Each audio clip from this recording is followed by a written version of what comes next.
Welcome to another exciting, explosive edition of the Voice of the Color Nation radio show. I'm the Color Genesis.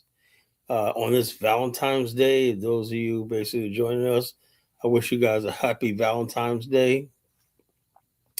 And I wish you guys all love and respect. Those of you who don't have a Valentine's, if you're female, I'll be your Valentine's for the night. I'll be your Valentine's for tonight. If you're a dude, I don't know, I can't help you. With you're female, I'll be your Valentine's Day tonight because I love ya. When I say I love you, I mean I love y'all. Well, folks, we've been really killing it lately. The topics, man. We had almost 50 people tuning in last night, man. That's like really good. We getting these averages. The live people are starting to the live audience is starting to grow. I'm pleased to that. It's not easy building a show, a platform, We only have 1,000 subscribers, but we get a pretty good audience. The views of these shows are actually pretty good, So I would like to tell people, like, share, subscribe, hit that like button as you come in. If you watch the show and the rebroadcast, drop me a comment because I do read the comments, and I do respond to them. Tonight I'm going to read some of the comments from the past shows. I haven't been getting a lot of comments lately, but when I do get comments, I definitely try to read them out loud when I answer them. People ask me a lot of questions and stuff like that about the direction of the Color Nation and what is our mission and what we're trying to do here. Like I said, this platform is basically really for Black men. I thought about this long and hard. My platform is for Black men. Like you got other people that like the community. The community. I am for Black men, Black males, Black men. Black men are my primary audience. That's who I want to build with. That's who I want to. That's what my message is for, and stuff like that. That's the ones that I need to carry out what I'm going to do. I mean, when I say Black men, I mean Black men, not Black males. Black men. Because I appeal to the manhood in men. You know, because it takes a man to understand where I'm coming from, and why do I think this the way I think. Okay, uh, and just like tonight's show, the topic is the enemy within. That's part of one of my series. You know, uh, uh, called Genesis, make you popular. Yeah, if you want to make me popular, go right ahead. I don't care. You know, we got a lot to talk about tonight. I mean, there's so much going on right now. I'm gonna talk about tonight. I'm gonna talk about this Russian guy that's going around Africa, basically uh, manhandling, disrespecting African women. This same guy was in the Philippines, but the Philippines didn't play us up. They got wind of this guy and they arrested him and they deported him out of the country. Now, this guy, I know it's the same guy. He shows up in Kenya and in Ghana, and he had these women, African women, chasing after him. Right, this guy just using women and abusing them. No, I'm far from a Negropean embalmer. Just because I don't do your speak schnagalagalaga and do your Watusi dance, whatever. That don't mean I'm a Negropean. you know. But yeah, so we're gonna have a good time tonight. We got the usual suspects already here. We got Chukwo here. What's up, Chukwo? And we got Baruti, always good for fun. The opposition's already here, and it's going to be a really, really explosive show topic tonight, And, before I lay down the gauntlet of who I consider a Negropean, I got to start explaining what I mean by Negropean. What is a Negropean? You know, and y'all can tell just by the way people come at me who's a Negropean. You know, uh, if 80% of what you say is anti-Black American, you're a Negropean. You see the world through the prisms of the white man, and you think the white man can do no wrong and stuff like that. You are a Negropean, or you're Negropean, probably don't even know it, when you think that there's something inherently wrong with black people in America and that you got to remake them over and all this kind of stupid stuff, nonsense. You might be a Negropean, because when it really comes down to it, right, there's not much difference from, black people adopting a foreign culture that's African, Asian, or anything. It's not from our experience, so a culture has to be from our lived experience and whatnot, our heroes, heroes, and stuff like that, way we see the world. Black people in America are very race conscious. That's what separates us from a lot of other black people. We're race conscious, right? So anything that deviates from that basic fact of being race conscious and whatnot.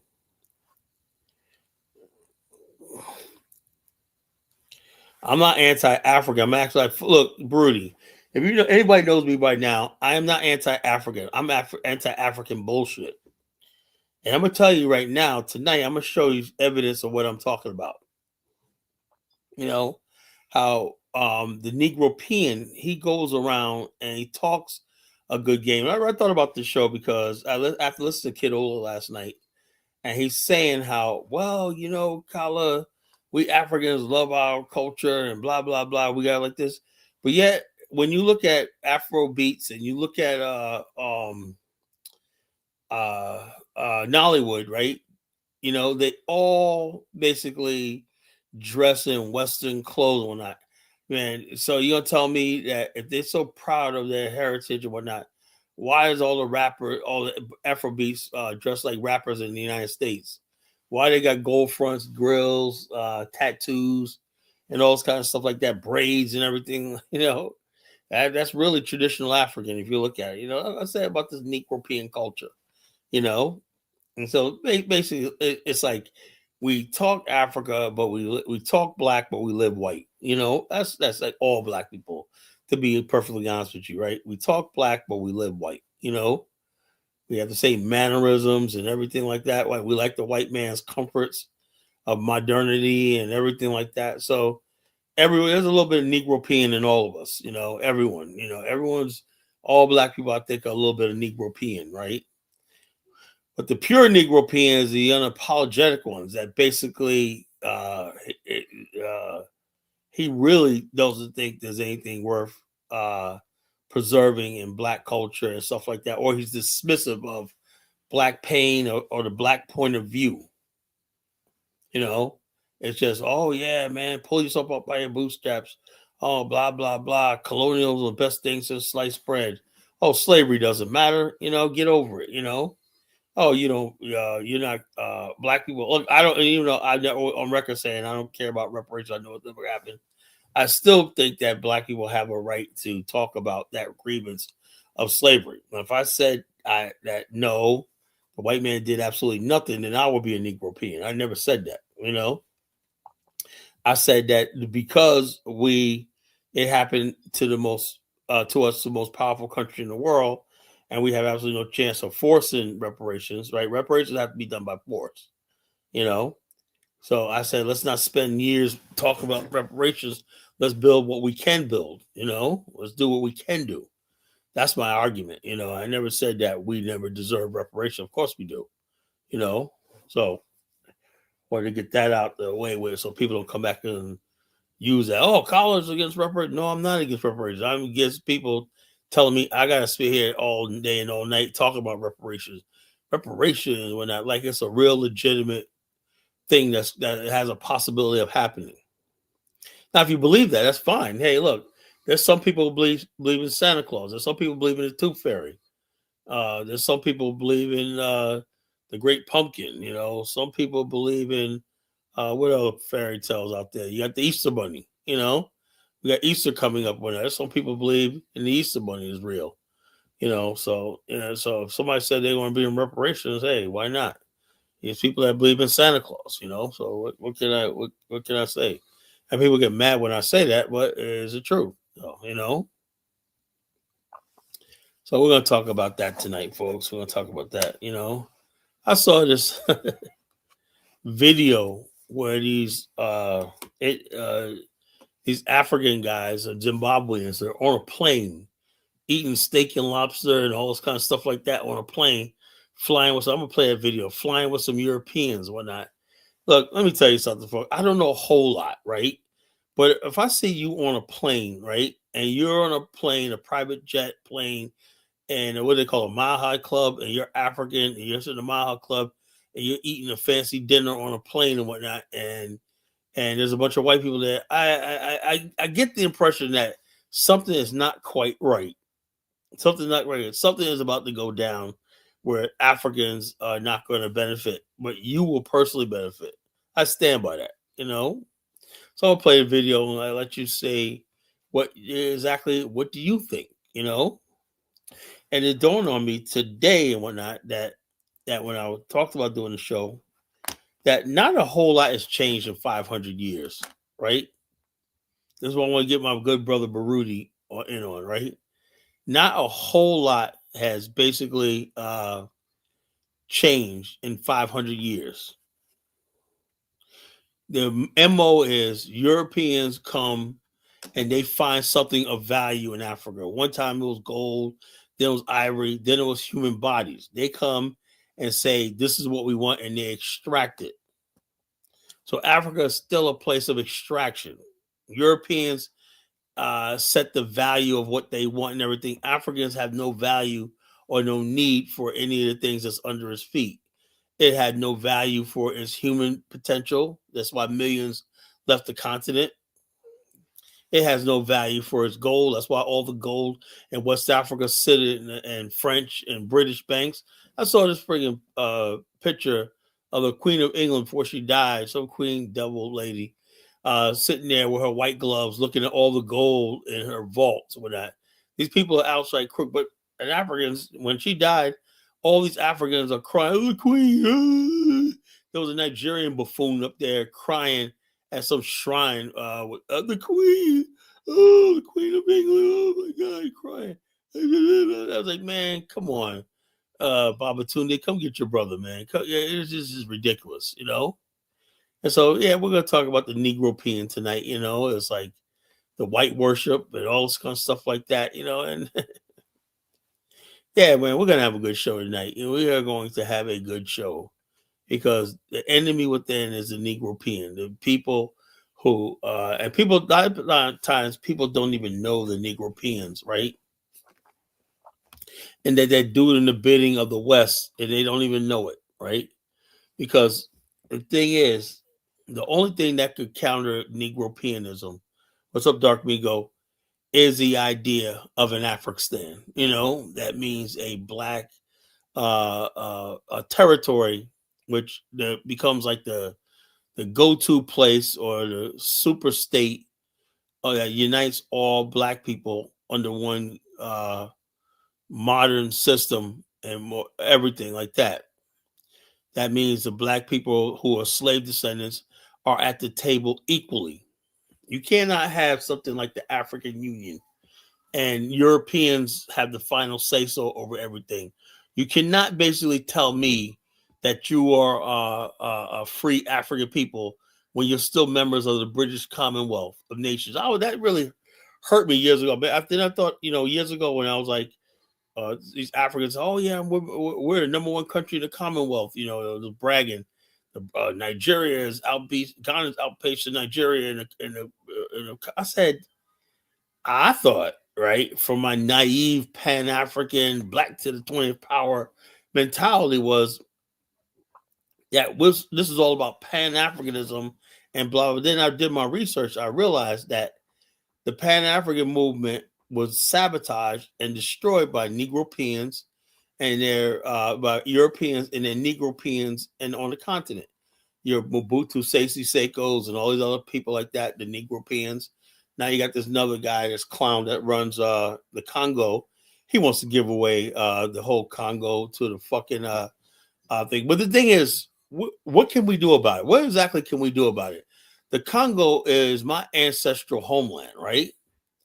And the people, the country that exploited black people the most, the United States, you telling me the reward after all this hell and thing we went through was that not only that we don't have any of the wealth that was under our feet for thousands of years, that we can't use to pull ourselves up and build our own nation.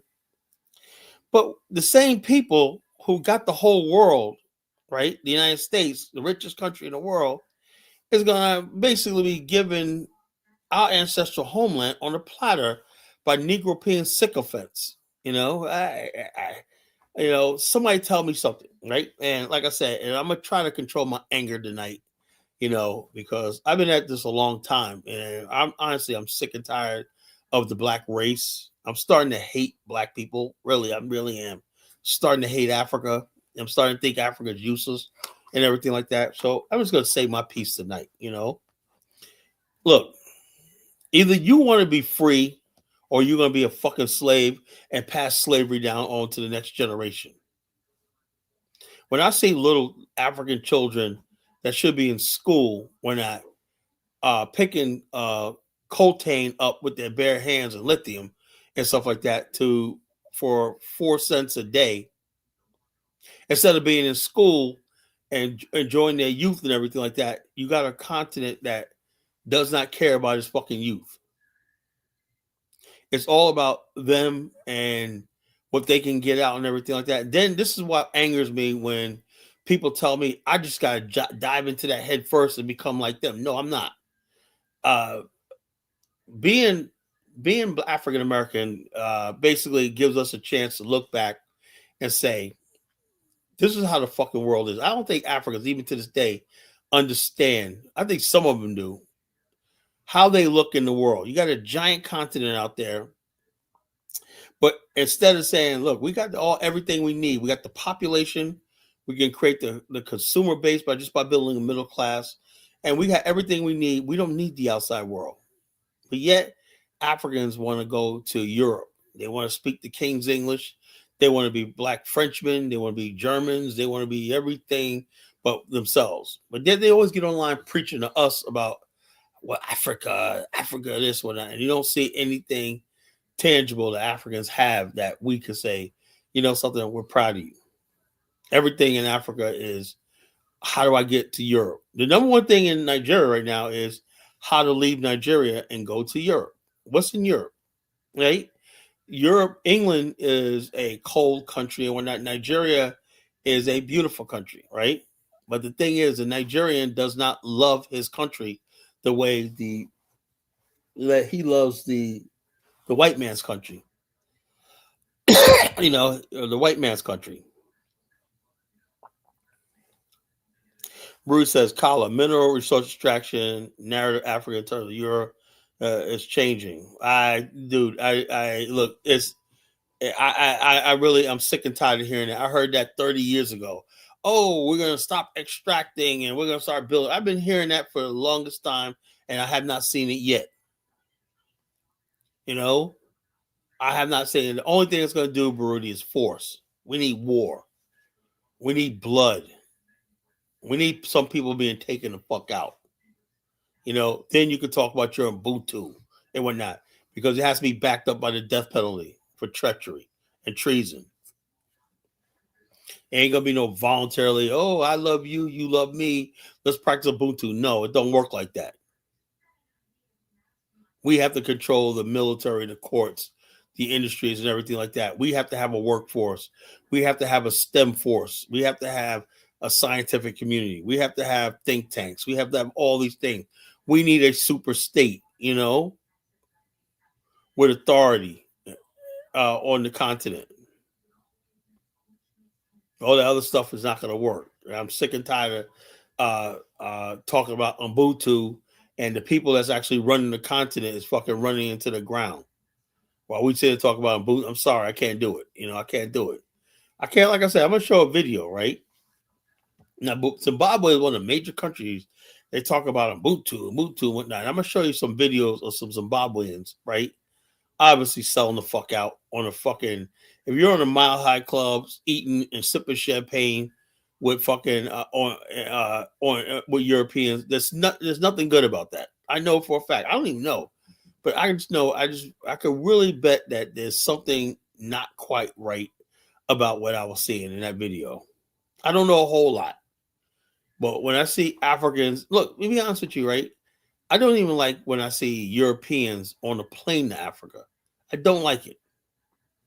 I don't like the presence of Europeans in Africa, but Africans always cheesing, smiling, and buck dancing. Yeah, every time I see a white man, they think, "Oh man, my fortunes have changed and whatnot." That's the Negropean mentality. My fortunes have changed, man. White man is here and whatnot. The white savior complex and whatnot. Well, yeah, we gotta tell you, Kala. You know, and even when I talk about the history of Liberia, and I say to myself, why is it that the people always want to critique our ancestors trying their best with very little build a republic? They're so judged so much about what they didn't do or whatever like that. But these same people will never get up here with the same fire in their gut, say, how dare what happened to the Congo with King Leopold when he butchered 20 million. I have not anybody come on my platform in my chat room talk about King Leopold with 20 million Congolese that were murdered to make himself rich. What they did to Patrice Lumumba, they tore his body out, and some of his body parts are still in Belgium, that fucking retrograde country. You never hear Africans talking. And why? Because the Africans who talk, for the most part, that come on my platform, like this Henry Mugler guy, they're fucking Negropeans. That's all they are. The Negropean always sees the fault in black people, particularly African Americans. They spend all day and all night bashing Black America, what we don't have, what we should be doing, blah, blah, blah. And they never say anything about the fucking white man or anything like that. That's a Negropean. The brainwashed Negropean. So we're going to give these motherfuckers a fire that they asked for tonight. We are going to let, as we have, this is a colonization school of hate. And like I said, I'm gonna tell you who to hate. We have to hate the Negropean.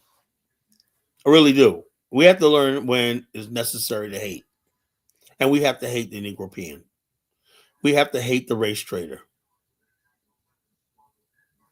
In order for us to gain our humanity and stuff like that, every group of people have to have enemies. Before you can have friends, you got to have enemies. If you don't have enemies, you don't exist. The saddest thing is not to have friends. The most pathetic thing is not to have enemies.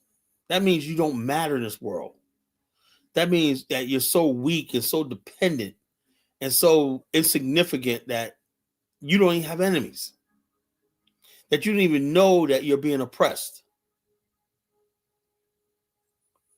Like this, what you call, like in that movie Hotel Rwanda, with that part with Nick Nolte, he says, the world don't care about you. He goes, because because you're black. He goes, you're not even a nigger. Because of why when he said nigger, at least a nigger knows he's being oppressed.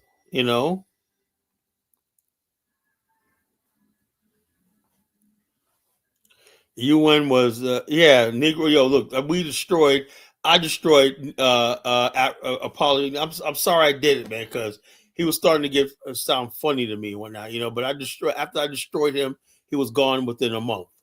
I did a show and he wasn't. I did a show so thorough on him and he wasn't coming back from that shit. So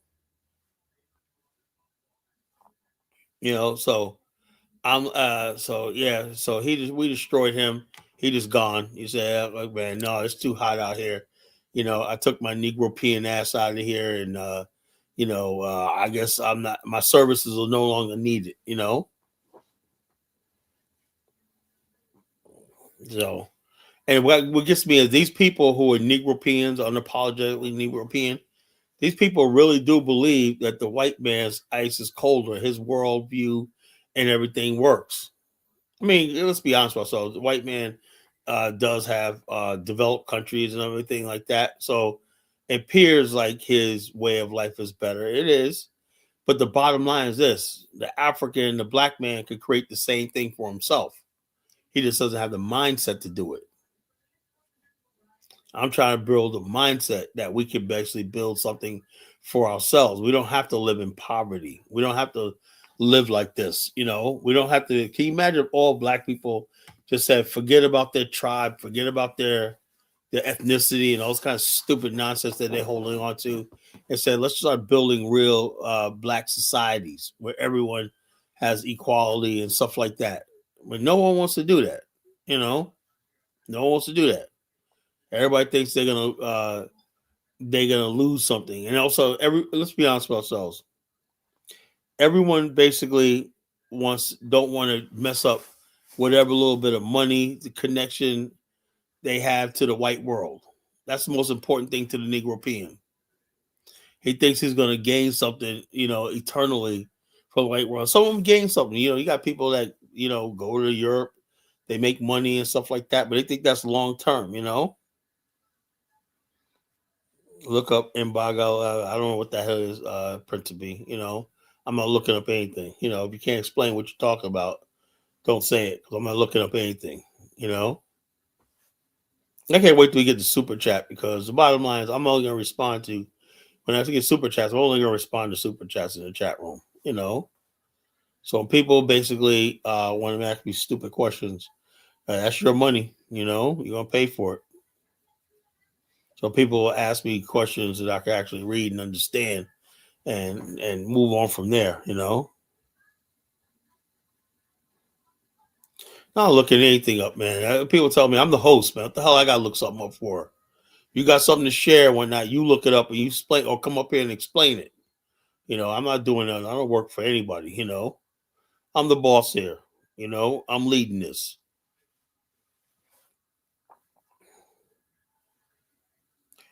I'm not no pan Lebanese what you call Princess of P, All I do is I believe in a black nation. That's all I believe in. If it ain't a black nation, I don't want it.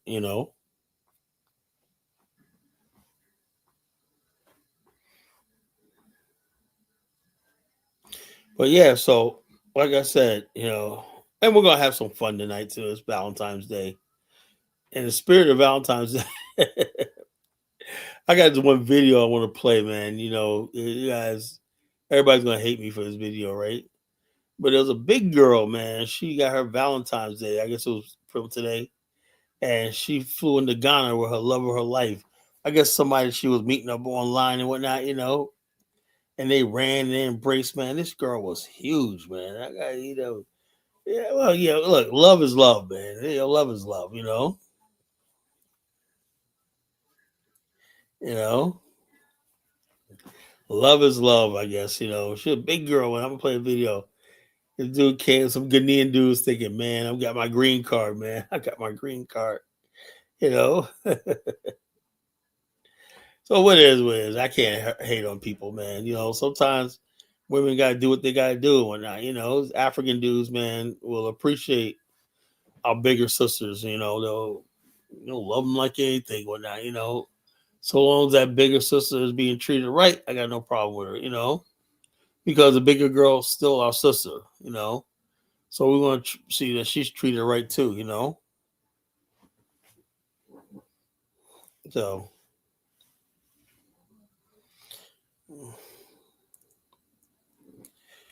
yeah, I saw it that I didn't watch the video, but I saw some disturbing videos about Russian guys in Kenya. Now I thought I knew that was Kenya, but in Ghana. Yeah, well, let me tell you something, folks. Now, this guy, Russian guy, is in Ghana. That's a lot of balls, right? Ghana is supposed to be where all the black nationalist Pan Africans are. Where the fuck is Professor Smalls at? Where's what's his name? Dr. Cambone? Did they notice all these other freaking Ghanaians, guys that went over to Ghana talking about black to the 20th power? And you got a white man going to Ghana, touching on African women in Ghana. And y'all not saying up. Look, I'm gonna be in Liberia in 2 weeks. This guy comes to Liberia. This Russian guy I see. I'm gonna watch out for everything, right? Y'all gonna see me on the news because I am gonna do something that's not gonna be so nice. I see that shit with my own eyes. And if I'm like this that dude, whoever he is gonna get his face broken. You know?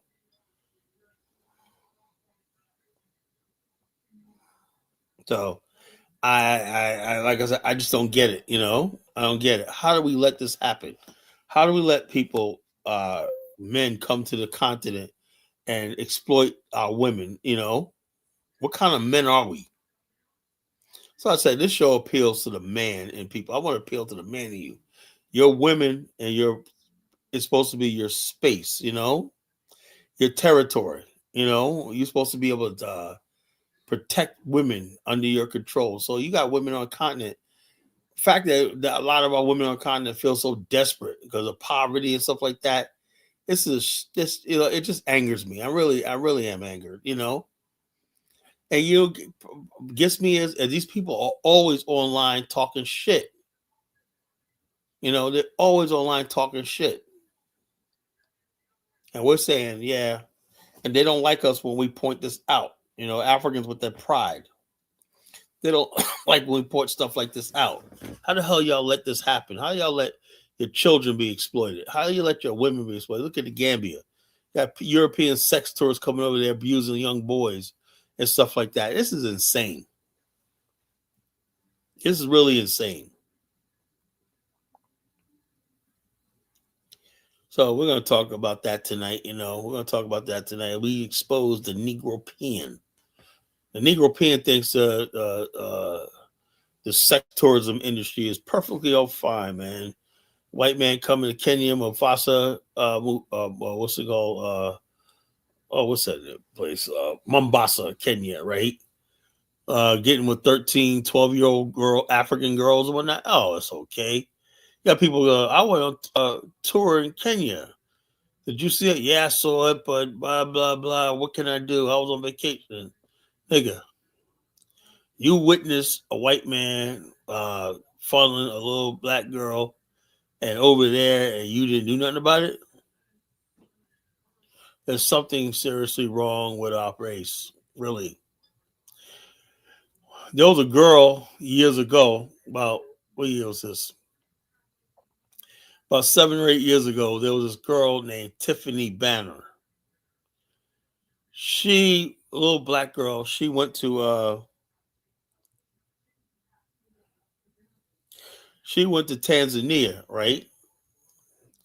And she was radical. She was really radical. I'm gonna try to find her videos, but I don't think she's on YouTube anymore. And she saw these African children in Tanzania, and they were sitting on the laps of white people, and they were like, "Do you know these children?" And she was like, "How dare you?" She went out there and made a scene, and I made headlines. Everybody did. She put all these Negroes to shame. A little 19-year-old girl just out of high school. She said she wanted to go to Africa. You know, she was one of the first people who repatriated. She went to Tanzania. She was there for a couple of years. And I think something happened with the Tanzanians, whatever like that. She ended up back in the she ended up going to the Caribbean. I think she went to Ghana. I think she's in the Caribbean right now. But she was over there like, you know, look, how dare you, you know, you exploit these African children. You don't know them. Where their parents at? She yanked all these children from these white people there. They're like, well, they're sitting there. These pedophiles and perverts had these African children sitting on their lap and whatnot, you know. And it gets me as the freaking the Africans. They think this is normal.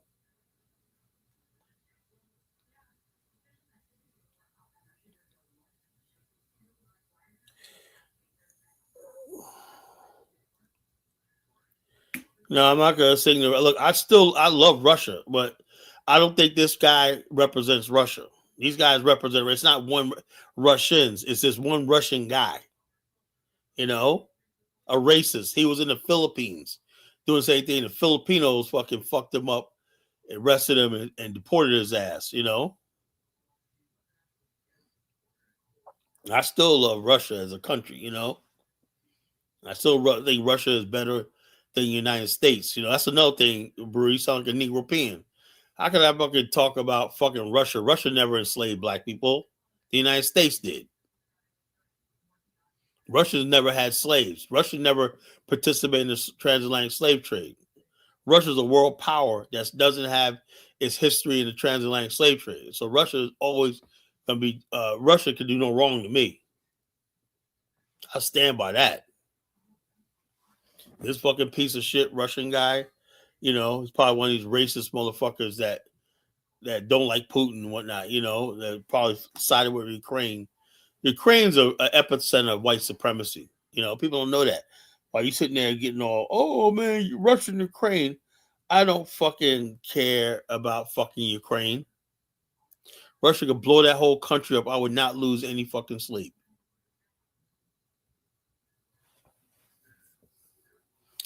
Just you want to know if I the way I stand,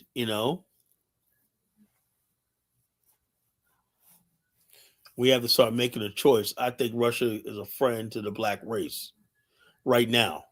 One day we won't need Russia, but right now we do need allies. China and Russia can be an ally to the black race. Think of geopolitics. Trump extended the AGOA agreement. He was going to let it expire, whatever like that. And he was like, oh, geez, man. Let me look at where I say Africa's growing, man. So he extended AGOA.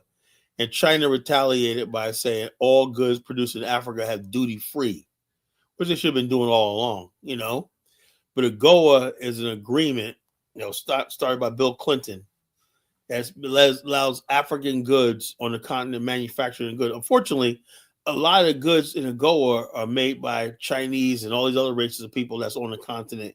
They use the AGOA agreement to escape tariffs into the U.S. The thing is, they do create jobs for the local people, but we as black people. Now, if you got AGOA, right? Can you imagine if we still had black brands like Sean John, Fubu, and all those other places? The thing about these things, unlike the only one I think that was manufacturing his own stuff was Carl Kanai. Carl Kanai and Cross Colors, they basically had their own factories and made their own products. They didn't outsource them. Sean John, the products are outsourced. Fubu, I think, is outsourced.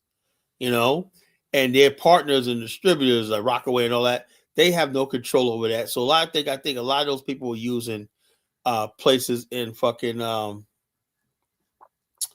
like Central America and stuff like that. Can you imagine if we had those clothing lines right now and we had with the AGOA in place? Man, my God, you would have people making millions of dollars, and black people in America will be bringing jobs and economic opportunity to the mother continent. Man, that would be a dream, But we don't have any fucking clothing lines anymore, Black people have given up on their brands, their clothing line, everything like that. Everybody's wearing the same damn thing. Nobody wants to be fucking distinguished as black one. The reason why we had us Gen Xers had Carl Kanai because we wanted to be distinguished from the rest of America. Now everything is about being included in America. What's some of the white brands? What's the Abercrombie? The fuck is that? Well, I don't look. America got a black population. That's what I said. You Caribbeans and you people in the islands, you guys are a problem. Yeah, I don't give a fuck about no black population in America. The hell does that mean? America has a fucking captive black nation. We don't benefit from America. America takes $1.7 trillion from us every day. Yeah, we buy $1.7 trillion of white man shit in America. What the hell we get out of this shit? Nothing.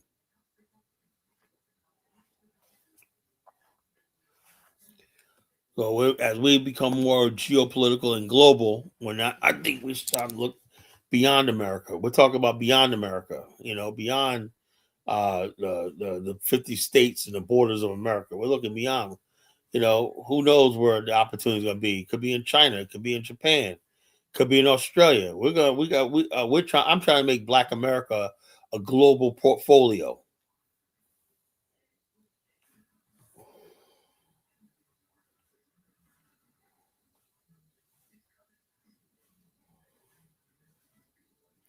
I don't know.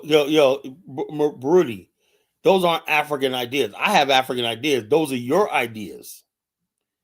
because I go all over the continent when there's all different types of ideologies I'm into in Africa, right? That shapes the way I see. You just have just one fucking thing from the Bantu people called them Butu, whatever the hell it is, and Kiswahili. That's what you are because I believe that's where you're from. I think you're a fucking Ugandan or some Kenyan or some shit, you know. But I basically I know that I have to draw from a little bit from everything in Africa, you know, West Africa, Central Africa, Southern Africa is a little bit of thing, you know. I can't just take one part of Africa, East Africa, and say, okay, that's what I want to be. I'm sorry, you can't limit me to one little culture somewhere. You know, people in West Africa don't know anything about Ubuntu and Kiswahili.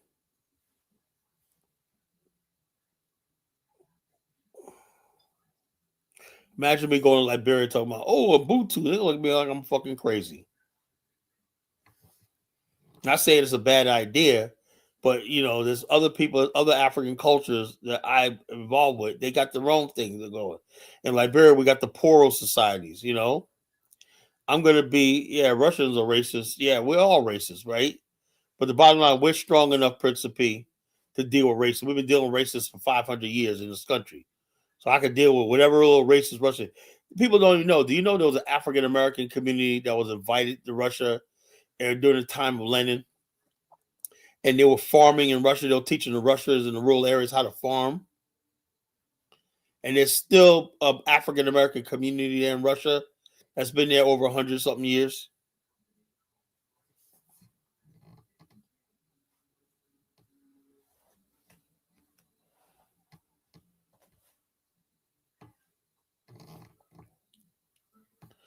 Well, we're gonna have a good show tonight, man. We'll talk about the Negropeans. Like I said, we cannot sit there and no, some of those people married into Russian society and they're like mostly like mixed race now, you know. They're not like pure African Americans. They're mostly like mixed race. The descendants are like mostly mixed race Russians called Black Russians. They call Black Russians.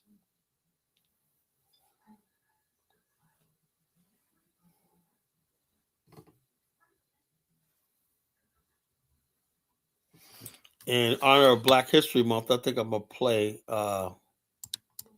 find that, you know, okay, blacks in Russia. Yeah.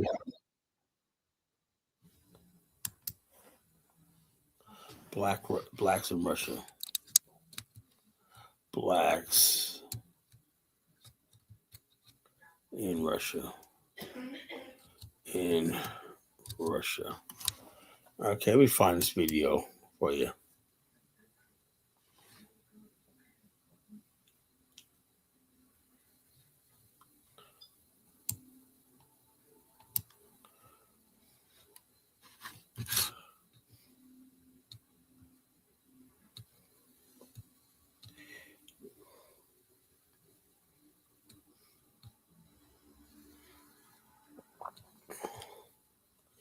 So the history, I ain't talking about these Africans that came, that's about black.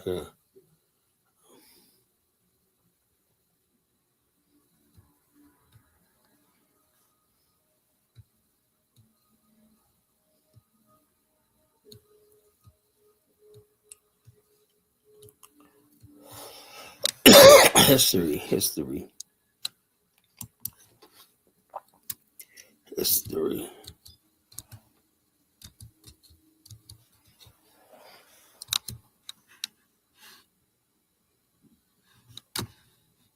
Gotta find this thing.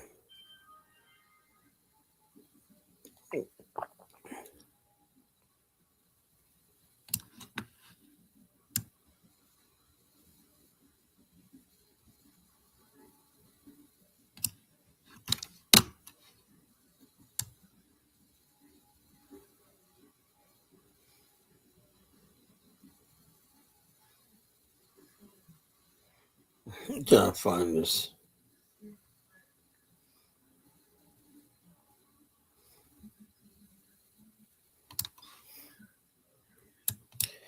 All right, here we go.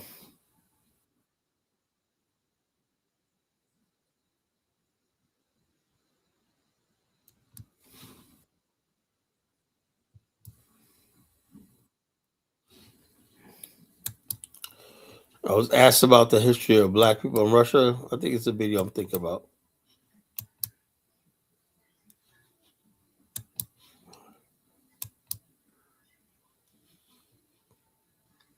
Pitch deck in less than 60 seconds. First, I pick a template from Beautiful AI. They have hundreds of options that are all professionally English Empire for its freedom. But while Thomas Jefferson declared that all men were created equal, the Constitution classified slaves as 3/5 of a person, and only then for determining representation in Congress. Fair use, folks. Slavery is the greatest sin of America, and would not be ratified until a civil war almost tore the country apart. It's no wonder then that many African Americans who escaped slavery or were blessed to be born free would seek freedom from oppression, bondage, lynching, and migrate away from the United States. Many African Americans fled north to Canada, while others went south to Haiti and Mexico. But some traveled across the sea to France and Africa. But one place that many African Americans fled to find freedom, equality, and prosperity that is forgotten to history is Soviet Russia?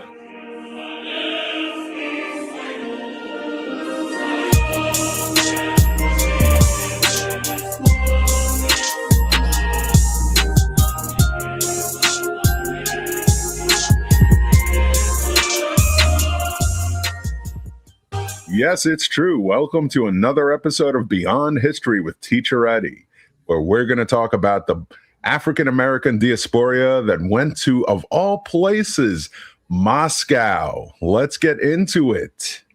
Black people in Russia was nothing new. Going back to the Russian Empire of the 1700s in the court of Peter the Great, Abram Petrovich Ganibal, a Russian of African descent, became a general and a nobleman in the Russian Empire, and was the grandfather of Alexander Pushkin, arguably Russia's greatest author and poet, renowned as the father of modern Russian literature.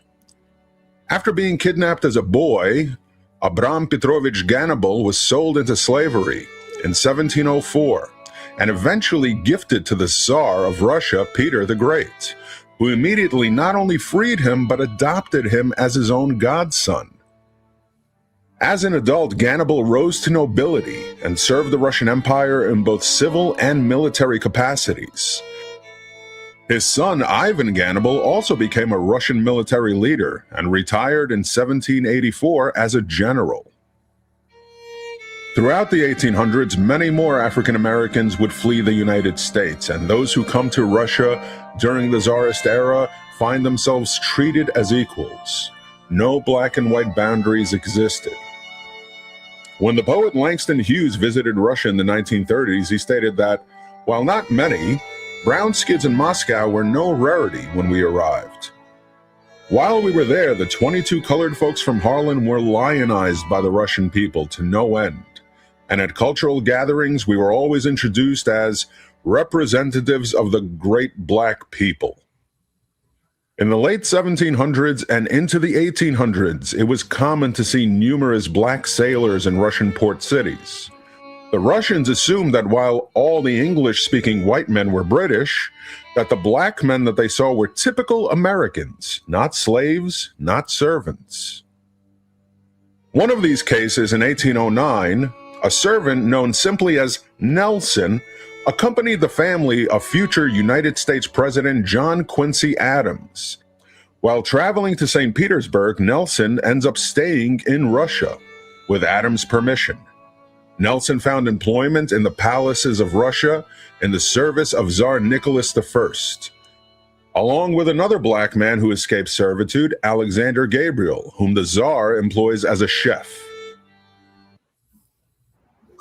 Excuse me, sir, how old were you when you made your first million? What is this for? We're trying to get advice for the younger generation.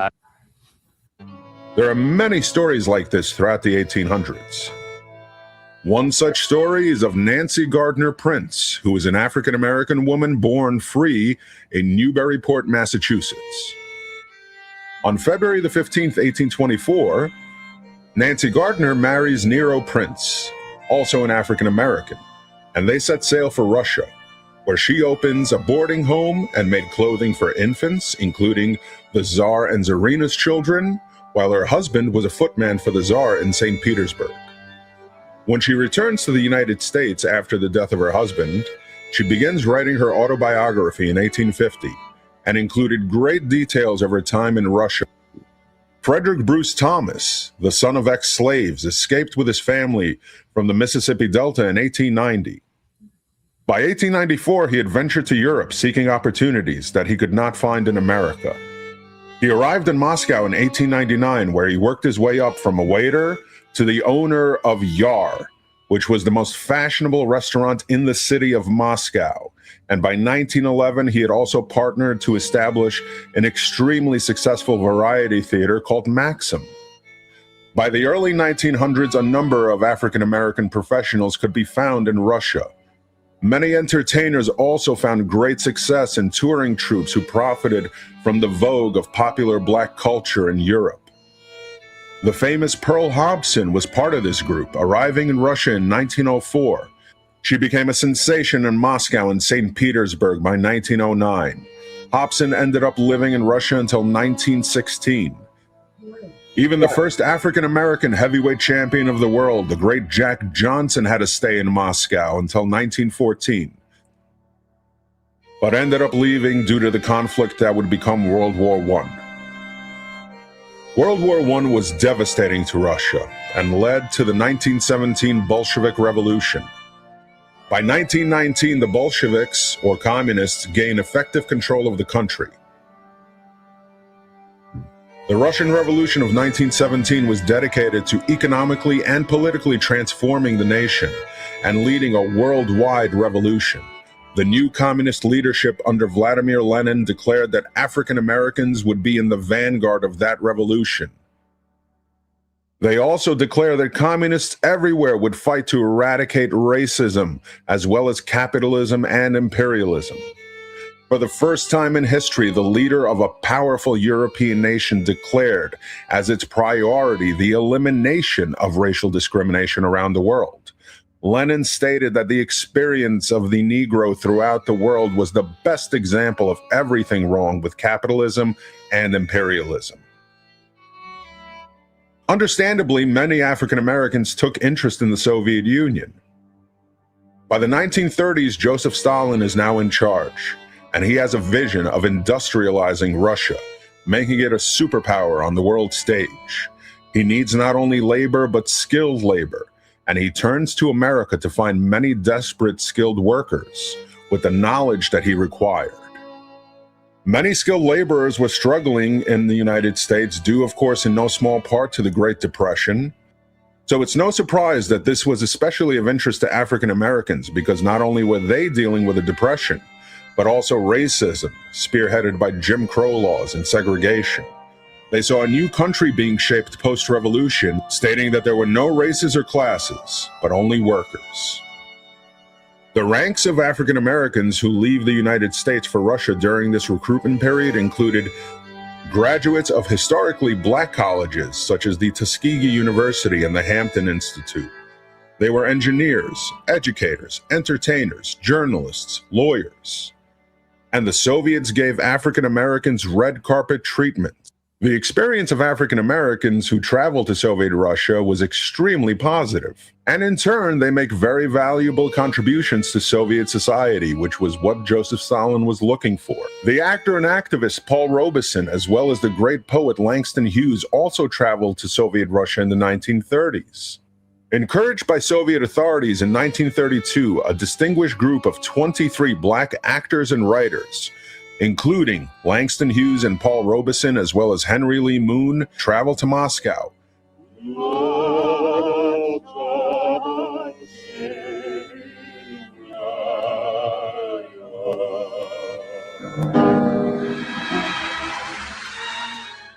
James Patterson, who was born in 1933, was a very famous Russian child actor, becoming also a naval officer and a poet of African American and Ukrainian descent. The poet Claude McKay met Leon Trotsky in 1922 and summarized the event for African American readers in an article for the NAACP's The Crisis. Even the black intellectual and political activist W.E.B. Du Bois took the first of several trips to the Soviet Union in 1926. New arrivals in the Soviet Union kept increasing in the early 1930s. New York schoolteacher Williana Burroughs and Mississippi-born agricultural specialist Oliver Golden. They all arrived at different times and saw themselves playing different roles in building the new socialist utopia. And some of these individuals end up staying for several years, and many never even return to the United States. But unfortunately, like all good things, they have to end. By the end of the 1930s, things take a turn for the foreigners in Soviet Russia, especially once Stalin signs the Non-Aggression Pact with Germany in 1939. During the era of Joseph Stalin's purges, foreigners were viewed with suspicion, and non-Soviet citizens were ordered to leave the country. But it is to be noted that African Americans were never targeted specifically for being black, only for being foreigners, as were their white counterparts.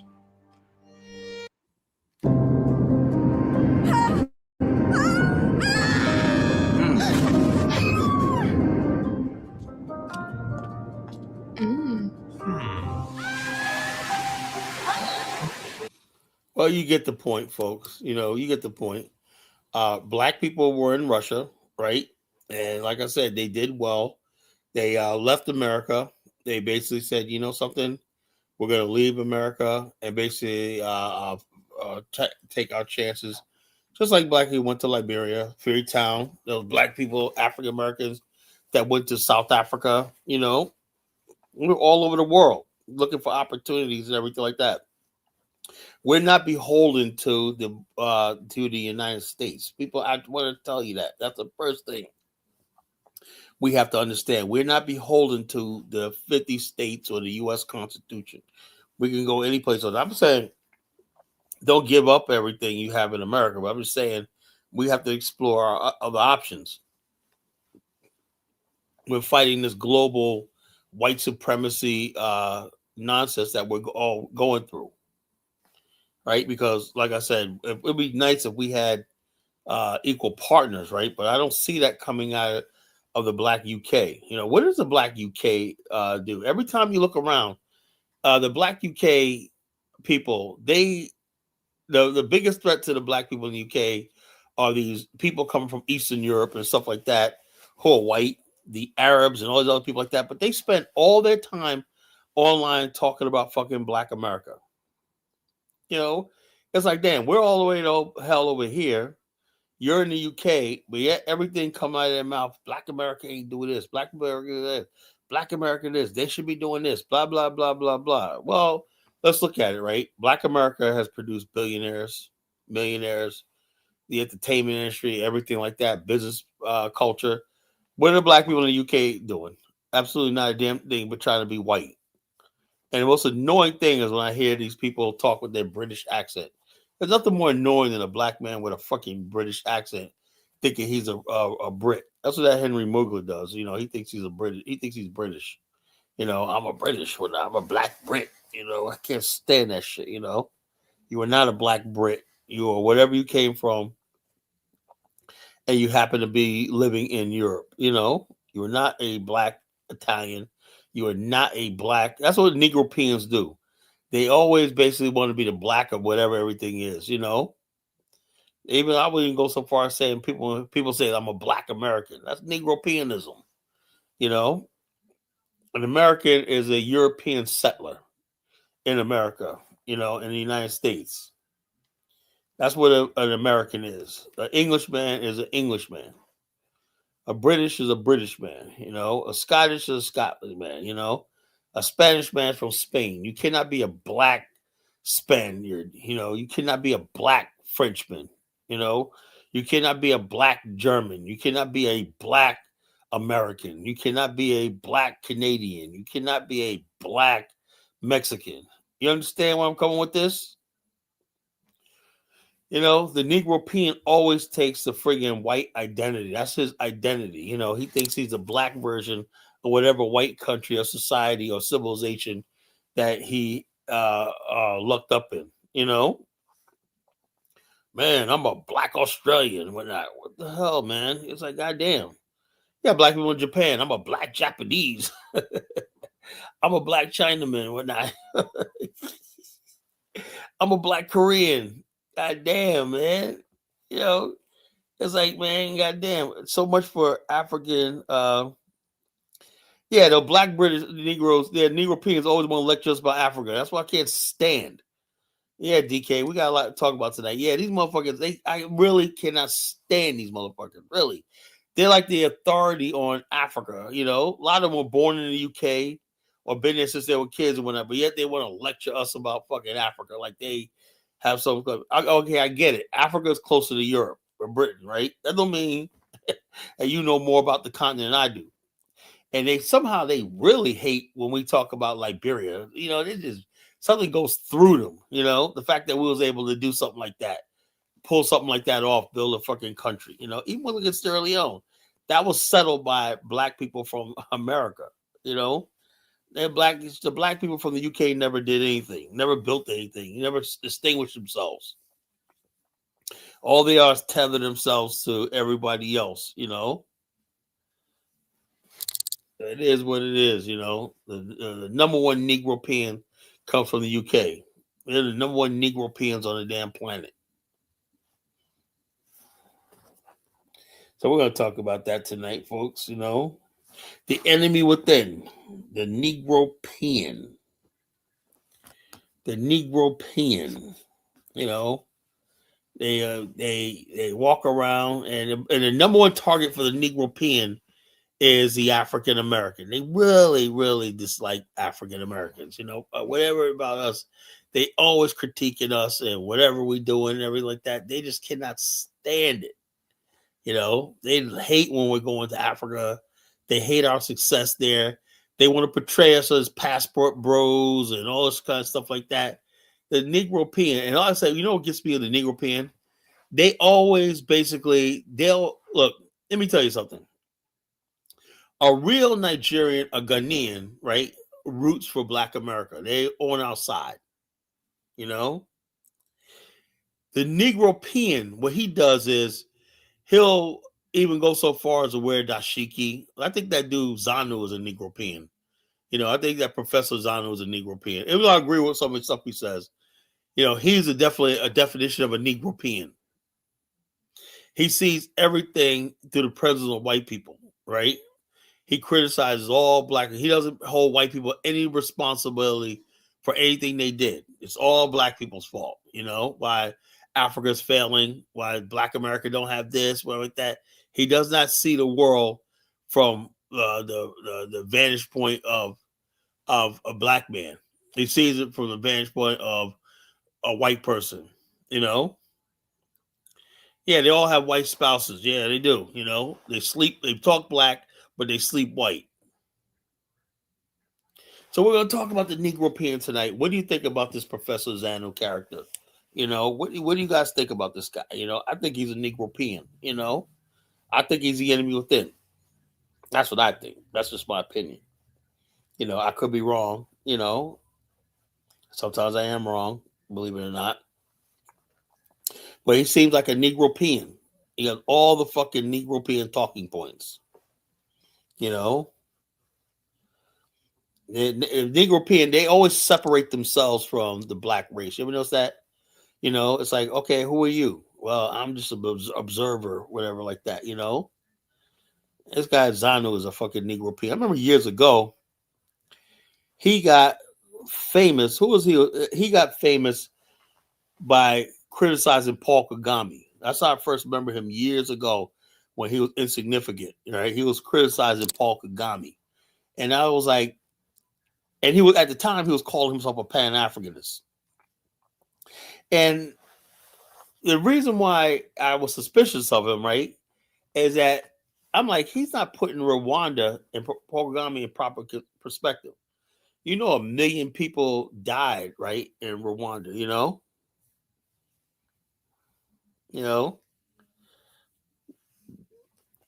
1 million people were brutalized in Rwanda. The fact that Rwanda has one of the cleanest cities, Kigali, is making progress, has growth, the fastest growth rate in Africa. It's even about building a nuclear power plant, got satellites and whatnot. It's becoming an IT hub of the region. That be damned. But, all he wants to do is blame whatever's going on in the Congo. That's another thing. When you talk about the Congo, right? Oh, that's Paul Kagame doing. No, not the Europeans and the other people who've been funneled this war for generations and whatnot. The wars in the Congo has been going on since the 60s, the conflict.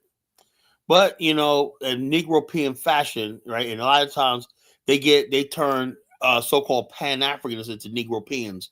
They don't put it in perspective, right? Okay, Paul Kagame, okay, I'm not saying he's innocent, but let's put it in proper perspective. Could it be that he's a man trying to do the best for his country and getting himself out of a bad situation that he did not create?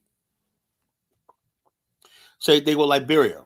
These people were trying to build a country at a time when most countries in the world were being colonized, exploited, and enslaved. They managed to hold on to a country and maintain independence. How come they're not giving credit for that? Well, the Negropean, he always used unrealistic expectations, right? Oh, they should have did this for the native. Like they got so much concern about the so-called natives. That's Negropeanism, right? And you notice how the people who criticize Liberia, they never once talk about Sierra Leone. Never once. Look at all the videos out there now, the AI videos out there now. Oh, do you know Liberia was the most oppressive country in Africa? Oh, really? The Liberian government killed 20 million people to get rich or not? No. Did the Liberian government slaughter Zulus, Maasai, people in the Congo, people in Tanzania, Namibia, and all these other places like that? Did they do stuff on that level? No.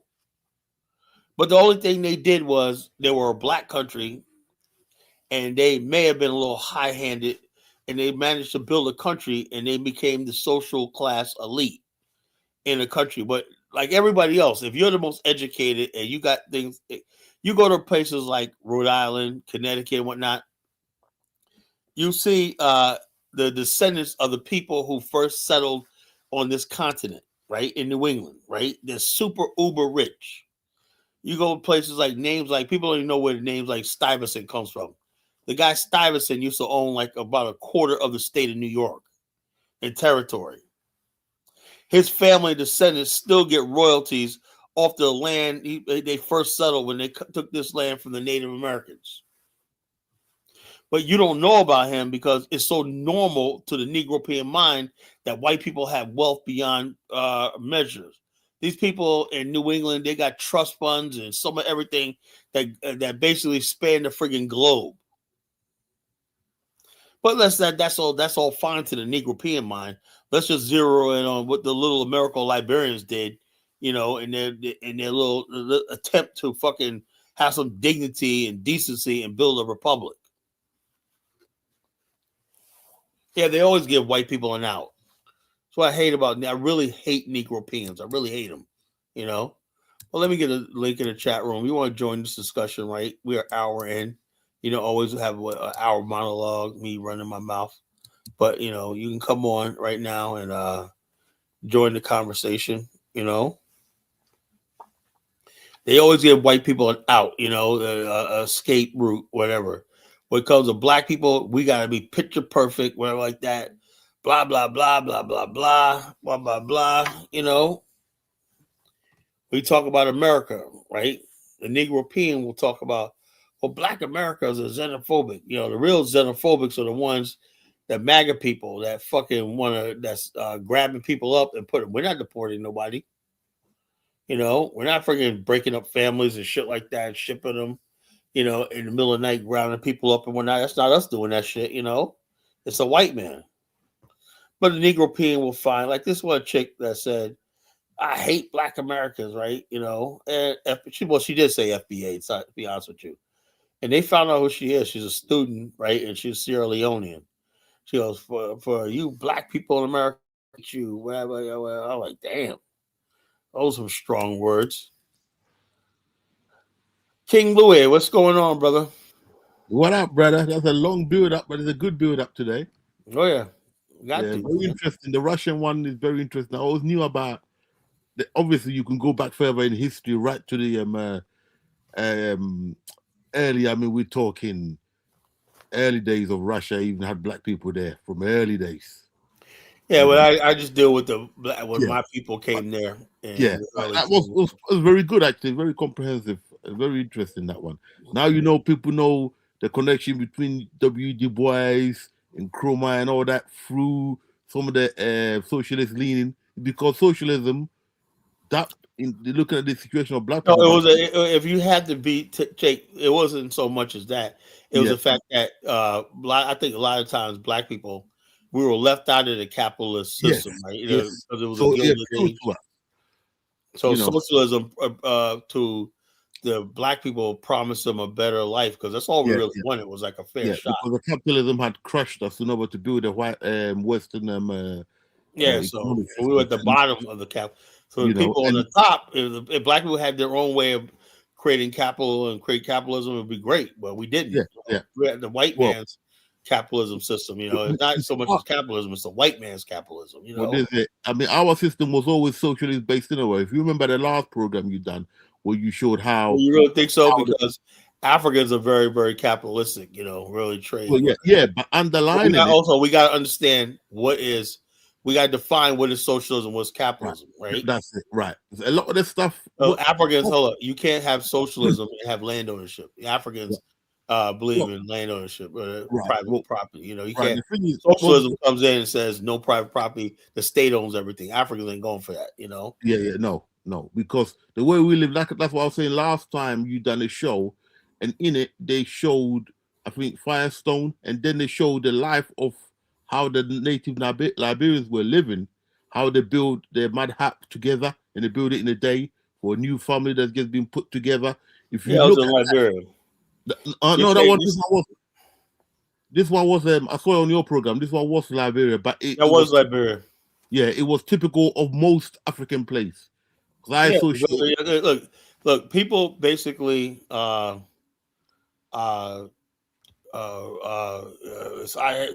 that's more like community cooperation and yes, yes. socialism. That's what I'm trying to say. That's how we lived in Africa before, anyway. You understand? But I For don't my want people people, thinking we're socialists yeah, because yeah, socialism no, has more implications to that. That means yes, the yes. government Obviously, control of commerce. You can't. Africans have markets; they make money yep. on the market. Socialism means the government controls the stores, the markets, and everything like that. So, Well, we always had your market women. We had to become part yeah, of the chief that's not family. socialism. No, no, well, Socialism what do means you the call that then? state owns everything. Or yeah, but in our system, it wasn't. We didn't call it socialism, but in our system, the chieftain end up owning everything but for the sake of the people. If you understand what I'm saying. Yeah, It's the thing is that causes conflict because, no, like, no, it works. some people has all the wealth, right? A young man with ambition, like, damn man, why am I at the bottom? And some chief is Right, like right. this, so there's Society's always gonna be conflict. right. Society's ambition was always determined by the society where the people are from. Yeah. What I'm trying to say in short is that the way we lived our system back then was a bit more fair, though we accepted leadership. If the leadership was fair. No, yeah, according, I disagree, but if that's what you No, believe, I'm just telling you how African society was mainly set up. yeah, that's You know? African side. Like I said, Yeah, but we're from Africa. something got to be wrong because how did we end up in America, man? No, but that was we were not up in America because of white man's plans. That's not us. A society would basically be able to protect you against that No, because they did. How did the empires? Africans also saw How did people the as. empires? Hold on, let me say this, How right? did the empires was set up The in Africa? chieftaincy didn't really come about until No. The Europeans chieftaincy came. was there from the word go. From the No, they word weren't. go. African There's never been societies a time. had There's never councils. been a African time where there's cultures never had been councils king when that. rule. No. Chieftaincy, where one man chieftaincy, that was something the Europeans. No. did. What are you talking about, Carla? Pray. So Please. let me break it down to you, Don't be Lewis. that This is how it ridiculous. worked, right? In West Africa, like you had in society, study this, right? In all African societies, you had a council, a supreme council, that the chief or the king had to defer to the law. Yeah, right? that's all part of the chieftaincy Oh yeah, system. but no, that's not one of our chieftaincy. The chieftaincy you have right now, he's an absolutist, a totalitarian absolutist. That's something the Europeans came because they had guns and gunpowder, right? And the system Yes, I'm of talking Africa is before that. broken I'm down. You talking know, before that. Okay. before that, hold up. Before that, It you have you always had a been like that. Macy that was basically impaneled by the people who ran African societies. They were made up of elders, people who were craftsmen. That was the chieftaincy class. That was not, yeah, it was not a class, man. It was basically like this. And Oh my African God. societies were more democratic than European Yes, societies were. in the system, there was fairness in it. There was But no the whole one person sitting on a throne talking about you gotta do this, you gotta do that, bro. because kings were Elders, executed too. elders, You know? elders and councillors, Yeah, there was a whole. You talking about literally thousands of people, and they had to negotiate bro. trade. I come from such a family, so I know the history, bro. You can't come on, Carla. I know that, but I studied it to myself, Huh? And so I said, when I studied African history, I said, what was it? What was a break in history? Then I realized that the things started changing right around 1600. Yeah, we know that because that's when a white man came into the. And so therefore, when that came in, and when that what the problem was when white people came to Africa, right? The white people came to Africa, they didn't understand African culture. They just thought it was like everything else. There was like one leader. That's where you're wrong. Hold up. Majority of people were against fucking slavery, the slave trade with Europeans. What the hell has this got to do? We ain't even got to that. My point I'm trying to make is, right? So if the majority of people were against it, right? How did certain chiefs do that, right? Because we're talking before slavery. We're not even at slavery yet. Yeah, I'm saying when Europeans came there, right? Europeans came there. There was a lot of people before said, Europeans we're not going to let you build. The port in Ghana was leased. Somebody had to do it. Most Africans said, no, we don't want the Europeans setting up bases and stuff like that. But when Europeans came, they did not. The Europeans came with trade to begin with. Okay, yeah, I know that. I know they came with trade, but the thing is, they were only supposed to stay a certain time. When they start selling people start saying, no, this is causing instability in the area, right? Of course. By then it was too late. By that time, it was too late because instead of Africa had the society it had before, they had no guns. Then the Macy, you ever heard of what a Macy is? Macy means council. Like Macy would have took over and said, no, blah, blah, blah. This chief is wrong and expelled the Europeans. Sorry, Carla, you're confusing everything. I'm talking about African societies way before the white man and how it was run. What did it even got to do with slavery? We ain't even got to slavery yet. No, I'm talking about the societies that we have right now in Africa, right?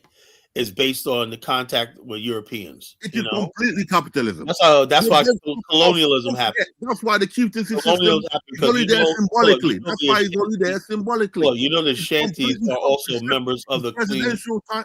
Hold on. Can you explain this? The Fanties are members of the Royal Dutch family marriage. No, they're not. Yes, they are. Yes, they are.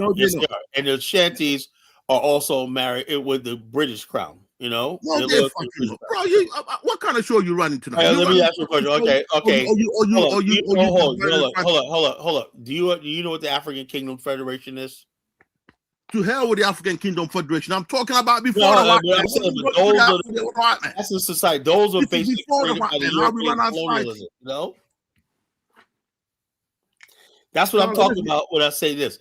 The African Kingdom Federation was created by the colonial governments to empower. I'm not talking about any white man. This is before the white man. Yeah, but I'm saying, this is your problem, okay? And I've noticed with many African Americans who want to be ignorant to like we didn't have a life until the white man turned up. You can't discuss nothing before the white man because you don't even want to go that far because you can't dominate the argument because you haven't studied that far back. I'm from a I studied the history before the white man came. We fought the white man, so I'm telling you how things work before modern presidency. And you keep cutting the argument off. I'm trying to tell you why we can associate certain things from the Soviet because before the white man came, we run our societies in a similar manner, but in a more of a fair system. It's come from a culture. Culture is what people do. Royal culture, chieftaincy, royalty What's the problem now? What's the We problem now? started all the way back in history. We're the oldest people to practice it. The one we tell you how our society runs. What's the problem now? Huh? Does Africans practice that fairness now? No. Listen, you're confusing the two things. You're trying to merge. You're trying to jump from one thing, go straight to the next before I even make my point about the old days before the white people came. And you just poo-pooing it and bringing the white man, slavery. everything was paradise, right? Here we go. You see, your obsession is when you come into the picture. Everything's got to be around when the African American came into the picture, and when he came in, everything's got to be around that. Okay, be about that. No problem. I'll just watch from the background, bro. Let me ask you a question right now. I'm gonna play a couple of videos, right? You tell me what you think. This loads up. Hold up. I'm gonna try to get this to load up. I'm gonna play a couple of videos. Right, right? You got to let your guests share their opinion when you ask them to share their opinion. All right, I'm gonna play a video and what you call your perspective. Okay, let me play this video right here, right, and tell me what you think. What's the image? That's not even the main thing I rang in for, right? The main thing I rang in for was the topics that you brought up, which was very good, about that Russian guy going around in Ghana and in Kenya, and he's going around several African countries, just picking them up like what do you go like sorting them like flies around a fucking piece of shit. That's what I was trying to really ring it in because I've been listening to social media in Ghana and in Kenya and what's been going on. That's what really I came in to. Actually, I was going to make the full point about, but you seem to want to only drag it in one way. So all right, whatever you want to do.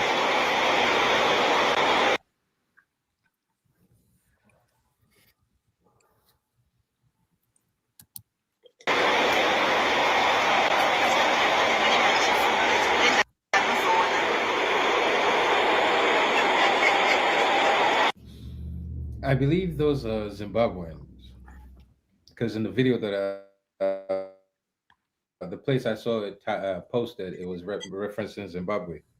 So my question to Zimbabweans is this: what makes you think that these people that you just saw, this video that you just saw, these people in it, what makes you think that they're suddenly going to decide, you know what, we're going to take the money that affords us this lifestyle and use it to make the life of Zimbabweans better? Like, we're just going to stop doing what we're doing because we have a conscience, and we're going to take this money and we're going to make your lives better. What makes you think they're going to stop this lifestyle that you saw to use those funds to make all your lives better, when they can be above you and you'll worship them?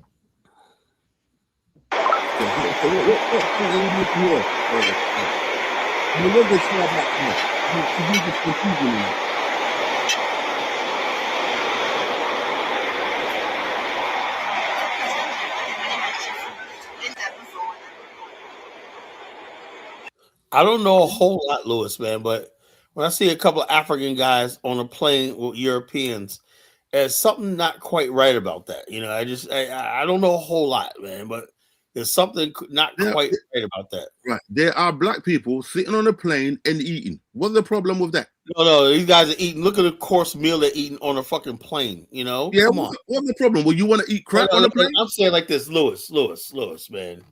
They come in, and do you think how they got that money, whatever they at, you think something's good gonna come out of that for the people that in Zimbabwe? Yeah, I got family members live like that all the time. They fly first class everywhere. So how do you? I don't. What's that got to do with anything?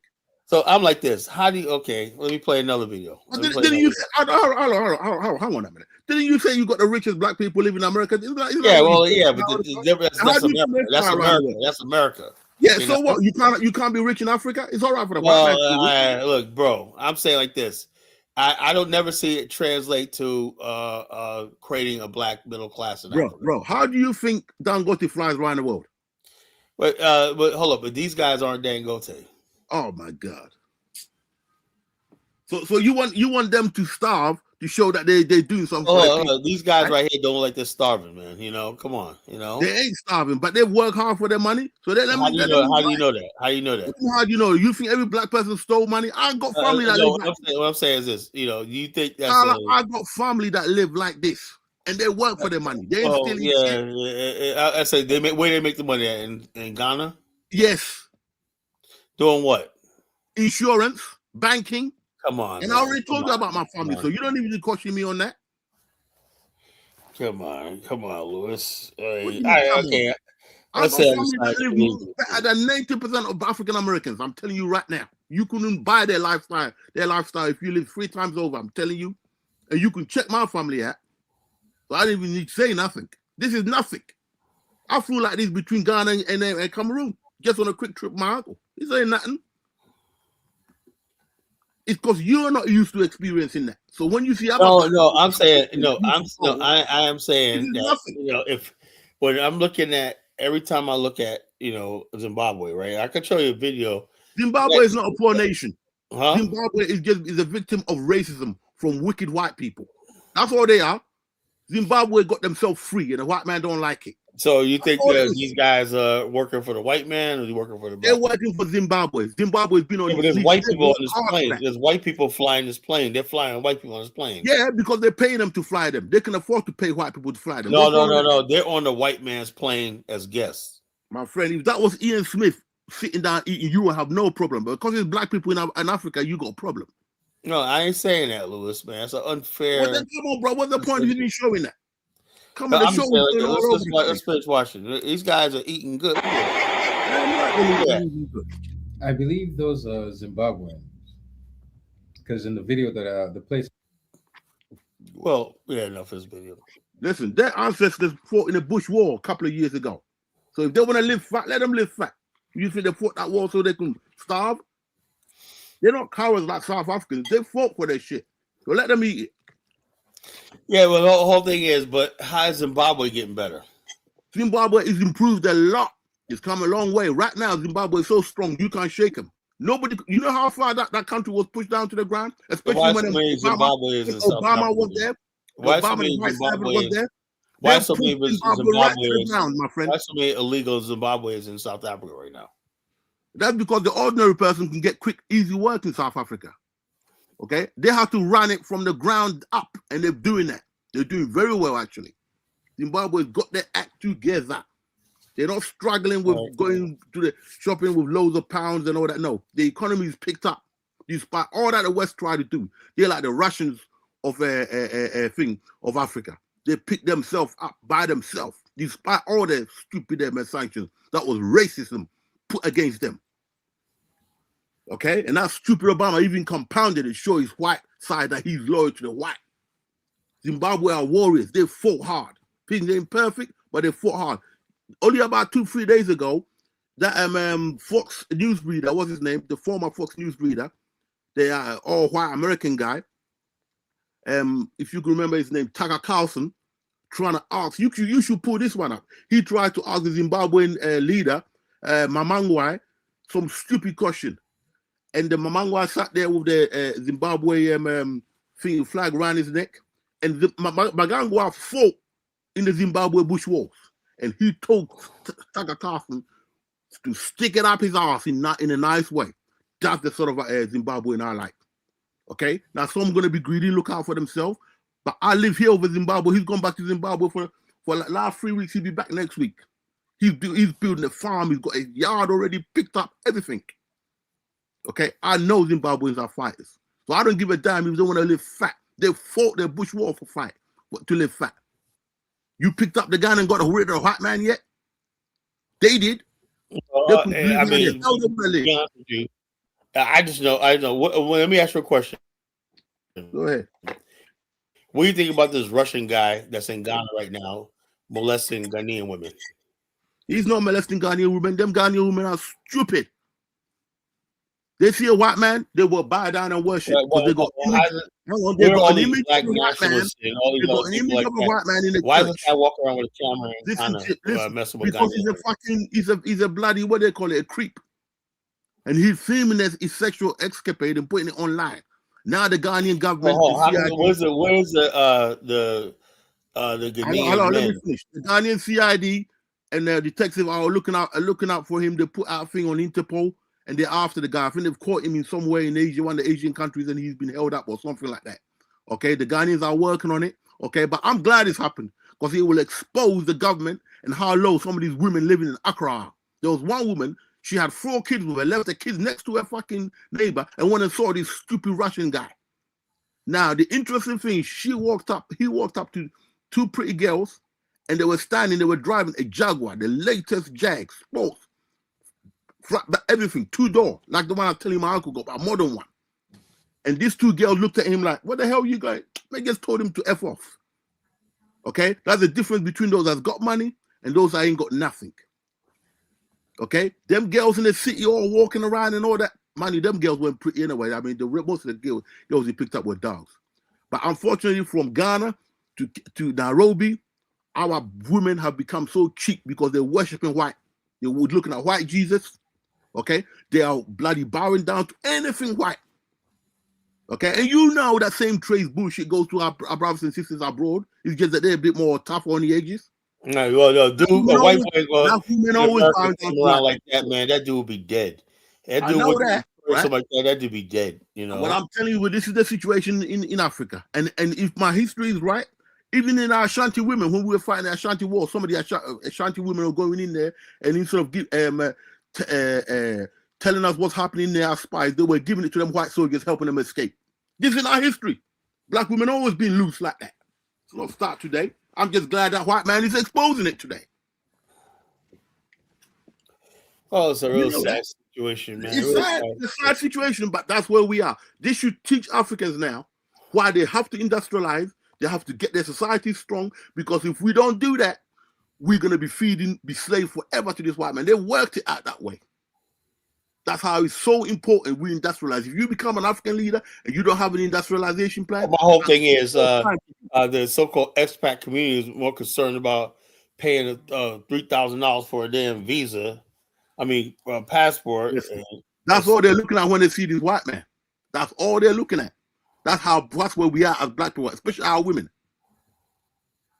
They don't give a damn. They want to get to the West, and those ones that even have husbands, when they get to the West, is a problem keeping them married. They don't respect the man. They want to kick the man out and use the laws of the land to push out the white man, the black man. Okay, so we don't get our societies right back in Africa. Forget it up here. They get here, the first thing they open their legs for a white man. That's why when I'm on here and I see some young person who just come into England recently, I cuss them out because I know your mom only had you just so you can get papers stay in England. I know how it works, but you shouldn't be surprised. This is how loose our women have become, how cheap. Now the internet on the Ghana is going crazy. Well, wait until you get to the other African cities. They're all bad. They're all bad. Our women do anything for a white person. Listen, I won't be in Liberia in 2 weeks. I'll tell you right now, if I see this guy there, bro, if I was there and I see a fucking, listen, bro. I took one of my Trinidadian friends up there and he had his girl with him, right? And there was some white guy looking at her in the distance. My brother got up, walked across the restaurant and confronted the guy. Said, what the fuck are you looking at my woman for? I had to chill out the thing and all that because that's why that guy would die. They all realized he was a foreign black person. And everybody was like, okay, we see. But the thing is, the girl he was with, she was a hoe anyway. But I didn't say that at the time. But he was just having a good time. And I couldn't stop him. But later on, I told him, listen, you want a decent girl, be patient. We're going to pick up one for you. But the ones here in Accra and in the big cities, most of them are living out whoring that. Most of them will live in that whore. We got a problem. Big problem. And I even see the women here doing the same shit. Why do you think I haven't got married for such a long time? I see the changes and how bad it is. It's hard to get a good one. You're not going to get the perfect, but goddamn, I ain't going to marry no one who's only out for themselves, throw you out in a couple of days and get you to pay for the child support forever. Fuck that. I'd rather go back to my village and do it traditionally if I've got to. And you know the score, Carla. But I'm glad that video is going viral. Because we don't watch it, we're going to turn our bloody society into Thailand. That's how bad things going to be. We don't get our act together. Well, yeah, that's what I said. I don't want Liberia. That's not going to happen in Liberia. Not going to happen in Liberia, but like I said, it could, you know. Listen, it's all over Africa, bro. And it's been like that. I'll be honest with you, man. The whole time, every time I've been in Liberia, I only seen one time I seen a fucking white guy with a black woman. That's one time. Yeah, but I bet you. Right, listen, when you come there, when you go there, we're going to go there soon. Go and look out and speak to your wife and go and look out in the tourist area. I'm always in the tourist area, you know. I'm in Kadeja, Nines Lodge, and whatnot. Most of the white guys that be there, be with as couples. They like go with Yeah. women. They bring their own women. Whatnot. I never see white guys. The only time I see white guys with Liberian women, I see some Lebanese guys. You know, like Well, you they may that have was a listen. Liberian girlfriend or whatever Our, like that. But I our never women, see a European. You know? our women have been worshiping a white man for a long time, and we've Yeah, let but it. the thing is, like Liberia don't have that It ain't history. changing, right? Now, the interesting thing is you got to remember where they are. One, they was in Nairobi or Mombasa, and they was in Accra. Mainly, they go to these urban areas, like in the cities, where everything is like any other city, where nobody cares where you come from. When they go back to the village, they can't take that lifestyle with them. They live in the city. They dress up down and then they go to the villages and all that. But we know who these chicks are. They can only play that game up to the age of like 35 max, done. Or they're gonna go across countries.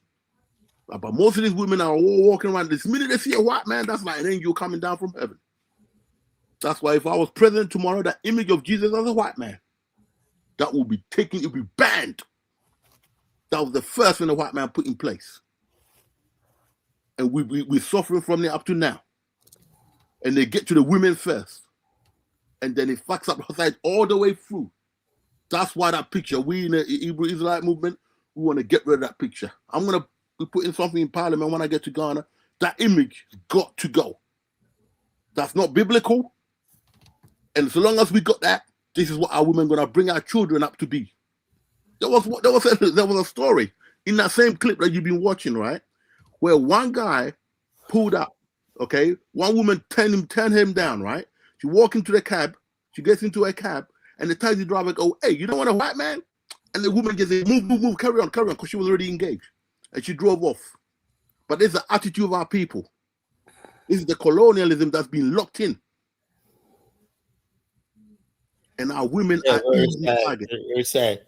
That's why people like Baruti in the chat room telling me that, like, look, as far as work, I never in my life in America seen women act like that. Exactly. That's because you guys, you know what you've been through. This lot ain't been through that.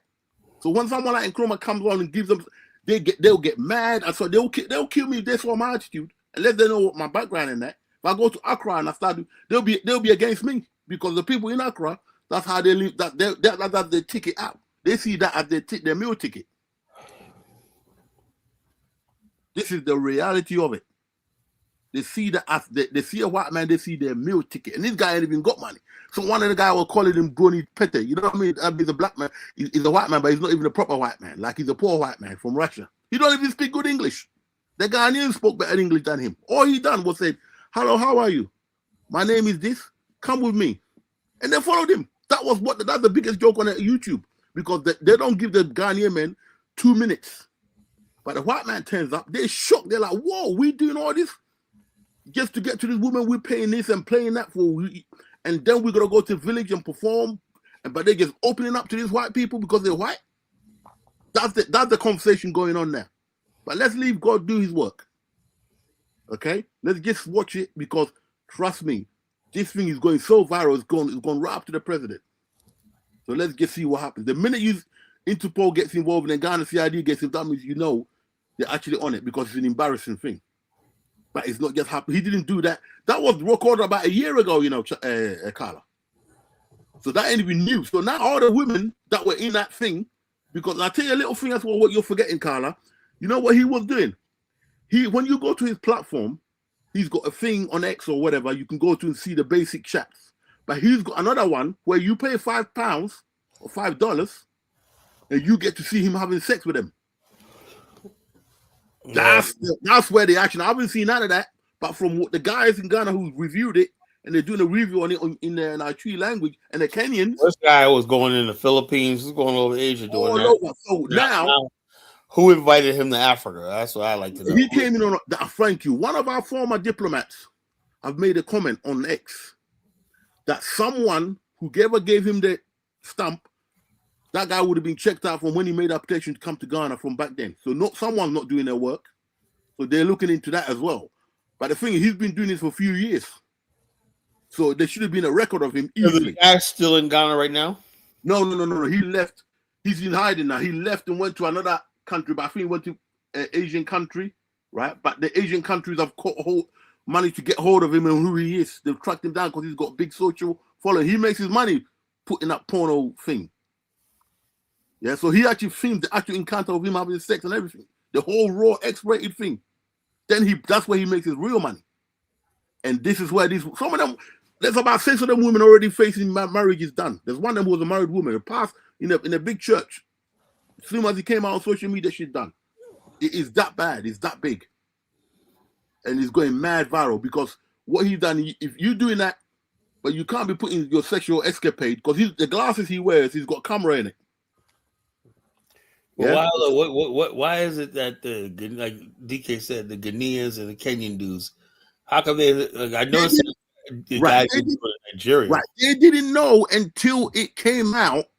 I don't know how it came out. Let me. Any Ghanaian, look. Anytime you see a white single man in your country, look, there's not anything good that's gonna come out. White people in general, right? But white single men, bro. Listen, military age. When that, women, that's what they pray for day and night. It doesn't matter. Look, day and night. Japanese make sure they protect their women, their culture, and everything. They groom their women to say, okay, the foreigners, gaijin, listen, like that. But why does the African men don't have control over their women like that? Because it's about finance. You can't give them the lives they want. They're going to jump with a white man and get it in. The first thing Africans need to do is create this sort of system where women got a social safety net, wealth, opportunity through marriage, whatever like that, so they don't have to do all that. Ghana is one of the better countries. It will make no difference. Black women always been like that. I don't want to hear shit. How many white people? What's her name? Naomi Campbell follow. It's only now she even look at black man. Before, nothing about rich white men. Our women always been like that. Not like that, man. Not like that. That guy has no money. Apparently, you're looking sorry for look, the lady that married George Lucas, the guy's a billionaire, black lady, but married to, she's a billionaire. Black woman in America, man, you go with a white guy, that guy got money. He's a billionaire, like that. But he like it's no difference. I let the brother. Let me get Princess P. Princess P. Go ahead, Princess. What's up, Carla, man? Ever since you hit 100,000, man, I see you pro Lebanese now, man. I mean, I'm not no damn pro Lebanese. What do you mean? What you get? You step on us, man. Explain to me, Prince B, in your own words, how's the college Genesis pro Lebanese? In your own words.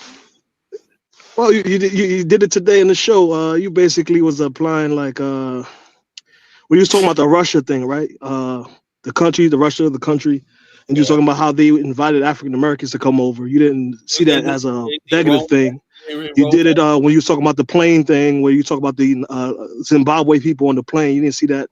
You saw that as a negative, but the Lebanese that's in Liberia, Sierra Leone, Guinea, and all these other regions, you didn't see them having. Hold on. Let's not move the goalposts. Oh, you're moving the goalpost. Let's talk about one thing at a time. Okay, tell me what I said about the Lebanese that was wrong. Well, first off, it's what you said from the beginning. From the beginning, you said that you refused to sit down with chiefs. You refused to sit down with the African Union. You refused to sit down with all these entities. But you're open to sitting down with the Lebanese because they're getting money. You're confusing what I'm saying. What I said about the Lebanese was, I'm going to be in Liberia this time, right? I've been Liberia. It's going to be my 5th time there, right? I have never had a conversation with this community that's very, very powerful in West Africa and stuff like that. I just want to know, all I want to know what's on their mind. Where they coming from? Where they say, so they're in the country or whatnot. Where they say they don't have no citizenship really, but like that, what they're doing, making major moves. I want to know how they're doing it. What is it doing and whatnot? And then also, I'm like this. They basically control like my house that I have in Liberia, bro. If it was not for the Lebanese, I probably wouldn't even go there. Why? Because I completely remodeled my house by city builders. Sewage builders, #1 building in West Africa, Lebanese on that, And so therefore, they're basically the modern look. The whole area of Sincor, Liberia, right? I can show you a video of Sincor, Liberia. It is fucking beautiful. The buildings are brand new and stuff like that. And it's basically because Lebanese import prefabricated buildings, homes, everything like that. And you see Liberia is becoming really, really modern in their look.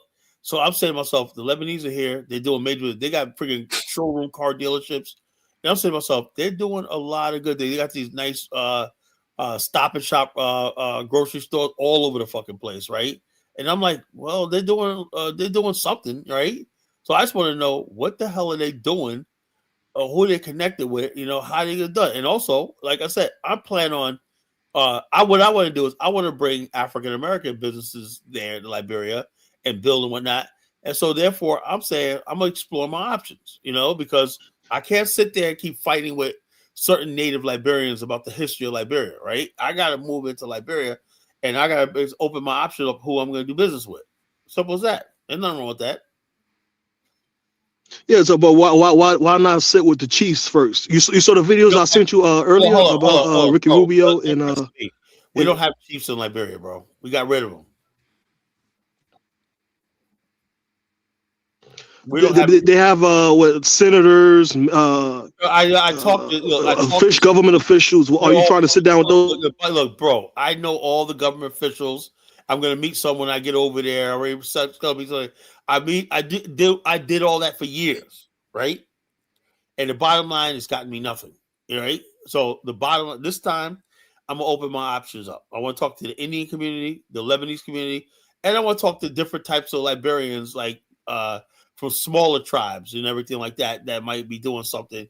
If I see you doing something, I want to know what you're doing. I want to connect with different types of people. And the Lebanese, what about the Nigerian community that's over there? The Nigerian community that's over there. Nigerian community in Liberia is not really that significant. You got some foolers, they're good businessmen. They're doing mostly indigenous type of stuff. They're shops owners and whatnot. They're not doing any major businesses. They own a lot of shops and businesses like that, grocery stores and businesses like that. That's not what I'm talking about, Cassie is a Kyle speaking from wisdom. Yeah, I am. I got a lot of wisdom.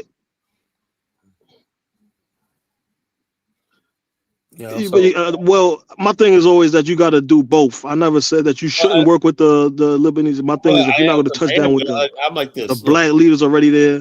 There's major things I want to accomplish in Liberia. Major stuff that I'm putting everything on the line. Major stuff I want to get into. I'm going to need major partners, major investors, and major things because the people that I'm trying to convince to come to Liberia, I can't be fucking bringing people that I know in America, business people and whatnot, and I got a fucking ragtag jack-laid operation, so no Elvis, but I got partners that do have money, major business, and I cannot get them to come to some place where what I'm saying right now, and I gotta, I would say if I say I know people that want to invest in real estate, factories, and shit like that. They want to build shit, whatnot. People like that, but the people who's doing all that are different types of people, so I gotta go with what I know. Then once an agreement, people are like, yeah, we do this, we do that. Then I can go back to people that's interested in Liberia and say, well, yeah, we got these people here. They're not black, but they could do this, they could do that. It's an option, for 5 years. I mean, so. We put together a business. We brought the first black African American tour group to Liberia, and everybody's like this. Like when I go there now, all the people that's in the tourism. My friend Ross, congratulations, Ross. He just got hired for the Liberian Tourism Board. Congratulations to Ross. He worked hard for that. It took him 4 years of hard work and everything like that. Now he's gonna be paid and he's gonna salary. His life's gonna change. I'm glad of that. We worked together. And on his resume is what the tour group he brought from America. He used that for his thing, So the bottom line is this, but we got other things. Like, I'll be honest, there's a lot there's a lot of things I see in Liberia that could be a business opportunity, right? A business opportunity, right? And I'm saying to myself, and it's not even like me making money. I'm just saying the country needs this. Like, let me give you an example. The road leading to fucking to Robertsport, which is becoming a tourism mecca for surfing and everything. There's not one. There's no gas station in Robertsport, right? You got to buy gas in bottles, right? That's an opportunity for you, Carla. Hold on, look. I don't have no. I'm like this. What I do is I put things together, right? If I get a piece, I get a percentage fine. But I want to say, look, we need like at least 7 rest stops on the highway, which is being paved right now, from Bomi County all the way to Robertsport. You know, that highway alone could use like 4 rest stops and gas stations. Okay, you can easily I'm do that. saying like this: if I say, look, boom, boom, boom, what good people that in Liberia that got the means to do that? You know, it's Lebanese. You know, I just want to see it done because I'm saying I'm sick of driving up there, and you think you're gonna run out of gas and shit because there's no gas stations for like 40 miles and shit. You know, 50 miles. You know, so, welcome to Africa, bro. That's an opportunity for you. Well, like I said, that's why I said I don't want to restrict anybody, right? If the Indians could do it, the Lebanese could do it, the Chinese, whatever the fuck it is. Just bring the shit and let's build the shit, you know? Waiting on black people and Africans is going to wait for fucking ever, you know? Listen, you see any Indian, Lebanese... Can you hear me? They're always ready for business. It depends on what you got to offer. Or whatever, you know. The bottom line is, if I'm trying to convince black people in America, wow, we to try to build tourism in Liberia and whatnot, they don't want to hear there's no gas stations on the way. You can break down or service stations if your car breaks down along the way and whatnot. We need these fucking things, you know. Yeah. And when you start doing that, then black people in America be like, okay, you know, okay, I see that. Let me try it myself too. But you got to get somebody to take the risk. You know, Lebanese are pioneers. Yeah, all they're doing, they're just buying and selling. That's all. They're not meant, you know, they do manufacture here and there, but they're buying and selling. There's nothing scientific about it. They're merchandising. It's not just buying and selling. Yeah, bro. That's all the same thing, my friend. It's not, your merchandising is not easy, you know? There's import, export. That's all they doing, Kyla. You're doing a lot of Lebanese riding, man. Tried to build grocery stores. Like that guy, what's his name? Winston, whatever his name is, the fat guy. The actor went at, he thought he had a good idea of investing in a grocery store in Louisiana, and at 3 months it flopped. You know, 3 months. That means he didn't prepare. You got to be prepared to at least. He put a lot of money into it, but he just don't understand grocery stores. Yeah, but you got a parachute. Hold on, Carla, weren't they stealing from the market, man? You know, stealing from no. The guy, what's his name? Winston, you know, the guy that plays in Stella Guy Grubeck, the fat guy. The dude get on the bus. They get on the bus. They threw off the bus. That dude right there, Winston, whatever it is. He opened up a thing, and he's like bitter about that. He's angry about that because it failed. But he didn't understand grocery store. I worked in grocery stores for years, and there's a lot of logistics to it. You have to have like 20 different suppliers, you know, and round the clock, year round. You know, if you can't get bananas from this country, well, you got to know the different seasons or how. Yeah, true. Like that, you know, you got perishables. You got 1 week to sell it, and then you got to have when the stuff goes bad, you got to have an outlet to like sell some food pantries and get it written off and stuff like that. There's a lot too. I had a bread company where I was distributing bread and cookies and whatnot of Edamons. You know, that's a bread company. Mm-hmm. And basically, man, that was really tough because I put bread on the shelf and whatnot, and like not 4 days later, I got to pull that off the shelf. It's going to go mold. Yeah. Man, there's a lot to running a store. The Lebanese and all these other people. Was a baker. If you get it right and you're patient, listen, the secret to those that's not me. That's not me. Yeah, I understand. In America, I let the immigrants do that shit, you know. Yeah, sometimes. Okay. I'm not doing no. So Carla, only the Lebanese could do that business now. Well, Lebanese are backed by a lot of money. Yeah, okay, they're gonna act, but they're still gonna work hard. Lebanon makes $25 billion a year. No, bro, their country is not poor. They get the money from African countries in there. Yeah, I know that. They don't have other places, man. They got access to Arab money. Bro, look up the depth of Lebanon, man. Lebanon is one of the poorest countries in Europe, man. Lebanon's a shithole, but they know they can come to Africa and get rich and take the money out of Africa. You know why? Because they're taking a risk that nobody wants to take. No, they're just connected. You know, they're organized. Like Africans, black people don't work together like that. You know, you go like you got people in in Liberia. They hate the Fula man. They think the Fula man instead of working with Fuller Man, they rather see the Yeah, they're very organized. Very organized. You know? If you can make what the Fuller Man eats or what the Fuller Man wants, he'll come and buy for you. Right? That's what I discovered in my life. I think a lot of that is crap. You provide a service people want, they'll spend with you. I used to think that about black people to open my first store. Couldn't believe it, you know. Black people spend good money, especially what I was selling anyway. So I hear what you're saying, right? But I don't buy that. The good thing is this trip, my friend Naya is going to be there. I'm going to have. Oh, by the way, I got the itinerary for Nimba. Naya called me this afternoon and said, "All right, Kyla, we're going to go to Nimba on the 10th of April. We're going to stay to the 15th. No, March. Excuse me, March. We're going from the 10th of March to the 15th. We're going to be in Nimba, and we're going to Decoration Day. Decoration Day is a Liberian holiday where we decorate the graves of people who have passed away and stuff like that, like flowers and wreaths or whatever. That's called Decoration Day. That's a Liberian holiday, you know, and we're going to his mother's grave. You know, she worked 50 years in America and died, and she had a body flown back and buried in it where she was born at Nimba County in San Quelle. We're going to San Quelle. So I'm going to have a blast. He wants us to climb Mount Nimba with him. That hotel on top of it. I said, I'm not climbing that shit, man. I look at it, I'm not climbing that shit, man. Well, man, I don't think they're necessary. I would like to go up on top of that. It'd be nice to do, you know. I'm like, everybody, if you want to get to the top where the resort is on top of the mountain. I love that. I love that shit. Man, I'm not climbing that shit, man. I was like, I'm surrounded by mountains where I am. You know, well, I'm not climbing them. I grew up upstate New York around mountains, you know.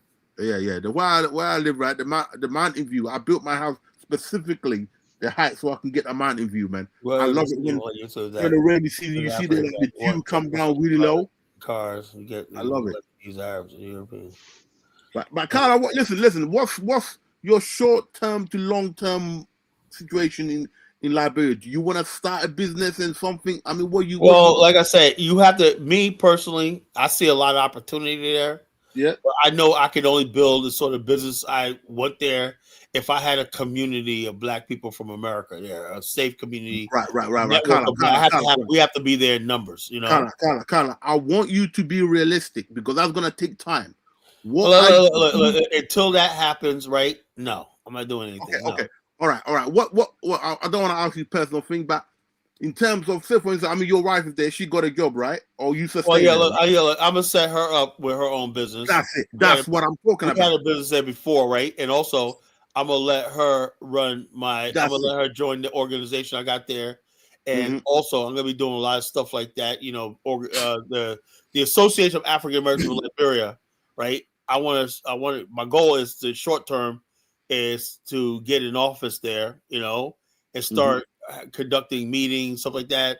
I want to get into the tourism business, you know, like hosting people. That's a good idea. But I'm gonna let her run it. You know, You know, her and my guy Ross and a couple other people run it. You know, bringing people in and stuff like that, and you know, showing people around. You know, and also we got a list of real estate hotels, Airbnbs, all stuff like that. And I want to start putting together packages for people coming to Liberia and want to stay there, and business opportunity and whatnot. Like I said, if I want to invite somebody to Liberia and say, you know something, you know, this is, I'm gonna get the price. This is how much it costs to build like a gas station, right? The property, right? This is what the property costs. And I'm the part where I'm like this, right? It's time for us to get rid of these stupid laws about property ownership in Liberia, right? I'm dead serious, right? If somebody come there and they say, okay, I'll build that gas station, whatever like that, you know, I'll pay taxes, right? But I want to own it. You know, they ain't gonna lease no damn property and put any major investment on there. Well, so in Liberia, you could own property, but the only thing is you got to be black. You know, I don't think that's right. You know. What? So you're gonna remove it? You watch the Lebanese now. When you make that law, they're gonna buy out the whole fucking country, bro. Oh well, no. It's not like that. Let me tell you something, bro. Liberia has so many. I know Liberians, right?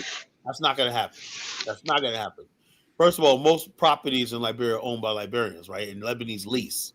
You know, they pay lease. Lebanese collar, man. No, at least. But I will say that, you know, going forward, imagine like what will happen if you take away that one restriction, right? I ain't say own land, but as far as like real estate, why not? Why not? Real estate is one thing. Land, no. Farmland, no. Whole sections of land, no. But real estate, a property, Yeah, a that's lot, different. whatever like that, Well, they're that's gonna fine. put a That's building lease. up on a lot. You Yeah. can lease that for them. That's all right. So, but that's it. But most Lebanese lease, they pay rent to Liberians. Most of the Congo people still own most of the property in Monrovia. Mhm. What I have seen on YouTube, like the video, whatever like that. Yeah, so it is what it is. Like I said, I like to see more. I want to see more people bringing capital and businesses to the country. I see when I see need, right? Like I said, I've been there many times, and I'm saying there's a need for this, right? For example, there's a need for fountainized drinks in Liberia. That would basically solve two problems, right? It would get rid of this because cans, right?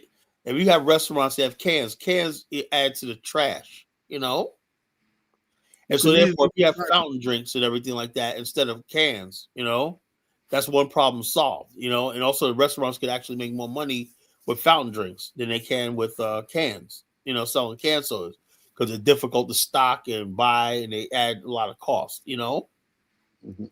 So I said fountain drink. There's no fountain drink system in Liberia because, well, I think the electricity is actually pretty good now, but fountain drinks also requires H2O, stuff like that, and H2O for the hydration, whatever like that. But you gotta, I would say, start off with the type of fountain drinks that's not soda, or pressurized, and then once that gets in, then the thing is, how would they purchase it, right? You got to have a finance system where somebody for say, look, I'm going to the system costs us a couple $1,000. We can't sell that, but so you got to have a finance system. If you got down the major restaurants there make a lot of money in Liberia, they can afford it. Pay financing. There's no financing system and credit system in Liberia. You know, so those are the things that like that. You need credit systems for businesses there. And then they could afford things like that. They could afford things like buying the backup solar power panel and stuff like that. You know what I'm saying? So these are things that I see that could happen, right? What you need is capital. You need financing and everything like that. So I think the business culture is actually pretty good. I do see businesses growing in their country, but they need a lot of support system. One thing they need is better gas stations and Yeah, car repair shops. I will come. Car repair. Oh, it's not going to come if people don't have you don't have Yeah, investors. Like I know a yeah. lot of people, What mechanics in tends to America. happen is I know so when many black people, black men in America, right here, that own state of the art auto mechanics. Now, how do I go to them and say, "Hey, you should open up in Liberia"? What's I got to do my marketing research? Are you going to make money? what That's you the find is first. the guy from the local countries around, you find them And then pushing this. also, like I said, when you build like garages, right? You got technology now where you could build a garage, a prefabricated garage, and you could lease them out to people. Say, okay, I don't want to buy my own garage with it, but I'll lease you for 10 years, whatever, like that. You pay him, okay, I can afford that. But the guy knows he's gonna make a lot of money, and then because it's Liberia, I'll say, okay, you could start paying the lease within 3 years. That's gonna bring capital into the country. It's okay. I got 3 years before I start paying my lease. But if we don't have a thing where, and like I said, if we don't develop, because I could do that. That's something I could do. You got Mhm. property, because I've seen so many abandoned properties in Liberia. So many abandoned buildings. I seen you know how many abandoned houses I see? Yep. People started it and they abandoned the project. Probably Yeah. all over West Africa. Right. Right. Listen. So, Listen, so Tom. I'm saying all these houses, Listen houses, to me. and stuff like that could be rehabbed Right. in Thank at you. least. Right. Listen to me. You know what one of my cousins used to do as a hobby? He still does it, but it's all crowded out now. About 16 years ago, when I started going back Ghana, when he used to finish his working for his dad about 2 p.m., right? He leave the office, let the office boy carry on. He go around, he just drive around his neighborhood. Ain't a abandoned building that he sees been abandoned more than a couple of years. He knows the people in abroad probably sending money to be built and they died and they couldn't afford it or something. He goes and finds the owner. Even if they're in America, speaks to them, pays them in pound note or dollars, and buys the property from them, fixes it up. You know how much money he made in the last 10 years doing that? When Ghana started booming, loads of money. This is extra money for them. He's the guy I'm telling you about in insurance. That's what they used to do. You can do that easily, replicate that in Liberia. That's why I said I already had that plan, but like I said, I just need a partner because, like I said, the people that will benefit that are people who actually live there. Like I said, these other people, Lebanese, and all these people live there. I don't live there. Right. So. Imagine, say my situation at the moment, the place I'm building up. Say something happened to me right now, and my brother decided he doesn't want to go back to Ghana, which he really is not really planning on. My cousins and all that back home. Eventually, I don't have no kids. They end up staying there. Okay. Eventually, it's going to be available for the family to use. Guys next door to me, they've got abandoned houses, and I'm already looking at them like that. If I get a chance, I go see the family, and they fall into hard times. Bro, you sort them out, you take over the thing, fix it up, turn it into a hotel, whatever. You're gone. That's easy business. One of the easiest business in Africa, and I'm glad you've seen that, Carla. Right? Keep your mind working like that, bro. You'd be surprised where your goal is at. So, any more questions about what I'm talking about, man? Yeah, principally, I think he's dropped off for a bit. But yeah, that video we're talking about, bro, that's going viral, and I'm glad. You're going to hear more about that. He exposes everything, bro. Right. It is a sad situation. I don't even blame the women. I blame the men. Well, it's a two-way street. The problem is, Carla, right? The problem is, those men, the reason why the video is going viral, a lot of the guys taken to YouTube are guys, okay, who, there's two of the girls there. One girl was getting chatted up by one particular guy. Apparently, she gave him a hard time. Okay? So when she found out how easy this white guy got in there, oh my God, this man was shaking his head right throughout the 20-minute video. He said he couldn't believe it. But unfortunately, I mean, I've been turned down a few times by some black ladies here and all that, right? Listen to me, okay? It's because the guy is white. Simple.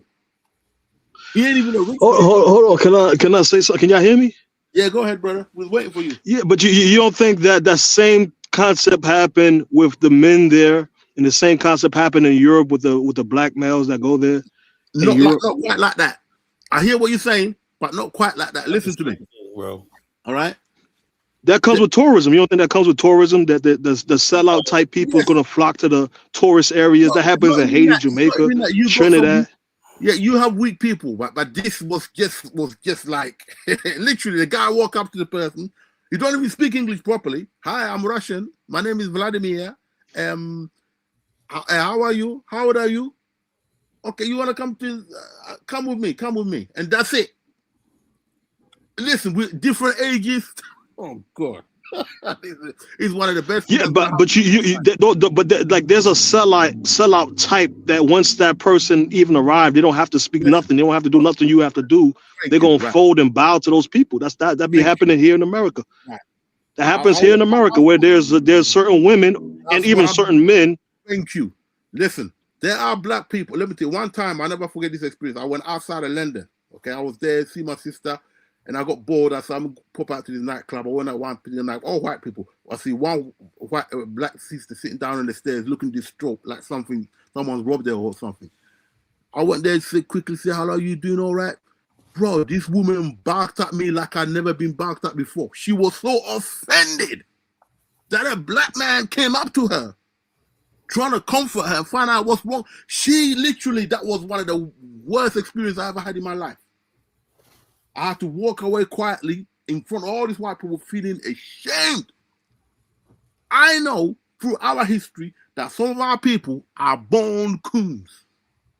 And when they see a white person, the Negropeans. Listen, when they see a white person, especially back in them days, in the early days, when we started opening up, white people started coming in slowly. And don't forget, this is Accra. This ain't the main Ashanti area. This is Accra. Them people have always been like that. That's why white man could settle around those poor areas.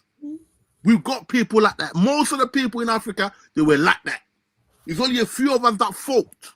If you look at the resistance in Africa, there's only a few places where the resistance was strong. And so the white man's always known this. This guy, Vladimir from... Lord God. Let me give my brother Black Manosphere. Later on, Carla, you should play that video. Let us see it. Well, yeah, if I find it. No, I sent it to Zongo. I'll look for it, you know. Black Manosphere, what's going on, brother? Hey, what's going on, bro? How's it going, man? What's on your mind?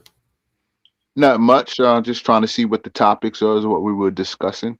Talking about the Negropean, the enemy within, the Negropean, you know, the black white people, but mostly the Negropeans tend to be people who live outside of America. There's black American Negropeans, but the whole thing is, what I hate is when someone always gives me a soliloquy or a history from the white man's point of view. You know, the white man's point of view. They always like you know who's a Negropean? That Professor Zanu. That's fucking hell. That dude's a Negropean. You know, bro, that guy sickens me to my stomach, bro. You know, is a Negropean. You know, white people did no wrong in history or whatever like that. There was a level playing field. We just dropped the ball. That's his whole thing. He's full of it. He has the most stupidest questions, and he goes out of his way to suck up to white people by winding black people up. Basically, I've never heard anything good from that man. I guess sometimes I wish I could dial his show if he's doing it live and just cut him the fuck out. But unfortunately, these are the black people that we got to deal with. These are the black people who were arguing that we should. Years ago, right? He came on the scene like 7 years ago. He wouldn't have lasted. Huh? He wouldn't have lasted. We had stronger people on their thing that would have crushed him back then. But now, well, 7 years ago, he was a Pan-Africanist. He came out as a Pan-Africanist. You know, I think he's from Zimbabwe. You know, yeah, he's from Benin. And what is it from Benin? I'm thinking of somebody else. You know. Oh, I think I know the guy you're talking about. There was a guy who was a reporter, but he was a good one. Now I don't think you get him mistaken with Zanu. No, but this guy. What I didn't like about him was he was real critical of Malema. You know, and he was like, well, blah, blah, blah. And I know you don't gonna like this, but he didn't like Malema and he didn't like Paul Kagame, you know. And I was like, okay, this guy's from Zimbabwe. And I'm like, well, you know, and I don't think he liked Mugabe either, you know, for some reason. Right. You know? I think this is the guy that he went to Rwanda recently to do a film speaking well of Pogami. Is that the same guy? Skinny kind of guy, Finn. Yeah. Skinny guy. Yeah. You know what he done? He went to Rwanda and he was paid money to do a show in favor of Rwanda. And people were criticizing him. They said, what happened? That man switched. Yeah, but he was given unfair criticism of Rwanda for a long time, man. I was like, this nigga, that's Pan-Africanism, but right, you know, that's because he had information. Somebody him to switch his opinion. Yeah, he had information, right? Because he was close to the Mugabe regime, but something happened, and the man switched up just for the money. So he said, "Listen, we got people like that. Don't forget, we got people who are sent, trained, and sent." Most people are like that. Most people will join the government and go for the money and here in America, when also we have hold on. Let me just make a statement real quick. Here in America, if you're black and you join in the branches of government, become mayor, governor, and these type of things, more times than not, you are taking from money from the government and doing some type of scamish type something. Yeah. Yeah, this a lot of times in Africa, what I realized with that guy is that white people went so far as to, because I always look at who benefits from this in the long run, right? Yeah, then you know the answer. Well, look, there's a lot of people who are the white man has recruited. He knows that Pan Africa is a buzzword, a catchphrase among black people. So what he did was he'll have people. It's called controlled opposition. Yeah, right? he'll go in there, and he'll have a whole bunch of people. They'll say, you know who I think is like that? Dr. Arikana. Okay, I think she's a Negropean. and whatnot, because maybe she's now getting serious, whatever like What that. what what what, what makes her a Negropean, Carla? What's the definition, and what makes her a Negro? This is what gives it away, right? When the situation happened where Zimbabwe had to pay the Europeans $3 billion, right? She was all for it. You know what she said? She said, well, the Lancaster Agreement, blah, blah, blah, wasn't honored. She said, the thing is, though, she's from Zimbabwe, we took the land, right? And she said the only thing the white people owe us for was the original land. Now, the gain on the land, the equipment, the farmery, the infrastructure, the irrigation, all that stuff like that, she goes, we have to pay for that, right? We got to compensate them for that. She was pro compensation of European and white farmers, She's telling that. She's a contradiction. Zimbabwe fought war to get that thing. So what the hell is she talking about? She was like saying that, yeah, okay, we get the land back, but you still got to pay for the development, and that was $3 billion. Zimbabwe is still paying for that debt, Those farmers were putting up the cost of production, and trying to control the government that way. And then Mugabe had enough of it. He said, "Sodia." He just went for broke. He said all the white people. He said all the white capital, one that was invested there, the farms, the factories, and all stuff like that. She goes, they lost all that. They had to get all that bad property back. So you have the land back, but all the property that was on it, the capital, you had to pay for that. That's what she said. I remember when the one reporter went up to him, white guy, Mugabe gets 10 months, and I hate you white people, man. Get the fuck out. Oh, I seen that. The white. He goes, this he might not be perfect. I think that brother knew how to give it to him, bro. I was like, yo, he sounded like he was from America, man. I was like, bro, but people forget Mugabe spent 9 years. He goes, I just want you to fuck out of my country, man. Get the hell out. We don't care. But he used to come to America. Listen, that brother spent 9 years in jail. People forget that, They talk about Mandela. That guy spent 9 years in jail. People often forget that.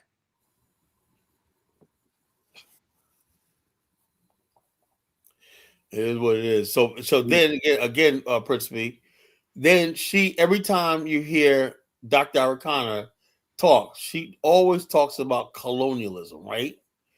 And one of her speeches, right, she never once mentioned the transatlantic slave trade. All she talks about colonialism. And she was part of that privileged class that benefited from colonialism. She got education and she lived a high life. She never suffered, So these people who benefited from the colonial system, they're gonna get up here and tell us that. I think she's got enough African American friends living in America, and these are all these African Americans right now. Right now, the Pan African movement is controlled by a bunch of Negropeans posing as black nationalists. Listen, and Pan Africans. It's what you want to make of it, brother. It's a non-stop. Go ahead, Louis. Go on. You can make it how you want to make it. I mean, the way I see it, Pan-African for me now is through business. I'm gonna get back. Well, I'm like this. My whole thing is everything is for business. That's it. I'm all for business too, but my whole thing is with these people is that we look at people like Arcana and all these other people like that. They not saying the things I know, which is necessary, right? Which is necessary. I say that why doesn't Africa have like Dubai? Why don't they have Dubai? Why don't they have like South Korea? Who's making a noise? South Korea. They built a $50 billion city, right? That basically is a Pan-Asian city. And the new city is going to have young Asian people from all over Asia. It's going to be like a city. It's being built right now, right? They have people. They got a shopping mall, airport. It's a futuristic city, smart city, right? But the thing is, it's going to be populated by Asian businessmen and everything, new students and whatnot. That everything from all over Asia. Whatnot, this new Pan-Asian city, And so I'm saying, how come the African mind can't think like that? Who told you we can't think like that? We thinking like that. We Oh, just come ain't on, coming Kyla. into it. Come on, Kyla. Stop it, Kyla. Yeah. Okay, That's that Lebanese mindset Kyla got now. See what I'm talking about? Once he hit that 100, once he hit that 1,000, he got that Lebanese mindset now, man. right? Yeah. Now you If want we're to gonna speak have to a Lebanese. if God we're gonna damn. have hold up, we're gonna have an intelligent debate and discussion, right? Let's have an intelligent debate discussion. No filibuster nonsense, right? Right? Kyla, listen. Hold up, Kyla, even your example of Dr. Arakana, she's from southeastern Africa, right? So colonization may be more prevalent to her history and her No. culture, and she probably see her ties. what I'm saying is, okay, that's fine, right? But I'm saying, as far as me from America, right? I'm from America. Yeah, I don't see. I'm not a victim of colonization. You know, that's not my thing, right? Her pitch, right, is not to Nigerians, it's not to Zimbabweans, it's not to Rwandans like that. It's to Black America. No, it's for black people. for No. black people, she's trying to connect slavery to colonization. Black America, right? And what another thing I don't like is this idea that when you come to Black America, we're a different group, right? She just puts us all as Listen. you know? And I'm like, That's I'm not where the conflict I'm is. Black American. I'm Black American. What does she want from us? Yeah. Well, what I'm saying is, hold up. This is what I'm saying, and people don't understand. Black This. is black, bro. No. No, but Kyla, you want her to crossplay you? I don't understand. She doesn't understand your full history, and she acknowledges that, and she connects where she connects. You got hold up. When we're basically behind the we're behind enemy lines. We're in America. We don't have a second country and stuff like that. Yes, that's why she's telling you to come What back. does she want? What does she want from us? I'm Black American. What does she want from us? Who knows? What is she trying to sell to us? What does she want from us? Hey, yo, this is the whole thing. This is the pitch. I think you just don't like it, bro. Well, this is the whole. This is the ADDI pitch, right? They're saying, okay, we're all diaspora. Didn't one people? I'm like this. The one lady that was a diaspora, she was actually a Liberian. Actually, she went with Dr. Okay, that's fine. It's a diaspora thing, right? If you She want has to a big organization. hold on. But most of these people that call themselves diaspora aren't even Black American. They're basically from the Caribbean. It's like that. So people think it's talking to us. You know, we got this fuck movement called LLCPA, right? He's not differentiating between what a black person is from. I think we need because your black experience. What does she want from the Black diaspora? I'll ask it again. I think she's a former African Union representative, and she was trying to bridge the gap. Kyla making it seem like it's malice, but Kyla don't want to talk about how Ricky Rubio, he was in Europe and he didn't even bring up the slave trade at all. And he was talking about Americans Foundation, and he was talking about how America is an extension of Europe. I don't even know who that is. You didn't. I'll send that video to you. Rubio, the Senator Rubio, the former senator, he's now the national. You don't know who that is? It's called Marco Rubio. And Marco Rubio. He's trying to starve out the Cubans, isn't it? He's trying to keep Cuba. Rubio has nothing to do with me. Well, he was talking about America, right? He was over there in Europe talking with the Europeans, and he was saying that America is an extension of Europe, and he was talking about how America is the West, basically, and that it was built by Europeans. He didn't mention slavery. He didn't mention the slaves. He didn't mention African Americans at all. I don't even respect them to do that because we have been silent in Black America for too long. And that's why I say this is a Black nationalist platform. Anybody listening to this platform realizes there's a Black nation here in America, right? And I want people to realize that if you're going to talk to us, you talk to people like me. You know, who got the ear of Black America, right? And say, Kyla, if anybody listens to my show all these years, say, Kyla is real in tune to what's going on in Black America, right? So let me get some concentrate and build your platform, and one day she'll come on your platform. But right now, Kyla, you don't think she's trying to bridge the gap by just mentioning her association to this what happened, and she's not trying to cross play African American by saying slavery this and slavery that. She's just talking about her connection and bridging the gap. I'll say it will have to, but I'm saying you can't get me riled up. What I think about when I'm talking about what I want to do is what happened to my ancestors via the transatlantic slave trade, right? That's what I'm saying. Now, if that's her thing, what she's doing, that's fine. That's her, right? I'm saying that if you're going to lead me or anything like that, you got to come from my lineage, my background, and stuff like that. Now, if you have a situation where so you're tribalist now. I'm not a tribalist, right? But That's not Kyler, tribal, but it's Kyler, go ahead. that's just you, Kyler. I mean, the people is more than just you. It's what do we want? Well, I know that. Hold on. Let me finish what I'm saying. Right now, I'm saying the fact that when it all said and done, right? This is why people are walking away from this Pan African movement, right? Because Black people in America are like, okay, we're talking all this stuff, right? But we don't benefit from this stuff, right? Let me ask you a question, Lewis, right? Mm-hmm. Call me a tribalist, right? How many oil blocks does Black America and the so-called diaspora own in Africa? Well, Ghana always selling oil blocks if you want. I didn't say Ghana. I'll talk about how much any African American companies or corporations that I can invest in that owns a piece of an oil block off the coast of Africa, where our ancestors came from. Hold on. Can I answer that? The answer is no. There's none. Right. Yeah, but whose fault is that? You got people that can invest. Okay, let me give you an example. Okay. All right. So you want Africans to just open up their eyes for you just because you're black? Hold up. Look, say this, right? My ancestors were ripped from the area of northern Congo, southern Angola, right? Southern Congo, northern Angola. That's my ancestors came from, right?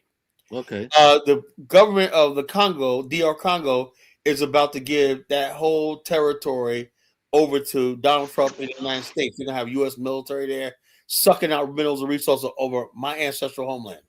Right. So why are you protesting against that? Look, I can say all I want, right? If we're not on the same fucking page, how can I protest? If people think, bro, listen, these are the things I see. Listen, right? Right. Listen, do you have an army to whatever go Dr. Arcana is talking about? Hello, Kyle. Do you have an army to go and take over that place? I don't. Hold up, but I'm saying like this. Why don't we Black people in America, right? How come we don't have a fucking base camp in Africa where we can have our own fucking army and stuff like that? You don't even have a base camp in America, bro. We're not gonna have a base camp in America. That's the whole thing. That's all Black Americans have to do is go over to Africa and make those connections and say that's what we want to do. That's what I said. I am trying, right? We got a year return, and look how much that year return, man. Is that what Black Americans want to do? Is that their goal, or is that an option for them that they are aware of that they can go do that? Well, look, I'm saying like this. If people want to do the so-called year return, that's fine, right? But I'm saying from my point of view, right? Just me, my personal opinion, right? Mm-hmm. I'm saying this is what we are. We have no fucking power in the world. So 500 years went by, right? We're in the same position our ancestors were when they were dragged in slave ships. We have no military, no diplomatic, no power whatsoever. Right. That's so what I don't want to hear no lip service about it. How do we solve that problem? I'll tell you how you solve that problem. The first thing you do is the basic. Right now, the Democratic Party taking advantage of Black people. What you guys do need to organize the Democratic Party. That's a joke. You need to organize yourself, set up your own party, and try and fight for. Yeah, but the thing is, hold up. You cannot set up your own party. The party, yes, you can. A political party is basically now. Let's you talk about local areas and cities where Black people start from local areas. Hold on. But the thing is, though, look, Louis, you don't understand how these things work. Oh, now you make this. I know exactly how it works. The Democratic Party and the Republican Party control every last thing. They're gerrymandering now. Right? All you got to do is join a Black party. Okay. So in other words, who's going to run the politics? Where's the money going to come from? These Democrats got millions of. Kamala Harris got $2 billion. To hell with her. Organize yourself. Everybody put £5 a month, £1 a month. Yeah, all right, yeah. Okay. How many of you are there in America? Whatever. Like I said, you guys don't know the reality of politics in America. The reality of politics in America is just a done deal. America, the Democrats. You managed to set up the FBA. You set up the FBA. You got in the national newspaper. The FBA is another joke, man. Come on. Right, that's exactly. See, when you want to do something, you can do it. If you stand up for Black people, right? I was pretty in much the got interest the of your idea. people. I pretty much got the idea of what to do. You know, I know what to do. You All know, right, no so the problem. bottom line is, FBA is almost an established thing now. Like it's Yeah, almost its own right, party right. now. One man called Tariq Nasheed, and every idiot follow him because they like that. They like going in that degenerate nonsense. no. But when The it only comes reason to why they the call truth, FBA is because the Pan African world has not delivered anything to them. what do you mean have not delivered it? Because they have. I don't Go care ahead. what Tell him, I Lewis. don't Tell care him, what Lewis. happened. They are established group now. That's it. Well, this is it. At least we know who the coons are anyway. So we got that sorted out, right? So now, when you say Pan-African ain't delivered, all the independent states of Africa is because of Pan-Africanism, right? Tell him, Lewis. Hold on. Pan-Africanism Again, has been that the has, most Lewis, effective. that has Listen, nothing to do with our situation in America. no. Okay, so You see now he's got nothing If, to do with if FBA wants to step to take me and Lewis. to Take me and politics as a Lewis. party, Listen, brother, right? The success story, right? Pan-Africanism is the most success story in Black history. Full stop. Oh yeah, okay. Tell him, Lewis. It hasn't done anything for us over here, though. Of course it has. Kala, your people got educated through Pan-Africanists and Black nationalists. You know this, man. The Pan-African. Yeah, some of y'all didn't even look up past the white man's shoe before Pan-Africanists, man. Through the civil rights. Pan-Africanism gave y'all pride. Come on, stop that, man. And civil rights that got us where we are, not Pan-Africanism, bro. Bro, half of y'all didn't even look up past the white man's shoe before Pan-Africanism and all these different nationalist groups stepped The large up. middle class in Black America was built by the civil rights era, not Pan-Africanism, bro. no, he's not saying that. He's just saying it gave you some education. It gave the Black people in mass and in whole some education. When you talk about Black studies in colleges, where did that come from? Which is a value. Black nationalism than Pan-Africanism, you know. Black nationalism. They intertwine, Kala. Black nationalism and Pan-Africanism is intertwined. They're the same thing. Yeah, just being they're not the same thing, but they intertwine. There's a connection between the two. Because the Nation of Islam never had any African program, you know. They literally be African. It's not about the money. It's not about the money and the industries of things. It's strictly about the pride, the heart. You understand what I'm saying? Being more knowledgeable about Africa. All that came through those movements. And so that was a good thing. That's fine, you know. But it was a good thing. It was a good thing. Go forward now, right? 2026. Right now, the most powerful movement in Black America right now, in the Black world, is the IUIC Hebrew Israelite movement. This guy. You like it, you like it, Bishop Nathaniel and his boys are the ones. Yo, the guy yelling on the corner. Lewis, I would say it's FBA. Yo, here's like stuff, man. It's a clown move, man. Hey, Carl, all right. Lewis asked for it, man. He asked for it. Listen, when you gonna have Bishop Nathaniel? You asked for it, bro. No, Carla. When you gonna have Bishop Nathaniel on? You got to do a special Bishop Nathaniel, man. Man, I ain't no get that. Right. See, that's where you go wrong. Trust me, you do a couple of shows, dude. I'm not having no clowns on my freaking show, man. What do you mean clowns on your show, man? You want to know real Black history? Get the man on there. You want to get your audience up, don't you? Well, you're gonna have to start something. Right? You see, let's watch some Hebrew Israelite stuff there. This is you see, go Black to Africa. You see what he done to his channel when Bishop Nathaniel come on his show. That's the future, bro. We're God's people. Yeah, this is hilarious. It's hilarious, man. Hebrew Israelites. So, man, what they call? Hebrew Israelites debunked. This is 4 minutes. Okay. Ain't nobody debunking no Hebrew. You can't debunk the Bible, bro. Yeah, let's see what these guys are talking about. You know, I don't know. I never seen Liberia. You see them in Liberia. You know they got a school in Liberia. Fair use, man. Fair use. Yeah. You know, IUIC got a school in Liberia, isn't it? You know that. Whatever. Yeah, come on, man. You can't beat that, bro. Organization. We're getting high centered on the fact that because I'm Black and I say that I'm the people, I think we have to show that these people had a race, and that if I can't show that these people were black, then that would disqualify my assertion, would it not? And secondly, if this is a covenant, a blood covenant, then these people had a race. They were a people.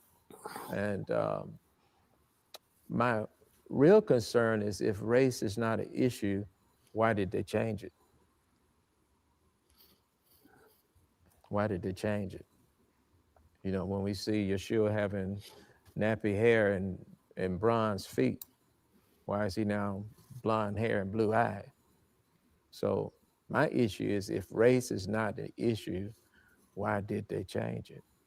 That's it, brother. So I think once again, if you're going to identify someone, that's the first characteristics. If you rob a bank, the first thing they're going to say is a black man, 6 foot tall, wearing XYZ. So you know, if you lose a dog, what are you going to say? Black dog, white dog, or just dog? So if we're going to identify and find these people, there should be some signs, and God leaves us a breadcrumbs. He leaves us a composite, not just the race, but the characteristics, the life that they would be. They would be a scattered people. They would be an oppressed people. And the final thing that I would encourage you to do is read Deuteronomy 15:13, Genesis 15:13, which tells us that we would go into a land that is not theirs, and there we would be persecuted, we would be sold as bondmen and bondwomen, that we be. Yeah, but the FBA believe they were already here, so that goes against Hebrews, I think. But I want to have the debate between the FBA, we was already here, people, and the Hebrews. That's gonna be funny when that happens, you know. Well, I'm gonna set that shit up. Well, I'm here. I'm gonna set that shit up. The FBA versus the friggin' Hebrew Israelites. They believe they were already here.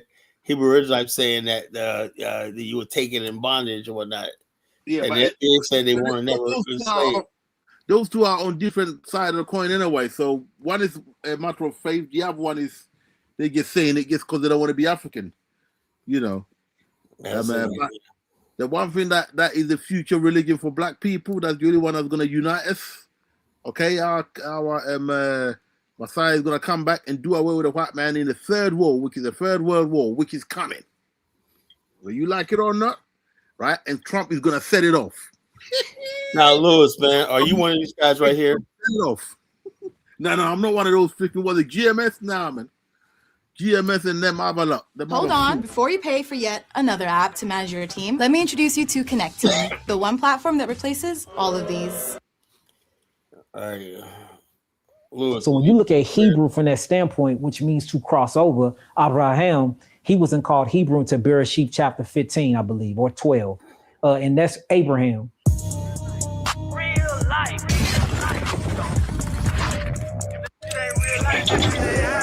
It ain't real life. Just ain't real life. Real life street stars. You know what time it is. But I think that's dope that, like you're saying, like, I feel like community's big, right? Like if you can find, because when you're an outcast, when you're doing something by yourself, it could be tough. But when you find your community, I feel like it's a little bit more easy if you have more like-minded people around you. So for you to build that, I can't do anything but commend that. Man, I ain't built it, man. The creator and the people built it for me, man. Like when you look at everything we doing and all this hard work, it's an energy thing. I put out all this energy for free for the people. Right. And in exchange, whenever I tell them that I got something that'll benefit them, they give. They're like, all right, I want it. Let me check it out. Like I grew so fast, I got too big for myself.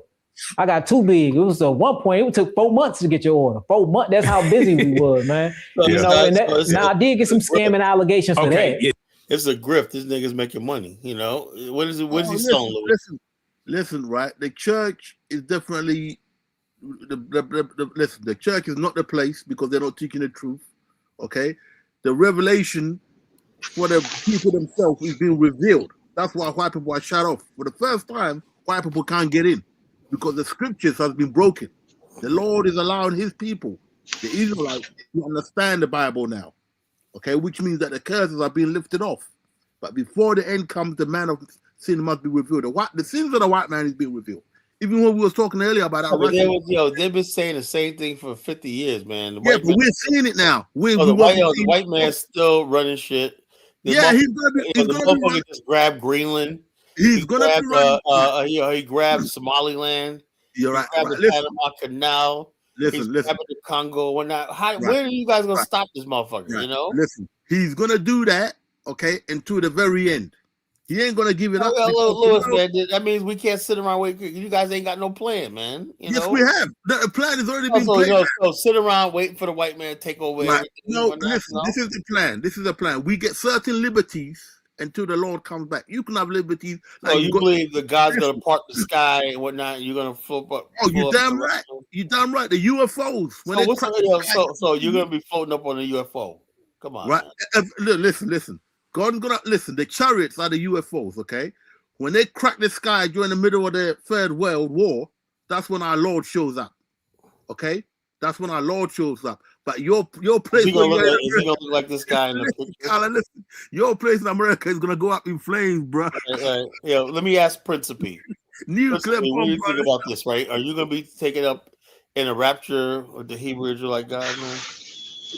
Nah, man, I don't believe in all that stuff, man. Even in the Bible is showing you that the Israelites are not following the way of God. That's why he even sent Jesus. So I don't really get the concept that they're preaching in the first place. Right. Like, listen, the only way we can get out of this is for the Creator, the one who made us, to come back and take this. But the other thing has already been organized. God already done this before the world started. He knew who was going to be the devil. We don't have to do nothing, man. We just wait to Hebrew Israelites.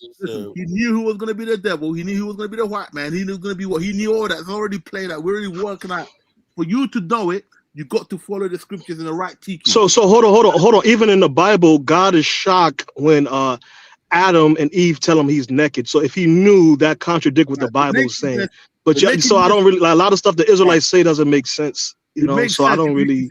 You take time and listen to the lectures rather than picking up bits and pieces. And you got to get the right people. The Bible said, who told you were naked? If God knew you was going to sin, why would he be shocked? Is he retarded or? Exactly. No, the nakedness he's talking about is not of you being physically naked. No, it's the knowledge. Listen, the knowledge. No, but he would already know that you was going to sin, though. Why would he be shocked that you sinned if he already knew you was going to sin? I'll tell you why. Because when you come from the spiritual world into this world here, you are cut off from that direct connection. Okay, and when they acquire that knowledge, it's knowledge of the tree of good and evil. They didn't know what was evil. They just knew what was good. But when I get that. But I'm saying you said that God. I'm saying I get that. You're right about that. I'm talking about when you said God knew that we was going to sin, that we was going to do all this. Why was he shocked when he found out, or when Adam told him he was hiding because he was naked? He should already have known that these guys sin because I made them sin, right? So your logic contradicts. Because the minute they bit that knowledge, okay, that's when that distance came. They were then no longer part of the heavenly thing. It was a distance. That's why he wasn't shocked. He just cleverly asked them, how did you know this and that? Right? That's all. But when he comes back, everything will be explained. But it makes perfect sense because the minute they bit that, what went into them was the cutoff point. Before they were going to the heaven, there are books. If you read the other book that a white man took out, he'll explain everything because they used to go up and down to the heavens. When that knowledge came, the white man brought that knowledge, or the devil brought that knowledge, and he used Satan, the children of Satan, that's them. Okay? When they brought that knowledge, and then they took off that knowledge, they were automatically cut off. That's where the Bible says that they became naked, and then that's when paradise was. But yeah, even through. I'm listening. He knew all that. So, but when they were separated at that moment, that's when he spoke to him that way. So that's what. How did you know? It's like your child. Well, how did you know? But you already know that your kid's gonna be like. So it's not schizophrenia. Later on, you'll understand everything when he comes back. He'll explain it all. Yeah, but it's perfect sense. Don't forget the Bible's written in a metaphor. So sometimes you look at it one way and it shows another way, and then another bit. We're learning as we go along. That's why we know certain things we didn't know before, because it's like a Rubik's Cube, 10 round that way, 10 round. Now we can see the final picture. The Third World War. The white man knows his time is coming up. He's reaching everywhere, trying to grab his hold. So how do you know that the black race is going to benefit from the Third World War and then not another race? It's the Israelites. Not everybody. Yeah, but don't you guys include a bunch of other groups, not only the blacks? So how do you know that the black race, the African race, the African Americans is going to benefit from this? If you look at the people in South America, they've pretty much been through what we've been through. In fact, they were annihilated before slavery even came to us. They worked them to death. And now because they're lighter skinned, they're mixing with the white people so much you can't even tell. Yeah, but so are they aligned for the blessings? Go ahead. Yes, Lewis, if the majority of the people that call themselves Hebrew Israelites are in America, the United Kingdom, and Israel, 3 places that's for sure getting bombed. No. We didn't say the majority, right? Some people used to teach that, but we don't know the full amount. But we know that a large amount was there. Well, how about this? The Negroes that's claiming to be Hebrew Israelites are in these areas, okay? They're for sure getting bombed. No, listen, how do the Hebrew Israelites benefit while being killed at the same time? I'll tell you how we benefit, okay? Bishop Nathaniel's got schools all around the world. Also, do the other groups now catching up. At first, they were hesitant, but when Bishop came through, he just went for it, and the schools are opening up heavily. The white people can't even keep up. They're mad, but they can't stop the word of God because God said the word will be preached to the end. So they can't stop us preaching the truth. They can try and put a limit to it, but they can't stop us. Through the internet, we're busting through. Even if when they try and restrict it, we're still cutting through because word of God is going to come to an end. It's going to come through. The white man's power has come to an end. This is it. It don't get no better than this. That's why he's trying to use technology. Lewis, what's the main profession of a black Hebrew Israelite person? What do you mean? What? It depends what they do for a living. Yeah, what are your main professions? Right, our main profession. You mean what we do for a living? Yeah. Well, I'm at the moment I'm working as a bus driver, but I'm a carpenter by trade. Okay, there's many other professions. What I mean, you talking about our aim with the Bible? Is that what you're talking about? No, I just mean like on a day-to-day basis. Like, what exactly do y'all do?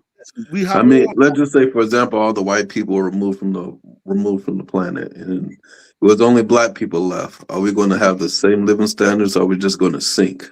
Well, black people was here before white folks, so how did we live then? So we're not going to have the same living standards. We're just going to sink. No, we're not. No, you're not. Because you see, this is where you're measuring the world according to the white man's yardstick. The world existed before. I'm measuring the world according to the yardstick that I grew up in, and black people contributed to that. Okay. Let me tell you what's going to happen. You're not going to exceed the white man until Christ come back. I'm going to tell you now. Put you out your misery. You're not going to exceed the white man. You can have liberty through independence only to an extent. You can have liberty in America only to an extent. Because I want you to be very clear. You're saying black people globally were never going to exceed the white people. And not until Christ come back. You ain't going to do that. And this is why we got to run from the Hebrew Israelite movement. Thank you, Lewis. No, I mute my case. Listen, you have certain liberties. For instance, you can go and industrialize your nation. They try to stop it. They'll try and put a stop to it, but it means more independence from the white man. Therefore, he's going to try and stop that. He can only do so much. Lewis, yeah? Are you watching like a little bit about what's going on in Ethiopia right now? The AU meeting.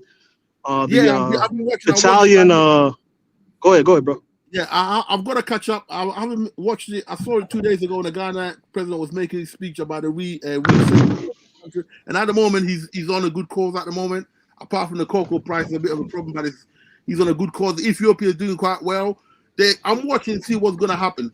The white man's got his hand all up in there, whatever the white man or the black people are doing. But there's certain liberties that God gives to us, and you can only see that with time. For instance, he gave us liberty. No, hear me out. He gave us liberty during the civil rights movement. He gave us liberty during the independent movement. We was rising up, and then we got hit again. Coup d'etats after coup d'etats, and all this. The white man is always trying to move in to try and stop us doing certain things. But you got to remember that white man is also an arm of the shield of God as well. God uses the white man to punish us for not doing his way, because our people are wicked. We keep doing wicked stuff. So Lewis, God looks down from heaven and he says, the black people are being the most wicked people on the planet, while white people are slaughtering, raping, stealing, pillaging. The Asians That's did the because same thing. The Arabs did the same thing. that's But because it's the white those man, African people that are the right? problem. That's because the white man was made to do that. The white man and the devil are perfect. They were Lewis, made to do what if they do. that's the case, then the hell with God. Literally, that doesn't make any sense. Brother, accept your punishment. Okay, you got liberties. So You can get on a plane, go to Nigeria, right? And out of all the nations that you could have picked, you chose Nigeria, bruh. That man don't give a monkeys about nothing else about making money. But that's what you wanted. Well, go good luck to you. I'm not knocking you. Okay, but we choose and make bad decisions. We choose bad leaders, and then we complain, oh, why we this, why we that. We chose fucking gangsters to lead us in Nigeria. but why are you singling out? Why are you singling out Nigeria, man? Because There's they know why the society is like that. They know they got gangsters in position of power. They know that. Okay, don't ask me that. They know that. We know the evil practice they do, the witchcraft and all that. They're all up in there in chieftaincy in Ghana, Freemasonry, all sorts of stuff. Black people do anything for the money, just to get a big. Hold on. But they were You just named everything that the American government does. Huh? So what's your point? The point is they're white. They're the devil. They can do that. You can't get away with that. You're the children of Israel. You gotta do righteously. When you do. So hold on. So where does the traditional culture of Africa come from if you believe it's evil? I'm here. Colin, you say FBA might be the CIA. What about the Hebrew Israelites preaching this trash? It's not trash. Well, I just think, honestly, right, Hebrew Israelites is a placeholder. You got to have Negroes thinking about something. You know, you always got to. Right. Colin Lewis just said we'll never exceed the white people until Jesus Christ come back. Why try? Let's just go and get that American flag and wave it proudly. Right. Listen to me. Just might as well just sing, I'm proud to be American. Listen to me very carefully. Okay. You are there, okay, in your land, big land. You got all the things you want. You go living well. You know, you might have your fights here and there. You're living well, and then up come this big ship across the ocean. You've never seen it, but it's like something out of space comes and land. You know you go in that big sea, you're going to die. What the hell are you doing? Making a boat to go across that big sea when you got big land you can stay on. Do you know that God has sectioned the world so everybody, all mankind got the place to live? But the white man, something that tells him he's got to go all the way to Australia and kill the Australian and take his shit. He's going to go to Africa, enslave the African, take his shit, kill the American, the Native American. What is it that made the white man do that? I'll tell you why. Cain. Because Christ told him in the Bible that the devil going to be your God. And that's who leads the white man. Okay? That's how he gets his stuff, through bloodshed. You want to get stuff the way he's got it, that's what you're going to have to do. And that's going to go against the word of God. But if you live righteous and listen to the word of God and obey it, you will do things righteous. Lewis, your word, the Bible says, the word of God says there's a time to kill and a time for peace. Listen, envy die not the oppressor and choose. Are you aware that's in the Bible? Listen, are you aware this is in the Bible? Envy die not the oppressor and choose none of it. Don't envy the white man, because you're not prepared to do the sacrifice that he's made, bloodshed to the devil to get the power he's got. You're not prepared to do that. So therefore, stop envying it, because he gets it from the devil. Lewis, hold on, Lewis, hold on, Jonathan. It seems like you're validating the white man's right to rule utilizing the Bible. That's what it sounds like to me. There is a word of God, and the word of God don't say a damn thing like that, Lewis. Why you lying? The world has been given to the hand of the wicked. The wicked is a white man. And you can show me anybody more wicked than him, I'll give it to you. Until then, I don't hear nothing. Hold on, you just said that the African is being punished. Yeah. So I'm confused. No, because listen. What the hell I being punished for, man? The word of God was given to you. It wasn't given to the white man. He gave it to you. Okay, he rescued you from Egypt. It was black people living together in Egypt. No white man. He gave it to you. No, Lewis. If this is our punishment, what are we complaining about? We shouldn't be having this panel at the moment. No. Listen, it's like this. You don't believe the white man that If this is our punishment for being so wicked and so evil, what are we complaining about? We should submit to God and just take the punishment. Of course, you got no choice anyway. You got no choice, but like I said, you get a bit of liberty. Yo, and Lewis, you use that liberty to build yourself up in knowledge. Say, hold on, were you indoctrinated by listening to Hebrew Israelites on the bus you drive? No. But they be having some deep. No, I used to ride the bus, man. I used to hear some deep conversation, man. I was almost converted, man. I was like, God damn, man, y'all going deep.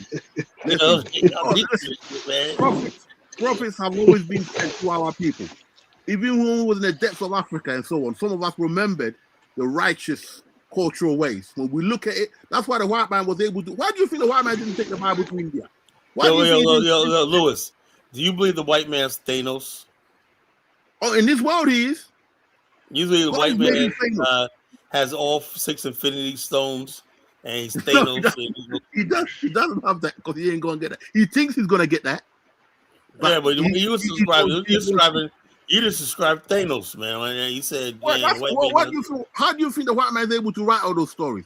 Don't forget the guy who started the Marvel comics.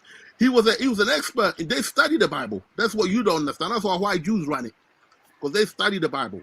White Jews was around from the days of Jesus. That's why when Jesus spoke to King Herod, that was a white man. We got records of him going back to the Greek times in Rome. This is what you fail to understand. Most people fail to understand. This is what got turned off, but now he's opening it up. And we could see through the tickets of the IUIC Hebrew Israelites under Bishop Nathaniel and his henchmen. We know they're the prophets because we could see now.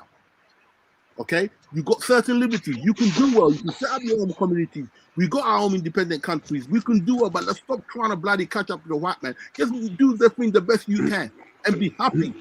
I don't need a lot to live. I don't need to live like those black people that you were showing earlier on, Carla, on their plane, and them fat thing. I don't need, no. I stick to my basics because the more the money in the world ain't gonna take you up there. Look how crazy black people become when they make too much money. You gotta be looking after your people and helping your people. But you wanna stack it up in a white man's bank so you can turn it off like they did to Kanye West. And but Lewis, I just played you a video where these Negroes were on a plane having way too much money, and you said it was all right, man. No, listen, if they want to live that way, that's their choice. They have the liberty they get. But a couple of years back in the 1980s, black people from Zimbabwe couldn't live like that. The liberty wasn't there. But the liberty is there now. So can I ask Lewis, where does this liberty come from if you believe that we're not supposed to rule until Jesus come back?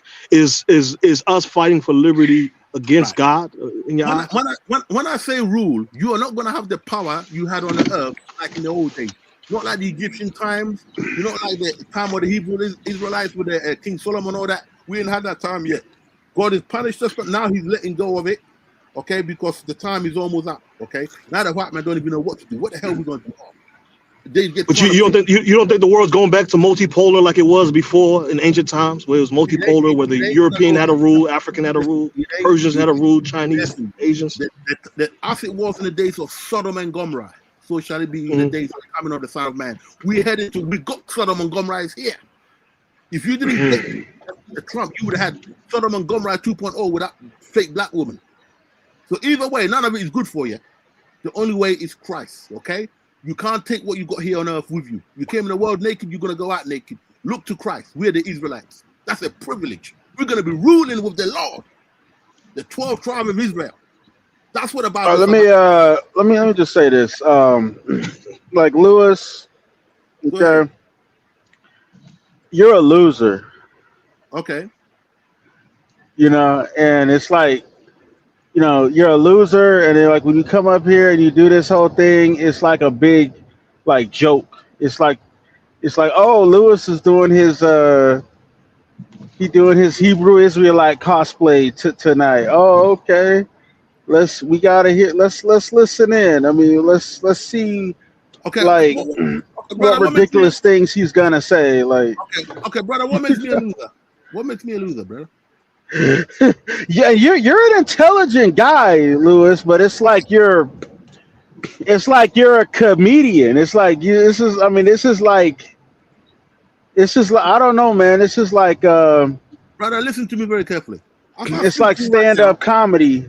As I speak to you right now, your enemy, the white man, is using the MAGA movement to push Christianity again, 2.0. The white man. The white man. We've got a solution called the Word of God because we kept studying it. Now we know the Word of God better than the white man. And Your enemy. Your enemy, the white man. The white man who's got his access on the power in your place. He ain't being silly. The white man, he got all the power. Yeah. But Lewis, back to some serious stuff. I don't know what. And this I don't see how he's a loser. I just think he's following improper, confusing we gotta doctrines. hear about man. the white man first and how he got all the power. Listen. Yeah, but can I ask Lewis a question real quick? So you see what's going on with the Italian president? I think she's the prime minister or president. Yeah. She's over there talking about the need for Western nations to stop and give Africa better contracts because that's the negative and poorly written contracts that skew towards the West creates mass migration, right? So a lot of the things are, whether directly or indirectly, is turning back to Africa and pushing for more proper trading terms, right? So why? Go ahead. Right, listen to me. That's why I'm saying God allows certain liberties. He's taking his hand off our punishment slowly but surely. Okay? But he's already told us what's happening in the future. And according to the scriptures that we've looked at, okay, we are not going to be on top of ruling the world when he comes back. The white man is going to be ruling, and he's coming back to smash the white man. Because it's the only way you Negroes going to believe he's black, or else you will never believe it. The white man. People like Jonathan will the white man. People like Jonathan will tell us, why comes that we're not on top like the white man? Why comes that everybody beating us? I tell you why it comes, and this is in your face. It's because of the sins of our past, and we continue to commit sins now. Okay, you know what our black leaders are doing there in Africa when they make money? They become Freemasons, they join up with a white group, they get into witchcraft, all sorts of nonsense. Up in Hollywood, or homosexuality and the rest of it. It all goes against the word of God. Stick to the word of God. Keep the scriptures, try and keep the laws, and you'll be all right. You step out the law, you're finished. He can't protect you, he ain't protect you. Stick to the laws of God, and don't let the women get you neither. Lewis, what happened to you recently that makes you believe white people are just undefeatable? Something happened to you. He been on this for like months, man. No, he wasn't this cooling the fuck out. No, he was. This is just. No, I remember like 8 or 9 months ago, he was saying that he was talking to somebody and he was like, you know, the Israelites in the Bible, that's who you are. And then everybody was laughing. And but then, you know, that was like 9 months ago or something, sometime last year. Mm-hmm. And then now he wasn't saying that white people were Thanos. In this case, something happened recently that makes him think this way. So, Lewis, just tell us what happened. Did you lose a fight? What happened? No, I did not lose a fight. Listen to me. Let me tell you something. We are physically stronger than the whites, but they have the gift of war. The art of war was given to Esau. Oh boy! Wait, Lewis. I got a question, Lewis. You say they got the gift of war. When they were getting their ass whooped by Genghis Khan and his son, what happened? They came back and stole one over, didn't they? Who's running it now? So white people can get their ass whooped. Bruh. And then bounce back, but black people can't get our ass whooped and bounce back. You can physically whoop their ass individually, but they're like ants. When they're together, they've been given a gift. Did you invent a nuclear bomb? Did you do that? Did you invent a Gatling gun? Black people contributed. Okay, did you do all that? No. He's been given that in order to survive. Other than that, the world would have finished him off. That's scriptural. If Esau didn't have the world would have finished him off because he's such a wicked man. Hold on, but you just said Esau, right? But Esau was the brother of Jacob, and Esau was the righteous. Hold on. Esau was the righteous one, and Jacob was the manipulative thief who stole his birthright. Yes, he was. You read the Bible? Yes, he was. Yes, he was. That's what you was told through the white man. No, that's what I read. When you read it in context, Jacob didn't steal his birthright. Esau sold his birthright. The church praises Jacob. The church doesn't teach. No. He waited till his brother was hungry. He connived with his He mother. sold He's it. the He wicked one, sold it. but the church teaches him as the righteous one. Go ahead, Elvis. Is that what voodoo teaches you? That Esau is the good one? Read the Bible in context, Elvis. Don't Nah, ask he your sold it, pastor. bro. He Read sold the your birth. Bible He in sold his context. birthright. His mother connived. They dressed him He up sold his to trick the birthright. father, even, right? They even dressed up Jacob to trick the father. That's in the Bible, brother. But he sold his birthright. Yeah. Go ahead. Principally, it was already written to happen. This is what you. Oh, forget. really? Okay. Esau and Jacob is the reincarnation, or no, sorry, regeneration, because we don't use that word. Regeneration of Cain and Abel. Okay, Cain came first. He was the wicked one because the darkness comes first. Then let there be light. Light comes through. You know what the story of Esau is an analogy to? It's about the Gentiles, right? No. Hold on. Let me make the point. Jacob is the Gentile, right? Esau is the chosen person because he has the birthright. He's the father's. Hold on. He's the father's favorite son, and naturally, his inheritance is to be God's chosen. God's chosen. But through crafting, God grafted, the Gentile, which was, Jacob, into the fold because Jacob sought his father's blessing. He sought his father's acceptance. He studied his father and knew what his father wanted, and he sought it, and he presented it to his father, and he was blessed for it. Okay, It's an analogy. If you look at the whole Bible, that's what it's telling you. That you don't have to be chosen from birth to be accepted as God's chosen. You can be grafted into the Church of Christ. Listen to me, brother. To help your understanding, okay, the analogy of Jacob and Esau is the regeneration, because we don't use the word reincarnation. Regeneration of Cain and Abel. But this time, when Cain came into the world, the mark that was put on him, God made sure it was there again, and that's his skin. This is the mark of Cain that the white man got. He never taught you that, because the other books that you guys ain't reading, that's why the white man took it out, because he knew that slavery was coming. Man, you took it out of the Bible. So now we're teaching you it. That's the difference between being a Bible church and the new way, which is the Israelite way. Lewis, I have a question, brother. Go ahead. Have you heard of the book of Enoch? I know of the book of Enoch. It's not canonical. You can't trust the book of Enoch, because the white man being through all that. I tell you why you can't trust it. Number one, it says that Esau was forgiven for his sin in the book of Enoch, and that does not align with any other scripture. So therefore, we reject that book. Okay? Why did you bring up the book of Enoch, Idama? What do you know about the book of Enoch? That's why in the New Testament, that's how we know the New Testament is the real book, because it repeats exactly what's written in the Old Testament when he says, Jacob have I loved, Esau have I hated. But then black people were going through that. The Bible was a pro-Jacob book. Jacob stole the blessing of Esau, man.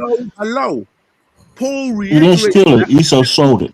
Listen, he reiterated that point to the New Testament people at the time, and reminded them that the blessing went to Jacob, not Esau, because Esau was in power at the time when Paul was around. The white people was ruling Israel at that time. That was our people then, but our people don't know that, because we've been through so much, we've forgotten that history. Oh boy. Okay. So Lewis, did the black man sell his birthright to the white man then? Let's go there. So, Lewis, hold on. Let me ask you a question. Lewis, you saying that the black man, our original lands is the state of Israel? Our original spiritual land, that's going to be in heaven. That's Israel, yeah. Not the Israel you see boy. Today. That's not the Israel Where's this land at? Is it in Palestine? Right. Israel, the place called Israel at the moment, the geographic place, not against that little place, is bigger than that, okay? That's the footstool of the Lord. When he sits down, so you tell me we got to go genocide Palestinians? When he sits down, that sounds really racist. His footstool goes right down there to that area. There's a spiritual thing about that area that you don't realize. You know what the Luciferians and the Satanists said? They say that Lucifer is actually the good one, because he was just trying to open up the eyes of men and give us knowledge. How can that be bad? So Lucifer is the good one. You should worship him. That's the same kind of shit Principe is talking about. Esau sold his birthright for a bowl of soup, He didn't value his father's blessing. He sold it in hunger. Listen, So that's not a righteous person. Okay, so what you're He saying, did. He did. Elvis, He is did that value since the blessing to the Africa point in which sold Jacob Why its did had he to sell it to his run brother and live for with his soup? uncles. Wait, Why wait, did Why he did he run sell and it live to with his his brother uncles? for If he, soup? Oh, let me. Hold on. I just want You're to know. saying I just that want to since know. Africa Okay. sold its children, Africa is wicked. So let me listen. ask you a question. I want to know. So the end game is not 12 million square miles in the African continent. The end game is 1 billion black people crowded into that little area. No. Sinai Desert. You know? No. You have to remember that the world that God originally made, this ain't it. Okay, this So is we just gotta make another world is, now. Right. This is just a reflection of that world. Don't forget, it's paradise. He took us out and left us here. And this the spiritual. So we're gonna go into outer space or some shit. Right. Listen, there are different You'll levels. be born again, Colin. You'll leave your fleshly body and be born. Why do we think we have 12 That's planets? if you are a righteous man, Colin. Why do you think we have 12 planets? And God selected 12 disciples. We got 12 planets, Lewis. There's 12 planets, 12 disciples. Why do you think it's ranked that way? Why do you 12 think planets? Where you get the 12 planets from? I thought it was 9. 12 planets? It's like it's like 8 planets now. Pluto got taken out. Bro, listen, anyway. There's 12 disciples that are gonna run the world. Can you name the 12 planets? With Christ in charge. There are many other planets out there, but I'm talking about the ones that we know of. Okay, right? So when he comes off, We got Louis, 12 can you name months. the ones that we know? This is to answer your question right now. Shut up, brother. This is what I know. Okay, I don't think you can name them, Lou. Oh, man, you gonna let me answer this guy, right? He's gonna run the world, okay, from Israel, okay, with the 12 tribes, okay, and the ones who are gonna believe. 10 of the tribes are missing, Lewis. No, it was always 12 tribes. That's why there's 12. 10 of them are missing. We haven't located them.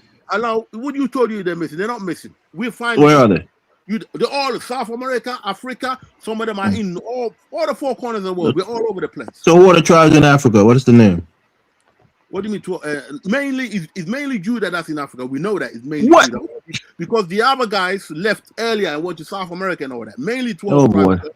You've been listening to too much IUCI or ICUI or whatever. UIC is Puerto Ricans, Peruvians, Dominicans are all part of the 12 tribes of Israel. You know, some of them are. Was Israel? Well, from what I remember, the Hebrew Israelites, supposedly the African Americans are supposed to be the tribe of Judah. The Haitians are supposed to be the tribe of the Levites. The Mexicans are the tribe of Issachar. Yeah. And then I forgot who the Puerto Ricans are, but all the other tribes like Zebulon or some shit. I think, but they put the Puerto Ricans and the Dominicans. No, because I remember they put the Puerto Ricans and the Dominicans in the same tribe. Only some of the black people in the West are the 12 tribes. Because y'all naming them by countries. Listen, not every black people are part of this, my friend. People always. Lewis, you do know that Haitians don't even come from the same tribes in Africa. Right. Whoever is telling the story, they always make themselves Judah, because Judah has the kingship. So they always say that their people are Judah, so they have the ability to right to rule. That's not why. Nah, we Judah. Because we know Okay, all right. Because we know the history of Judah, which Okay, Mr. Judah. You just been listening from the white. Judah. Listen. We'll say that shit about Judah. You need a all I say is, man, we are. That's why the white man cannot challenge no. Louis, you're not an Israelite, man. Because your people are selling slaves, bro. So when you selling your brothers into slavery, like the other brothers did to Jacob or Joseph. Exactly. Didn't Joseph brother sell him into slavery? If God wants it to happen, it will happen. Yeah. That's it. We're playing his game. So the Shant, who are their Shantis? Are they Levites? What tribe are they? Ephraim? Mainly Judah. We're mainly Judah. Oh boy, so you're Judah and the Black Americans are Judah also? Yeah. Yes. Oh boy. Tribe, nigga. I don't know. You might be some. I don't know what you. Nah, I'm a heathen. I'm only crafted into the Lord's kingdom by grace. I'm not a 12th triber. Let me say, you can tell Elvis is Israelite. Cause look at his beard, man. He got that nice beard. So but I got the receding hairline, so I got to be a Edomite. You probably empty. You niggas, man. It's the stupidest shit. And also, I can't be an Edomite also because I'm not dark skinned. I'm not pitch black. You know, the Edomites are pitch black. Look at us, African American. We light skinned. Niggas so stupid, man. Black to the 9,000, boy. That's what Look at his lips. She got that black lips. He can't be no Hebrew. I'll listen to that shit. I'm gonna die, man. Lewis, man, you got the broad nose. You got the big old lips. I don't know, man. You might be a Edomite. You might be a Edomite, man. No, man. Oh, Hamites, I should say a Hamite. You might be a Hamite, man. Nah, Lewis is a sham, man. You got that beard, man. I'm trying to tell you. No. Listen, when the real men of God teach the word of God, you know it. You know it. Okay, and this man got it. Okay, you cannot be following them churches a joke now. Not those silly Lewis, there was only one condition to get the blessings of the covenant, right?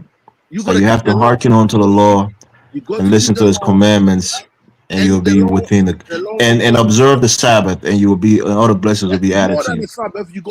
Black people have came back to the Lord. They've listened to the Lord. They're not at their head. They're still the chill. Let me tell you something. What's gonna happen when he comes back? Right? Carla talks about he's gonna lead his people back. Listen, when Christ come back, there will be no black women opening their mouth. Jack. Listen, you can die. Why no black women? Oh boy! So everything go back to the black women. I knew it. Don't start though. You do the same thing. Everything go back to the black women. So that's what it is. With the glasses. I know, Louis. You don't like women to be teachers, right? You don't like women to be pastors. We stick to the Bible. Paul does not women are not supposed to be. They're supposed to be of culture. Hebrew Israelites are misogynists, man. A lot of abuse goes on in their communities too. Well, man. I mean, isn't that what the Bible says, Elvis? I mean, you got to read the Bible with context, with precept upon precepts, right? You got to understand the context. The Bible said they're not supposed to teach men, but they're supposed to teach the children and other women. So they're supposed to still be teachers, and the women are supposed to go to their husband, and then their husband will debate and have a conversation, and the man will present it to other men. Do we have female prophetess in the Bible? Yes, we do. Okay. Yeah. So the Lord did put a spirit upon women to prophesy, right?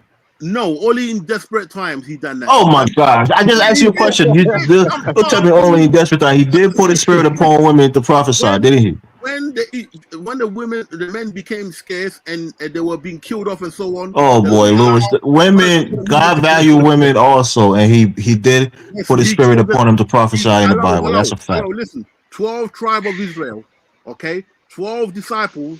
Okay, 144 of each one are gonna run the world, not women. Okay, the pastors of my flock, the flock of my pastors are men. This is what happens to you in the West. Well, that's not the point I was making. I was saying women are not so lowly in the eyes of the Lord that he put his spirit on them to prophesy his word. He did. Only at certain times. Oh boy! Well, why are you trying to minimize it, man? It's just the fact that he did. Because if you don't keep it where it is, this damn women start sticking their head up there. They're flipping. Oh boy, these guys are misogynist. Listen, who do you think Jezebel was? Jezebel was an African woman. Listen to me. She was an African woman of King. Let me ask you a question, Lewis. She was running them. Helen Troy was a black woman.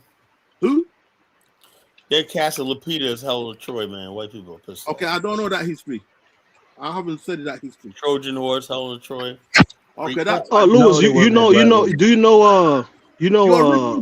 hello, Carla. The original Greeks were black anyway. So I knew Lewis was going to say that. I knew Lewis was going to say it. Black. I heard it all. The Mike is black. Oh God, Carla, so make it stop. The Americans, the original Americans are also black to Lewis, right? Listen, please don't this say is it. a fact of history because you don't bloody know it. I'm only asking, brother. Study Greek history. Yo, we didn't look. I didn't. Elvis, Elvis. Was Alexander the Great black? No. Hannibal was black. That's what he'll tell you. Yeah, Hannibal was definitely. Oh boy, not black, man. We're not gonna. Hannibal was from like Cyrene or something like that. Stick to the Bible, bro. Let's stick to that, right? And then we can go there, answer your question. So going forward, the Israelite movement suits the Pan-African view more. It's better than Christianity. Oh boy. That's what we're taking. That's gonna take us forward. Islam got no chance on. Wonder we ain't got Louis, hold on. Louis, you saw what The happened Lord to will provide. He'll Hold call on, his people back to him in his arms and his bosom. Oh, he's doing that. He's doing that, and he's calling the men first. The women, look how What is up with you and this men stuff, man? because Get he yourself a calls woman, men. man. Flock of my pastors are men. He calls men first. Okay, he Oh, didn't call boy. the disciples and went and say Mary Magdalene. No, he went and called the disciples first. They came later.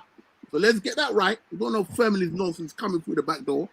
The physical life of Christ started with the anointing of one woman who was chosen for Christ to come in his physical form in this Save world. that Mary Magdalene stuff for the. Not Mary Magdalene, Just save all that stuff. Okay? Mary, the mother of You know what I Christ. find strange about all of this, though, Lewis, is that you say men will lead or whatever the case may be, but from what I understand in the Bible, Lewis, there's neither male nor female. We all become the same There will be thing. no There's male no or sex, female. Lewis. There'll be no need So for what the drinking hell and is he eating. talking about, gang? That's because you're taking it out of context. No, your sex is going to be done away with in paradise. Bro, listen. You're not going to have sexual desires. There's going to be no males and females. Bro. It's almost like we're going to be in a spiritual form. There's not going to be a gender. Yeah, I don't want that, Elvis. Of course you don't want that, you horny ass motherfucker. Of course you don't want that. You want to be having sex in the afterlife. Boring to me. Bible says, all right, go to hell. Go to be a Satanist. That's what they think. You have a lot of sex parties and orgies in hell. So maybe that's a When better. we get to have sex in hell, I'm going there too. Sex is overrated. The Bible Hey, says, y'all can go by yourselves. Colin's already telling you, man, sex is overrated. Listen to Colin. the Bible says that we're gonna have It ain't worth it that much. who are built like towers. Okay, we're gonna have women built like towers. That means big booty, big front, everything. Are you, Louis? That's some Islamic thing where the lady's gonna have endless boobs and their butt is gonna be a mile long. That's some stuff you see in Jannah in the Islamic heaven, man. I don't know where you get that passage from. We are down, okay? Right? And you're gonna have an orgasm that lasts 72,000 years in Islam when you're in Jannah. That's what they're saying. Listen to me. Praise the Lord. Listen to me, okay? I know that one like that one. That's why he's giggling like a little schoolgirl. That's why he's Valentine scriptures right there. Right. Listen. Valentine scriptures. Listen, I got something with Jonathan. Listen. Okay, this is for you, Jonathan. Okay, when Christ come back, we get our spiritual body. Right, that's where we get our big afro hair, and it's all white. Our beard is all white. Okay. What I got to do with anything? Having white beard? Is that a flag? Listen, when we get the power to fly up into the air, you watch too much George Clinton and when we get our power, listen, William. When we get our power, Beard's gonna be all white and woolly. You see a white and woolly right now. What we gonna do with our powers? What we gonna do with our powers, Lewis? Listen, I'm telling you what we're gonna do with our power. When we get our power, okay, and we fly up in the air like Christ. What are we gonna be? Superman? He's flying up in the air? Come on, Louis. Listen, when we get our power, that's the end of the white. When we get our power, this ain't the Marvels, man. It's not giving our powers like the X-Men. Listen, when we get our power, vibranium, we have vibranium. When we get our power, okay. You get a power. You get a power. Everybody get a power. No. Listen. Do you feel we're gonna have ordinary women walking around? No. Louis, you won't even be in your earthly mind. The carnal skin is gonna leave you. You're not even gonna remember your carnal skin. You're gonna be in a spiritual, renewed, reborn form. You're not even gonna be thinking about the nonsense you think about now. Listen, Adam was estimated to be about 15 feet tall in height. The measurements are there. We're gonna be like gods again. We're gonna get that power back. When we let go of that super sperm, bang! Enough to How tall are you now, Louis? I'm 5'9". Okay. Yeah, the short kings, they always pray for height. Now you want to be 50 feet tall for 5'9". No. Listen, I do all right. Okay. All I'm saying is so our women got to be power too. Okay, there's no such thing as our women. The Bible already told you there's going to be no such thing as male and female. There's going to be no such thing as sex. You're not going to have the desire for your women. You don't understand. Okay, don't forget the devil ain't gonna be killed for 1,000 years. He's gonna be released. Yeah, you're gonna be. You got some perverse view of the Bible, man. You're misreading it, Louis. Lewis, what kind of Bible you read? The Right. LeBron James Bible? King James Bible. I read the Bible. Okay. Our women. There's no such thing as our women. Once you've been Princess, as resting a right there former and living with the incarcerated Lord. nigga, he's reading the prison Bible. This is the only way. This is the only way you can come out this fucking stupid. That's because you Negroes are so stubborn. God will put you in prison before you He can dropped learn. a little bit of knowledge, y'all. God's gonna put you in prison. Now you putting a curse on the black people. God's gonna put you in prison before you get. Stubborn. The only way you learn is when you run your ass up in prison. You can't go nowhere. Hey man, Lewis, keep dropping knowledge, man. You really. Louis, stay off the Hebrew Israelite and the pot of yam, man. Stay over that shit. What do you mean? Cloud your brain, man. I go plan and start my business. Right? On Sabbath days, I'm going to be preaching during the IUIC in Liberia. Collars on Telegram again. Oh, you know we on go school in Telegram Liberia, group. right? They talking about terrorists. Elvis, you know we go school in Liberia. They talking about what? Terrorism. Well, they were early when I was up there talking about terrorism. Some brother from Cameroon up there talking. Colin, mute your mic, man. Hold on, let me tell him up there. Is that Principal back there too? No. I'm not in the group. That's John talking. I got a lot of expertise, man. You Collar kicked me out of that group for no reason, man. I could have been challenging those fucking Islamists, man. Calling them out on their BS. He got rid of Elvis and whatnot. Nobody said anything, but I said he got rid of Elvis. That's the part where you have to use your own critical thinking. When you say like you kind of like disheartened that Muhammad Gaddafi's son was killed, you got Colin, mute your mic, man. Is that Zongo Bongo talking? Yeah, Zongo. I mean, that's what I'm thinking about. Yeah. So there was a guy. There's a guy in the group that we just listen. There's a guy in the group that he has a legitimate grievance, right? So there's a guy in the group. He's a Libyan, but he's from what's the tribe again?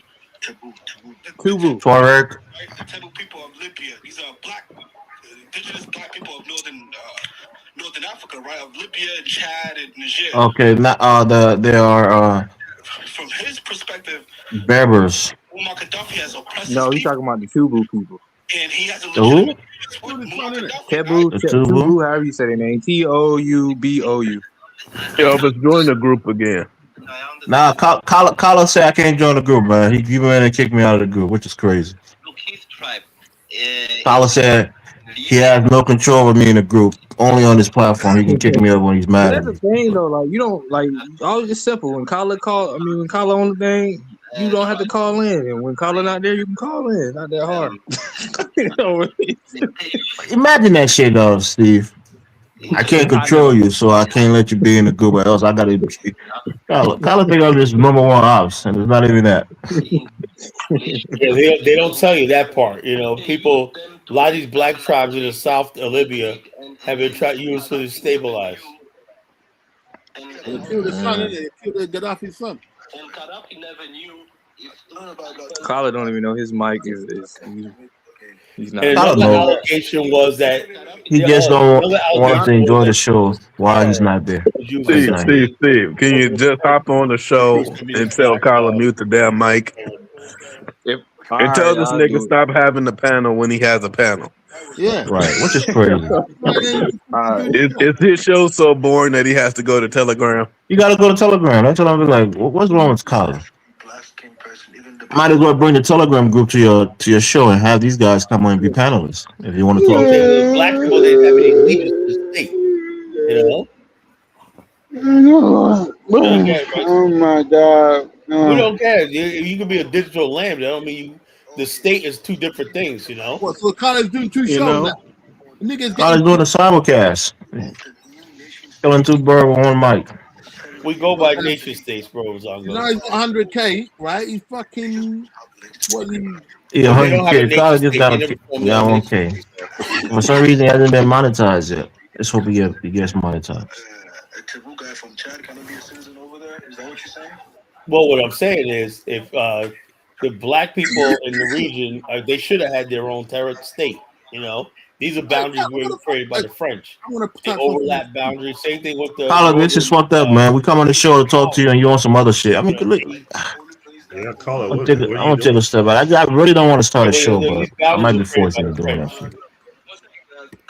That's disrespectful, man. Well, that's not me. That's What Steve. do you fucking mean that's not me? Yeah, that was Steve. That was Steve. Carla, you're referring. I think you're referring to the Tuareg people, right? Yeah, the Tuareg people basically have nothing What's to do wrong with this dude, man? in, down there, whatnot, but they were put together. His first instinct is to lie. That's not me. That was Steve. Steve, what are you talking about, Carla? We never liked these people. We were trading with them for hundreds of years.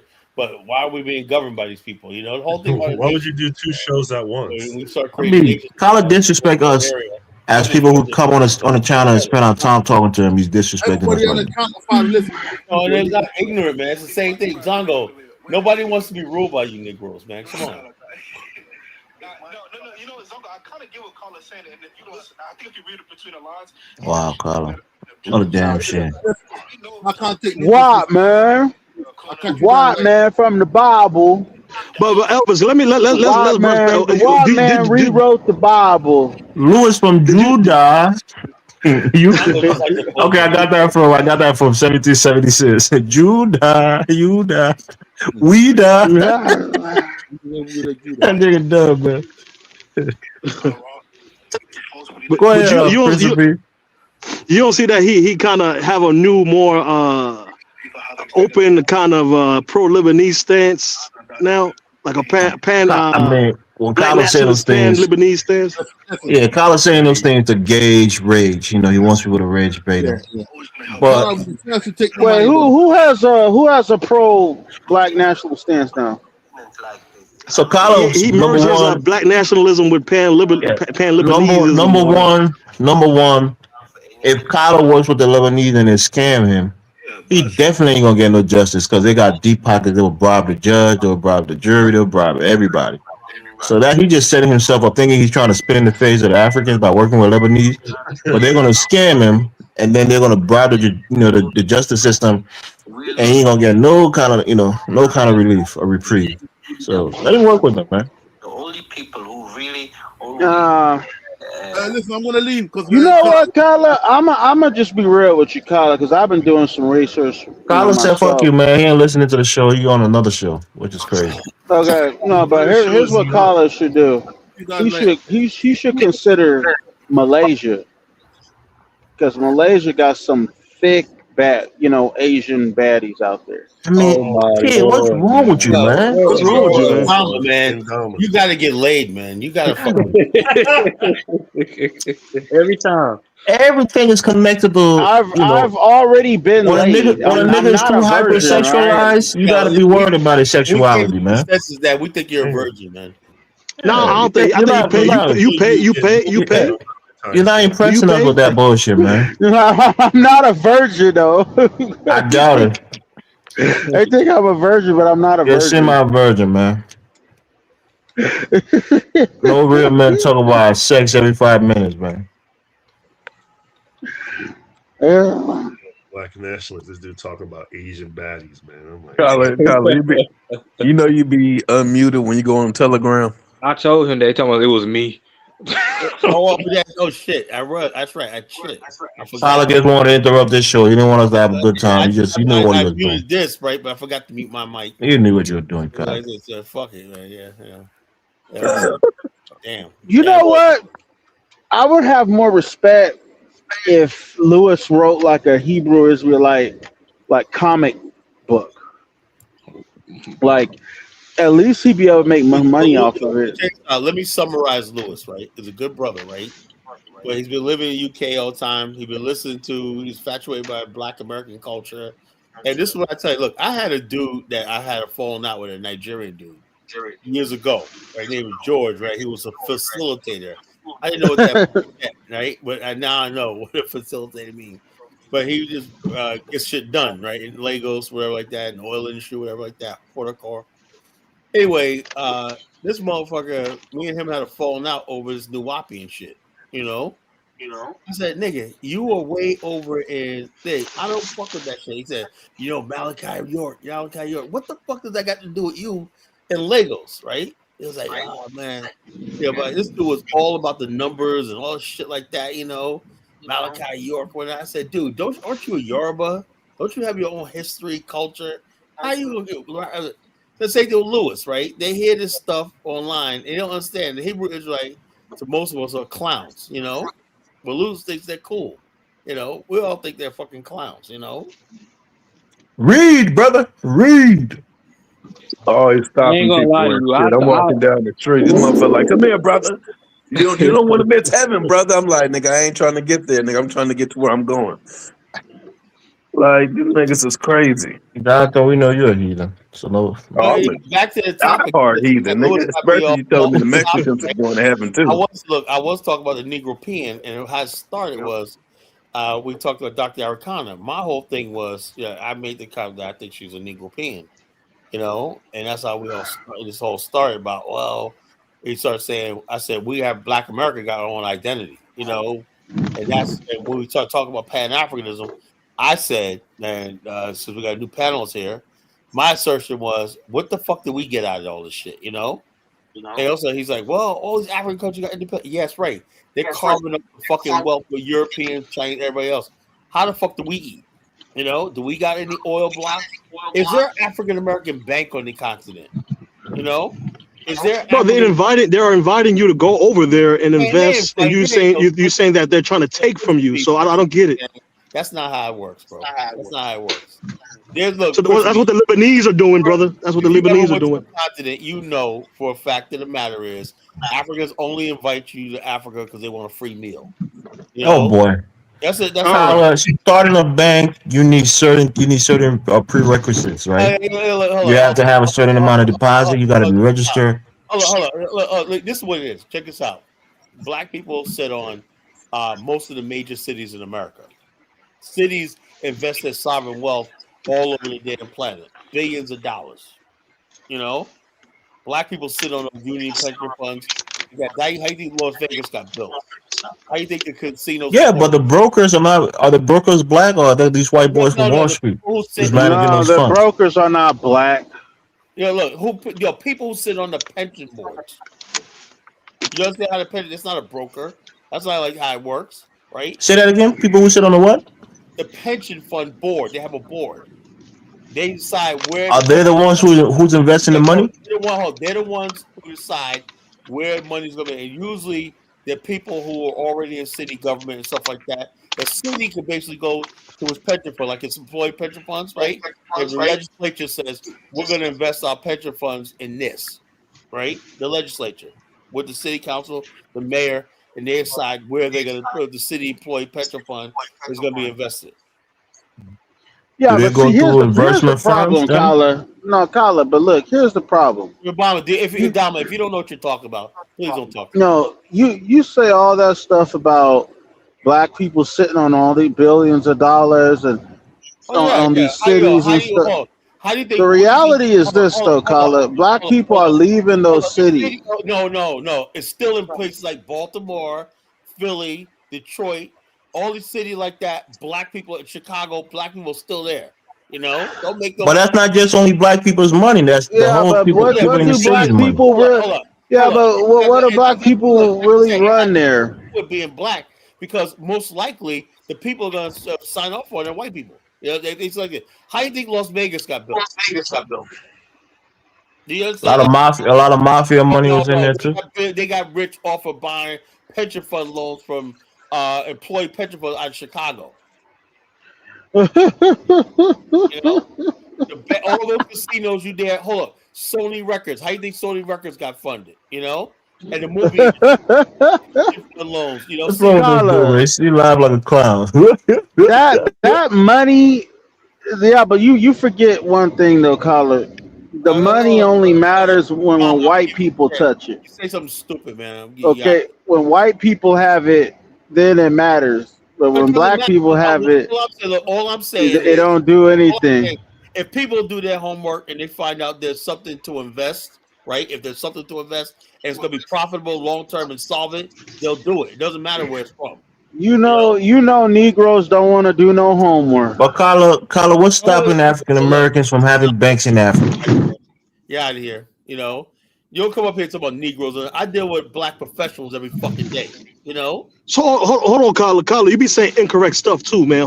How do you know that there's no black individual or group block that have oil blocks and property and all this kind of stuff in I know Africa? they're not. You said yesterday that there's no Asian billionaires. I did my research. Zoom is associated with an Asian. Yahoo is The associated guy with from an Asian. NVIDIA. First of all, let me finish what I was saying yesterday, right? I said, how many Asian billionaires that were born here and made their money here? Most of the Asian billionaires are immigrants that came here with their money already. Nah, not true. A lot of them came here to school, went to Stanford, MIT, and became tech billionaires. One Asian person that was born here and made his money here that didn't have help from a foreign country. Oh, okay. I can't prove all that, but I know the Yahoo guy. He came to school here. He wasn't only non-white people that became billionaires just in the United States are Black Americans. You know, all the other people are interconnected globally. You know, so that's a difference. You know, Reginald what about Lewis the money founder of NVIDIA, Jensen Huang? Where's he from? He's born in Taiwan, but he was raised here. Exactly. And you don't think there's Chinese, Taiwanese money back with him? Yeah. If you don't believe that, I got a bridge to sell you. You know, yeah. The people come here from other places and stuff like that. They got financing and stuff like that in Hong Kong and whatnot. He can raise the capital overseas and whatnot. I'm saying, who could raise all them funds in America using the NASDAQ, the U.S. Stock Exchange, everything like that, and become a billionaire? You know, no Asian person's ever done that. You know, they always got help from their own country.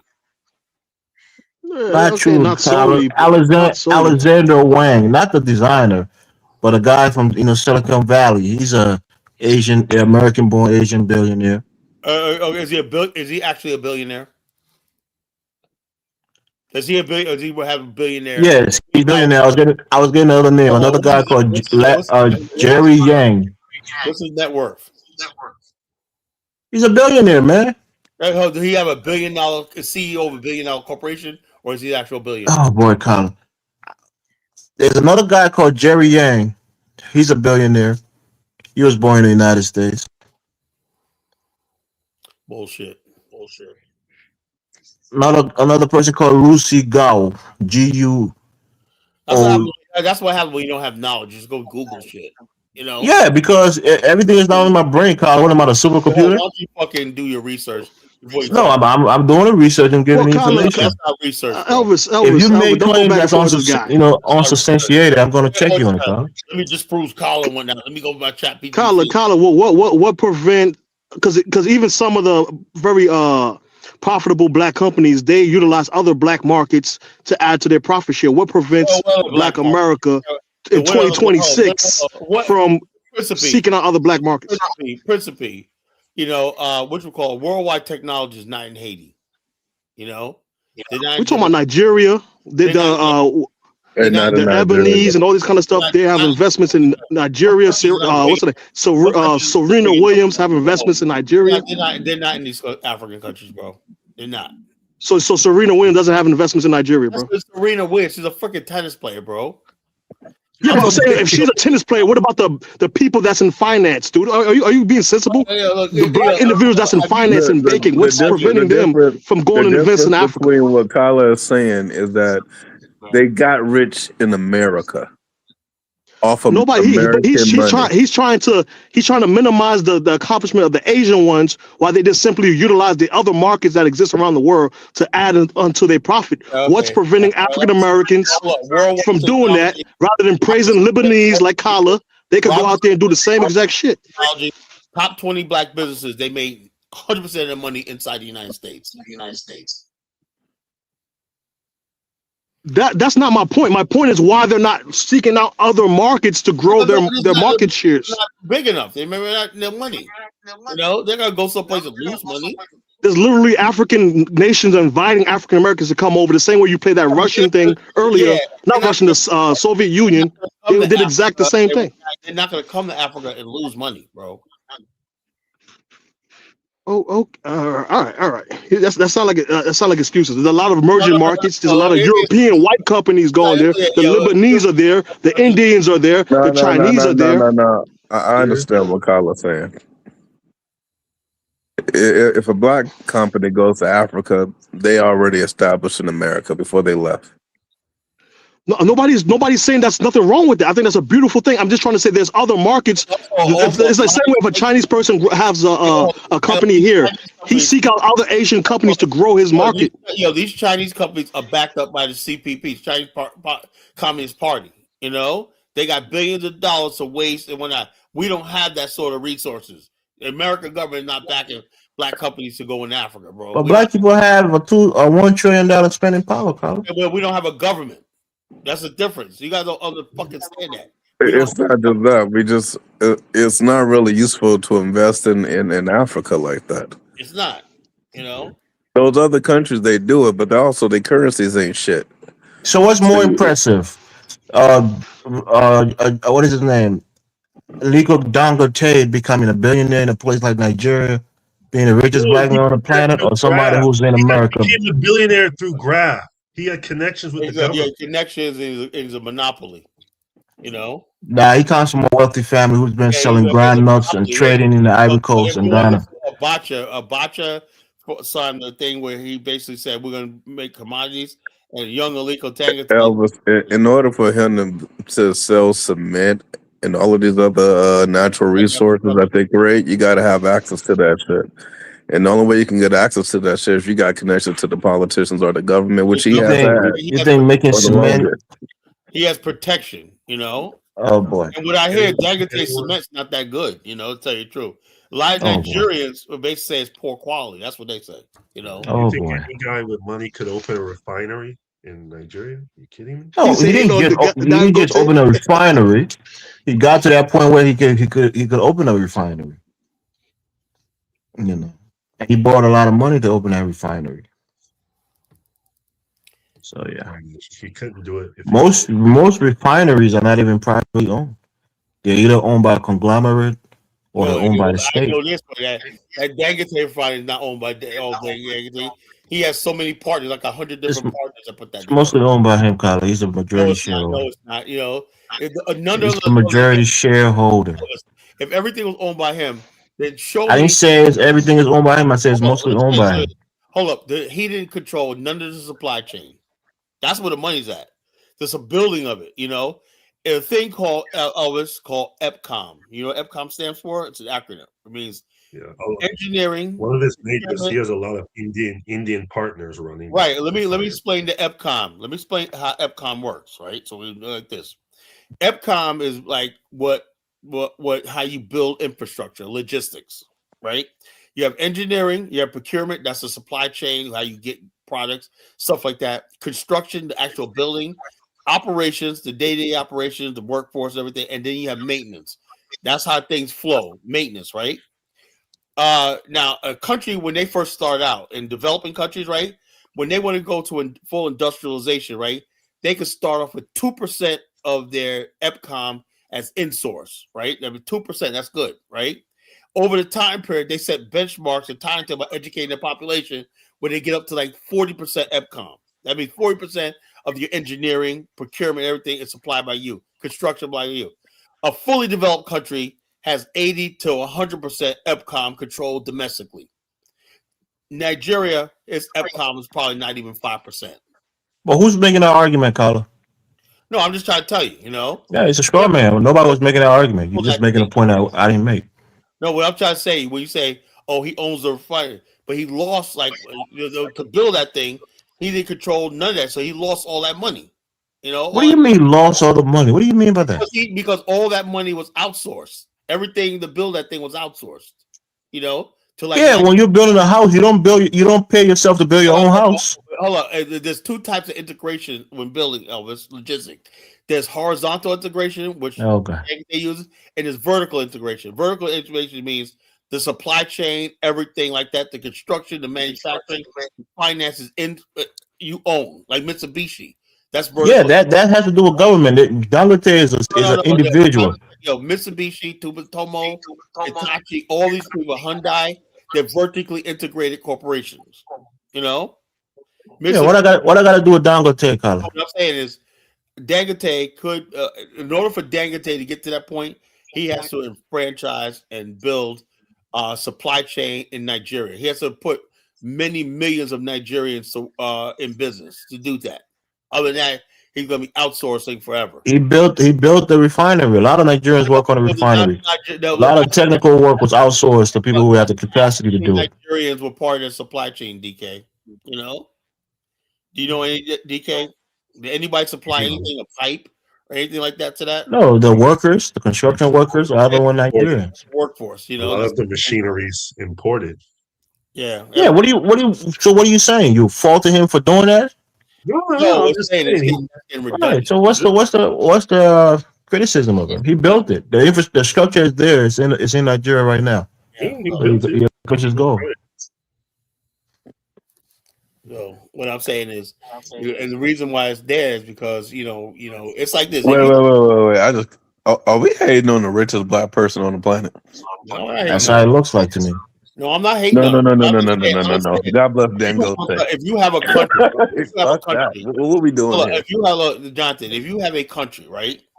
A country is going to need infrastructure. Like I said, most of the billionaires get their wealth through building infrastructure and no big contracts, stuff like that. Like Halliburton, Bechtel, so like that. You know, if you have a company where the government, you're the only person in there, you can become a billionaire. You know, become a billionaire in America where you got competition and no protection. That's saying something. You know. Wow. Okay, Carla. Really. All right. I mean, that's it. Everything in Africa is minimized. I'll validate that argument.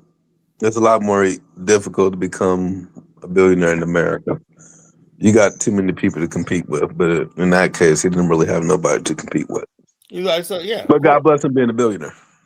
Yeah, I'd rather have him than some white man. Yeah, because he's a pathfinder. He's a pioneer. Yeah, doing things that a lot of people can't do. What he has to do is become like Mitsubishi, Sumitomo, and whatnot. They gave birth to corporations like Mazda. Did those corporations have help from their government, Carla? All these years, there has never been another. Did those companies have help from the Japanese government? Yeah, well, the thing is, though, here's the thing: the Japanese government, Japan had a clan system called zaibatsus that were around for hundreds of years. They were trading firms, right? Families and everything. And the government went to them and say, you know something? We need all these things from the West. We need factories. We need stuff like that. They told the Zaibatsu firms, you're going to learn this stuff. You're going to build it. You're going to build the steamships. You're going to build this. You're going to build this. You're going to build the railways. You're going to build the factories. You're going to build all the stuff like that. You're going to be the importer and whatnot, because the bottom line is this, because it's a nationalistic operation. So therefore, the private sector was economy, industrial was controlled by the Zaibatsu firms. The Zaibatsu families are Matsuhita, Sumitomo, Mitsubishi, Matsui. All these companies and whatnot with these clans, families became major corporations and everything like that built modern industrial Japan. You know. Then the most business people get loans from banks in America to help with their business. Yeah, no, but the thing is, they do that, right? No. In America, you have some industries that the government give you a loan, but you got to pay it back, you know, or you raise funds to, like I said, the stock exchange, right? Another funding source. Did we just get did businesses just get a social welfare program during COVID with the PPP loans? Well, if you're qualified, if you're a business that got a payroll and you got a payroll, you heard like the government, they should say what like this. But you couldn't just go there and get a PPP loan. You wasn't productive. You had to have a payroll to show that you had. So the government was subsidizing the businesses, right? Well, basically, a government steps in if a business is going through hard times, natural disaster or whatnot. The government will do that, right? And the thing that you don't want the business to fail. You know, there's a lot of safety nets for businesses in America, right? Well, it depends. Depends on what it is. Sometimes businesses just do fail, but if it's a natural disaster or something like that, the government do step in and help you. Or just like that. Do African businesses have those social nets? I don't know. I don't know. They don't. Yes, they do. How so? They do. No, how? Because they do. Yeah, yeah. Okay. African All right. businesses have protection. How? How they got I protection? look, protection from competition. Look, I will tell you, look at Amara, right? These guys openly say how corrupt these motherfuckers are, right? And say, yeah, that Yeah, goes in. that's money coming out of your pocket, not the government helping you to bail you out when you're in trouble. What I'm saying is this though: the government basically in Africa helps businesses with protectionism. You know, it's not a free market in Africa. You can't just say I want to go sell rice in a country because look, you unless you pay a politician off or whatever like that. For the most part, you cannot just go and sell in Africa. Someone's got to lead you in because they already got people that's protected. Or in the case of some people, they can work with the government and then force the government or pay the government off to shut down a particular import and force local people to produce that good. Yeah, they could do that too. that's what Liberia tried to do with the rice. So Well, that's what Dangote did with the cement. yeah, people like you're importing tons of cement, and all he did was say, "Look, if we put tariffs on this cement, I can produce it and whatnot." And the bottom line is this: people had no choice. Construction had no choice but to buy from him, or they're gonna pay. Dangote is he's diversified in his business ventures. He does cement, he does flour, he does He got rich hospitality, from cement. he does oil, you know. So he does sugar also.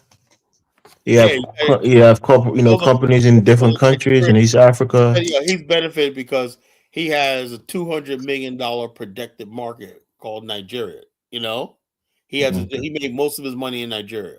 You think he's the only person that sells cement in Nigeria? No, he does, but he's the main one though. Yeah, he's the biggest one because he's the most successful one, and he He's expands. the one that had the most government help. Simple as that. Dangote cement. So and also look, and also he works well in countries like he went to Zimbabwe, right, and said, look, and suddenly like Dangote said, I'm a Pan Africanist, right? He says he make all his money on the African continent because Africa needs all the stuff he produces. There's always going to be a demand for cement. There's always going to be a demand for all the products that he's selling, sugar and stuff like that. All he has to do is cater to a domestic supply chain. That's all. In America, Right. it's almost impossible to do that because there's so much competition. It's almost impossible that if you got a monopoly, you're the only one doing it. Yeah, you're going to become rich. Simple as that. In Africa, yeah. So you would think that black people in America would be like, oh yeah, no, it don't work like that. Dangote's do that. So why don't we have many Dangotes in other countries? Well, first of all, Nigeria got help because it had oil money. They invested in him. Angola got oil too. Well, Angola has a lot of billionaires too. Yeah, Angola Really? has state-owned oil companies. Matter of fact, Angolans tell me, "Oh, you got some Black Americans that want to We come." know Isabella dos Santos, who stole a lot of money from the Angola Oil Company. I think that was a little exaggerated. There's Okay. situation. That was a little exaggerated. She got rich and whatnot, but the thing is, his daughter had a corporation when it just happened to be state owned and the private sector owned. They could take that away from her and whatnot, but I don't think she did anything illegitimate other than being greedy. That's it. Isabel. You mean being mixed? What? I said you mean being mixed? No, I didn't say being mixed. I just said She's mixed. So what? What's that got to do with anything? Yeah. I mean, the blacks and Angolans are prettier than her. When I'm Just dealing being with mixed don't make her pretty. I feel I forgot I'm talking to an African, right? That's no fucking big deal. What the hell we care about? Africans would like our women to be African. Well, that's fine, but that happened to be that's Dos Santos' daughter, and she had power and money. When I'm not gonna sit there and be like, Yeah, well, she stole and she got prosecuted for it. A lot of her things got taken away from her. That's a bunch of nonsense. Rightfully so. I don't think she did anything fucking wrong. I don't think she did anything wrong. I thought so at one time when I looked at it and whatnot. Everything was Sunco, whatever the goal of the thing, the telecom company and stuff like that. She founded that, And the bottom line is her family had the majority stake in a corporation they founded. It was a legal corporation. I mean, Akala, are you serious? Your dad is the president of the country for like 30 years, and you think that you have a fair share of starting a corporation in the country? Is the one that led Angola from the Civil War, right? He was the president. They elected him, and basically, like in anything in Africa, right? When you elect people, elections have consequences. Right? Actually, they didn't elect him. He was a vice president of the president. Yeah, well, whatever. After the Civil War, he was in power, though. He was in power. So the bottom line is they founded all these corporations because Angola said we want construction, real estate, we want modern roads, we want all this infrastructure, we want this new way of life and everything. we all know she's corrupt, bro. There's nothing you can do to justify. Hold on. What you call? Look, let me tell you something, right? That's really relative. If you can go around the thing, you could say anybody in Africa is corrupt. That's what the Negropean mindset. Oh, they're corrupt, But yet white people come to Africa all the time and do 10 times worse, I'm not gonna say she was perfect, but I looked at the signs because I know a lot of Angolans, right? And they'll tell you that, the problem was there was a lot of Angolans, right, who didn't get their fair share of the thing, and they went around saying, "Oh, she's corrupt," whatnot, and just the whole thing, just her style and her lavish lifestyle. Now they talk about her, but they never talk about the president and his son of Equatorial Guinea, who still the other day sees like 10 houses from him. These guys got so many freaking properties in Europe where they don't even use, Yeah, they're corrupt too. We know that. Theodore Bien Ogoma, he's corrupt. We know that. I guarantee you one thing: you don't even know the president of Equatorial Guinea his name. Who cares if they corrupt? His name is Theodore. Yo, chat BTP. Obien Ogoma. There's nothing wrong with these people being corrupt. Carl, I'm telling you his name. If I looked at him, I looked at him. His name is Theodore Obien Ogoma. You don't know his name off the top of your head. I do. I'm telling you right now. You chat BTP in it, No, I'm telling you right now. No, you don't. You don't know it. I'm not convinced. Sorry. Boy. So anyway, the bottom line, his son. You remember his son? What was his son's name? I'm not sure his son's name. His son was in Malibu. This dude had like 6 Lamborghinis. And when the city of Los Angeles, Orange County, seized a lot of his property, sold it, and tried to give it back to the people of Equatorial Guinea. So at least Angola. When you look at Angola, and I know a lot of Angolans. Check us out. The people in Angola, you can tell you people doing well. The kids there in Angola, you see them on the street, have backpacks on. They got nice sneakers on. They look clean. They got nice brand new apartments and whatnot. So you ever been to Angola, Carla? Parts of Africa, You ever been to Angola? What? You ever been to Angola? Oh, but I know a lot of people that send me a lot of footage and I'm saying to myself, the people there look like they do things like I don't see in other countries. They got concerts, they do all this stuff like that. They look like a middle class country, Like a middle class country, So say what you want, but that country is known for income disparity. Say that again, Principal. Say that again, Principal. Angola is known for income disparity. Like there's very big lopsided. There you go. Wealth inequality. Yeah, but the everybody else says that's in every country on the planet. Every country on the planet got income. No, but yeah. So, Carla, looking at the wealthier side of the country, every country has their wealthy side, and they have their elites who are doing well. There's Angolans there getting wealthy every day, doing business. But there's a lot of poor people in Angola, Carla. Yeah, there's poor people. It's Africa, bro. Exactly. So what are you saying? Like we can make the same case for Nigerians. There's a lot of wealthy Nigerians. You guys support the same who wear nice, clean clothes and have backpacks. So no. Oh, you want to see what goes on in Nigeria? You want different? So you think that's how all Nigerians live? Leave Nigeria out of this. There's no Nigerian on this platform except their extended family member. And I happen to know some corrupt Nigerians, and God bless them. Let's see how Nigerians are living right now. Listen to the point I'm making, Carl, before you go do your nonsense.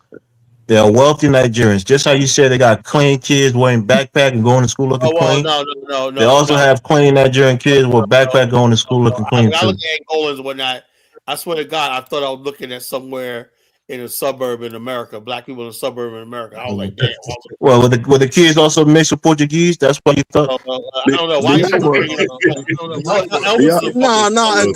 Angola's still majority black, bro. And Angola also leads the Central Africa bloc They do a lot to help DRC. They do a lot. I'm not gonna act like they don't contribute to Pan Africanism and stuff like that. But when you gonna hold on, when you Kala. gonna go to Angola? I'm gonna try When to you go gonna go next to year. Angola? I'm gonna try to go. That's gonna be my African trip next year. Angola. I swear. Next year I'm going to Angola. But Kala like Liberia, Kala. is go ahead. I had enough Liberia. I'm going to Angola next year. So that's I think that's gonna be my final resting place. I want Connor to go there. Oh, that's And like I said. I want to hear the take from it afterwards. Angola to me is a first world country. That's what I see. Hey, I want you to go there, bro. I ain't saying nothing bad about Angola. There's a place I can actually live. On the continent. Angola, Botswana, and Namibia, those 3 countries. And maybe Zambia. I don't think there's not one country in Africa don't have a first world 3 blocks. Well, actually, so what's your definition of first world, bro? Can you afford to live in Luganda? I said first world. I said first world 3 blocks. Yeah. That means they got 3 blocks that look rich, wealthy, and fantastic, and modernized.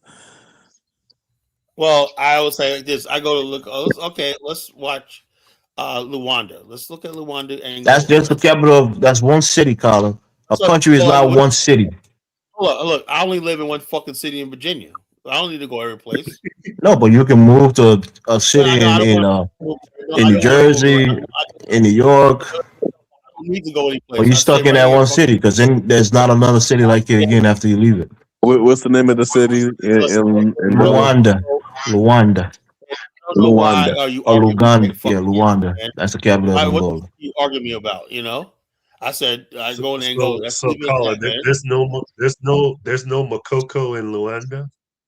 No, it's a beautiful city, but a lot of poverty, in the hinterlands in Angola. There's no poverty. You guys see this new Columba? Say it, Carl. I know you're going to say there's no poverty in Angola. There's poverty everywhere, man. You can't. Not probably. You can't just single out Angola for that. No, Carl. That's the point that Carl trying to make. That is so developed, there's no poverty there. He did. Kala is just. He's just. Kala thinks he's Angolan. Yo, look. Well, Angola, Congo, Gabon, all that used to be one place. Hold on a second. We're not gonna give credit where credit ain't due. Luanda been around as long as Lagos. The Portuguese built that shit. Of course, it's gonna look nice. Show us one of those Angolan created cities. If you go to northern Angola, Soyo is a nice city. It's not developed as Luanda. Show that city. Don't show us the Portuguese city of Luanda. Yeah, but the Portuguese didn't really build this city the way it is right now. This city right here is built the last 20 years.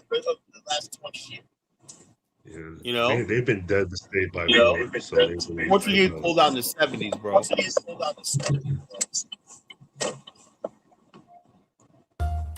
Rwanda's population is 3 million. Rwanda's population is 3 million. Rwanda is the capital of Angola, and Rwanda is the capital of Angola. The population of Angola is 35 million. Angola is 35 million.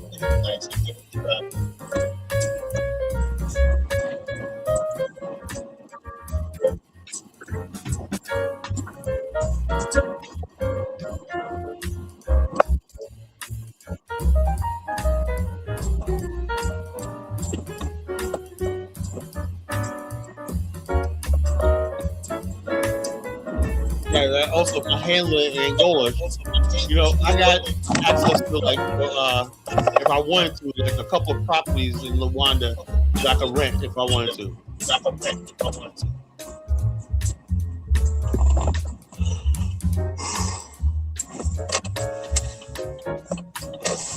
This is supposed to be my first trip to Africa right here.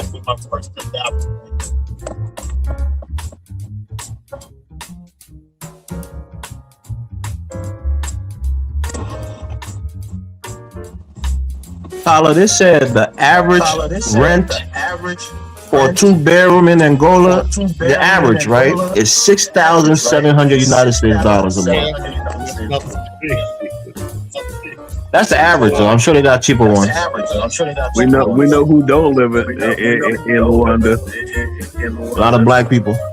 Well, who's living there? You know, A lot of expats, a lot of Portuguese, you know, Lusophone people. There's not a lot of Portuguese there.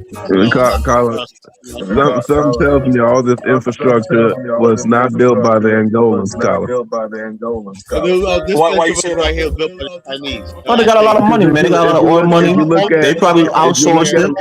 No. If you look at Rwanda in the 1950s, all this infrastructure was built by the Chinese in the last 20 years.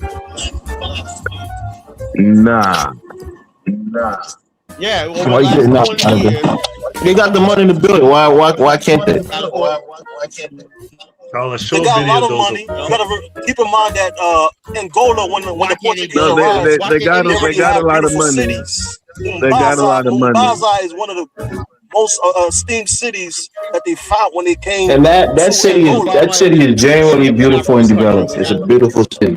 Shout out to Angola for building that city. That want to take away from Angola. Angola is like 95% black, like it's majority black. If you can only don't you think they have a hold? The Portuguese still have a hold on them if they credit the Portuguese billions of dollars? They loan them out billions of dollars. They fought a war. The difference is this: they fought a war. They fought a war. For a war, that's the difference. Awesome. They fought a war, drove the Portuguese and got hated independence. They drove the fucking Portuguese. Somebody said I chose for you and they spent 2 hours there, so you know it's expensive. She's a millionaire. You can afford to live there, man.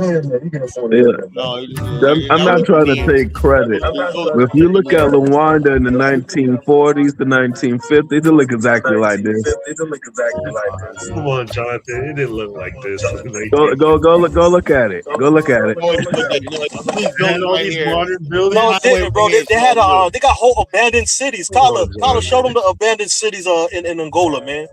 These guys did like a mass building projects in the 90s, early 2000s. We're talking about Rwanda.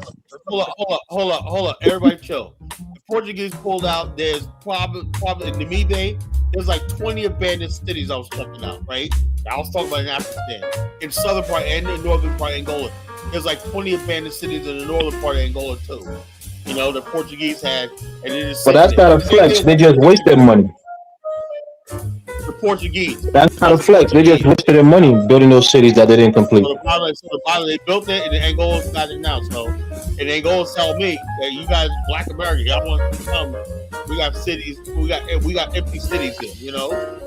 Same thing with Zambia. What's the primary language in Angola, Carla?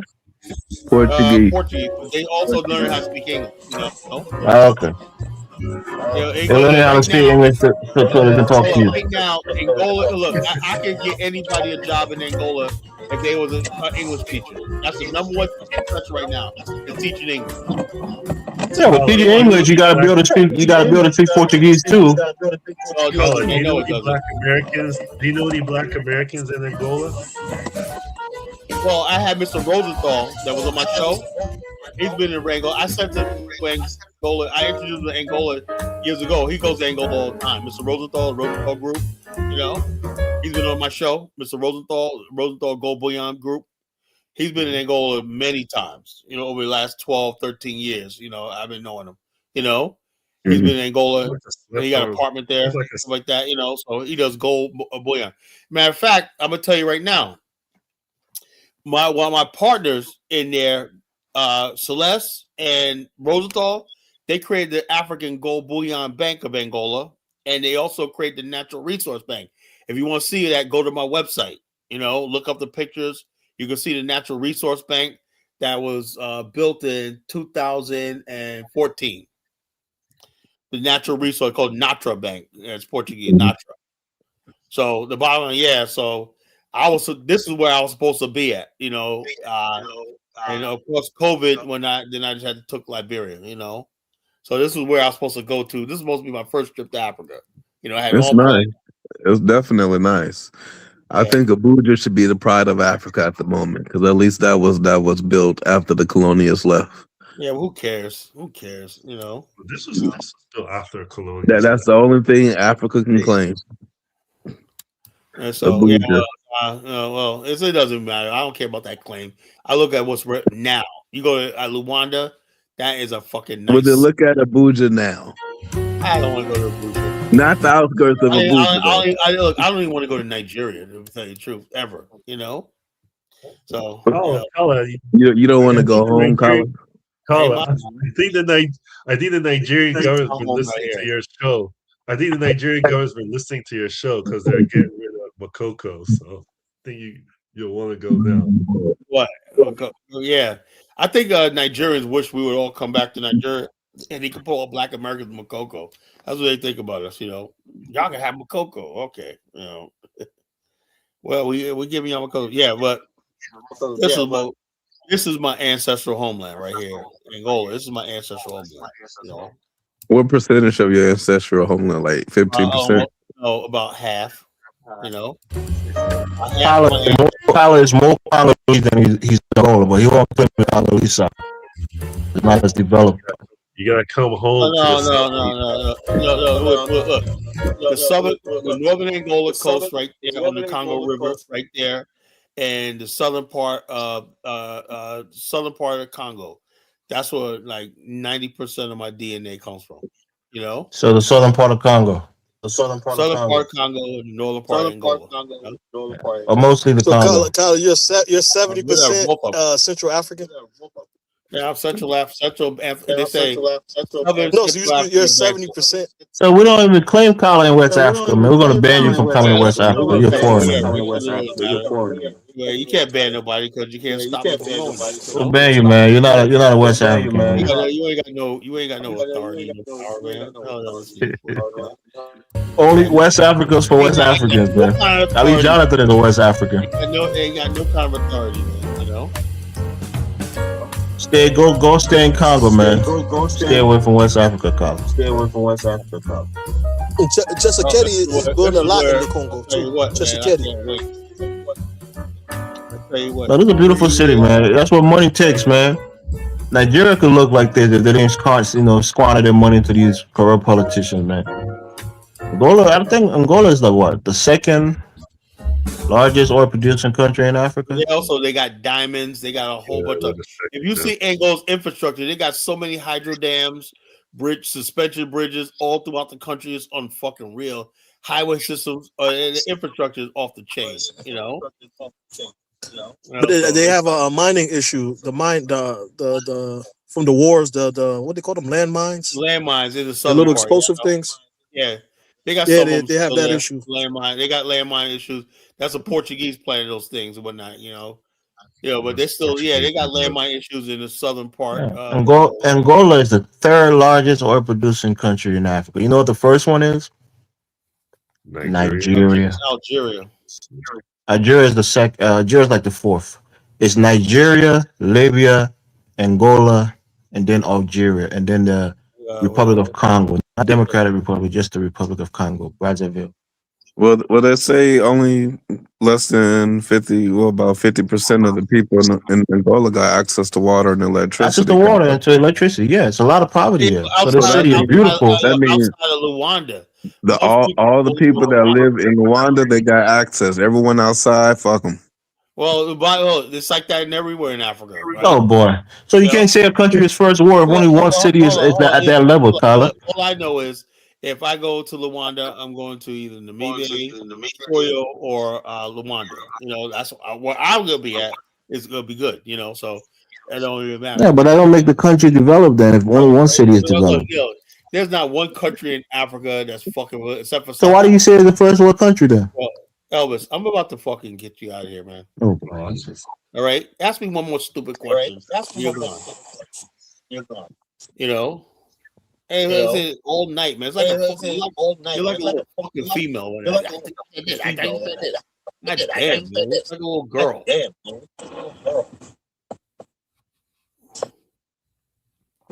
But Carla, so your definition of Negropean is what again? One more time. Well, my whole thing is, like I said tonight, is when people basically, they always basically, you can tell a Negropean is they don't put shit into proper context in history. They basically want, like this guy Zano, this guy Professor Zano. They always want to Mhm. hold Africa to fucking unrealistic expectations and completely forgetting what started, like in the Congo right now. What started all this shit? Mhm. Okay.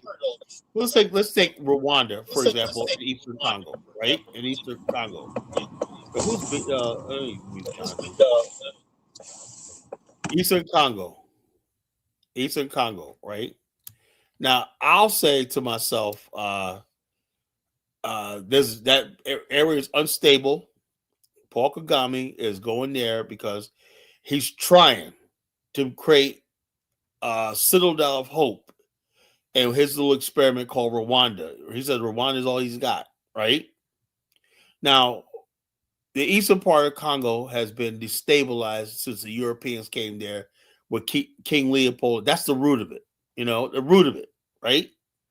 The root of it is a Western demand for minerals and a Western conflict, starting with the killing of Patrice Lumumba and the Kabilas and all these other people.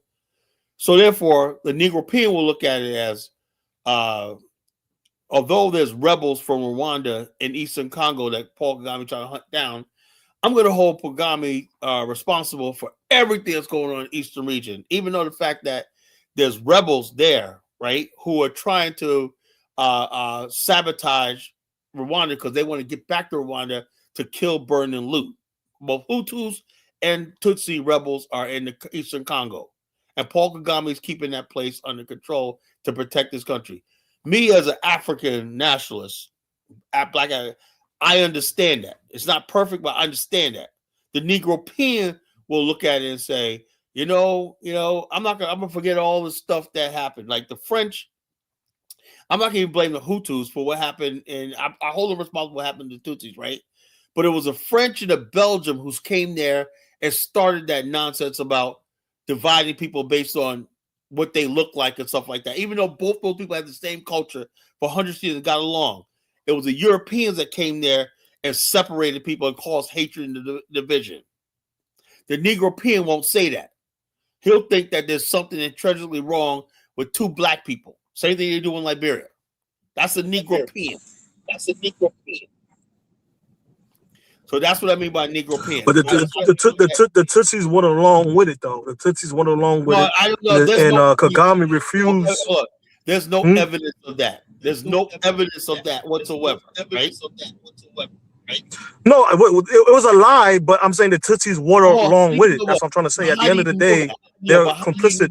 Hold on, but there's no evidence. You show me a Tutsi writer that wrote that. Principe is right. That's one of the reasons that there was an issue. The Tutsis, they go along with it. They took the kingship. Hold on. That's a fucking lie. Okay, explain to me in Burundi, there were no Tutsis really in Burundi. So why they get massacred in Burundi? It started in Burundi, you know that, right? There's Burundi and Rwanda is damn near the same type of people. Yeah, I know, but what I'm saying is Hutus. And that animosity is also between the Tutsis and the Hutus in Burundi also. Hold up. Why is it that right now the term Tutsi and Hutus are banned?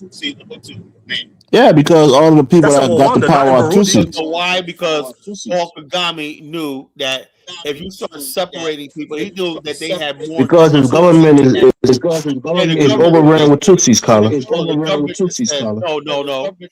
What you call it?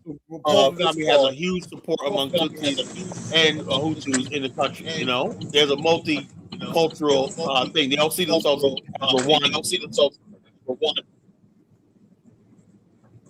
But what prevents Kagame from working with the other regional countries to sniff out the rebels and these people trying to attack Rwanda? Why is he trying to do it like a lone wolf? And why does he have loyalty to EU? He's doing that in Eastern Congo, right? But the people like that, he says he knows that there's Hutu rebels there that want to kill, right? and there's Tutsi rebels there that want revenge and want to come back. So he's trying to keep these two groups of people at bay because they slip in and out of Rwanda. They're plotting terrorist attacks and whatnot. He's fighting. Rwanda's fighting for its life right now. So, but he also have mineral deals with the EU that's tied to the minerals that's tied into that region. Name the mineral deal. Bro, just look it up. The EU just literally had to cut them off recently. Name the sanctions. Put sanctions on. Name the country in EU and name the mineral we're talking about. And where was it? Bro, I'm driving right now, but somebody can look it up. Is Germany's complicit in that? Look up Germany and Rwanda. There's a deal, mineral deal. So let me ask you a question, right? What is wrong with doing business, right? If the Rwandans, would you rather have those minerals processed in Rwanda or taken directly out of Africa, processed in Europe? I want Rwanda to work with DRC to bring peace in the eastern DRC. They got M23 rebels. They got their own problems, right? So what are you talking about? There's no working with them. There's no working with the DRC because the bottom line, they don't care about what goes on in their country. The country's a fucking. Tyler is always on the wrong side of history on almost everything. Yeah, how am I on the wrong side of history? Because Rwanda is funding the M23 rebels. They just admitted it. It's a goddamn lie. They admitted it. Go on YouTube, you'll find it. They lied. The M23 is hunting down rebels in the region. They admitted that they support the M23, Tyler. The M23 is hunting down rebels in the region, right? So the bottom line. So in other words, basically, we should let the rebels kill, burn, whatever like that. And the M23 is bringing order to the freaking area, And the problem is the M23 is also opposed to the Congolese government. So what was wrong? Yeah, but why? Yeah, but if they oppose the government, they have other intent or the government of shots is corrupt. It's fucking corrupt. The country. Well, the country was run by somebody from Eastern region for damn near 20 years. Kabila is from the Eastern region. This conflict has been going on since 1995. Why do y'all care about what Kagame does if it's benefiting Rwanda? Who the hell has to echo? I care for DRC. I'm just saying my bloodline comes from that region. So why would I give a fuck about Kagame? I love Kagame, but if you're not going to work with the bigger fish, it's no different than what happened during slavery, where the smaller regional coastal. Hold on. The smaller regional coastal area was going inland and fucking up the people, and then bringing it to the. There's no different. This is the modern day version. The dude wears a suit. He speaks smooth and he talks Pan-Africanism. That's what he's doing. When Rwanda was having the genocide, who was backing who in the Congo?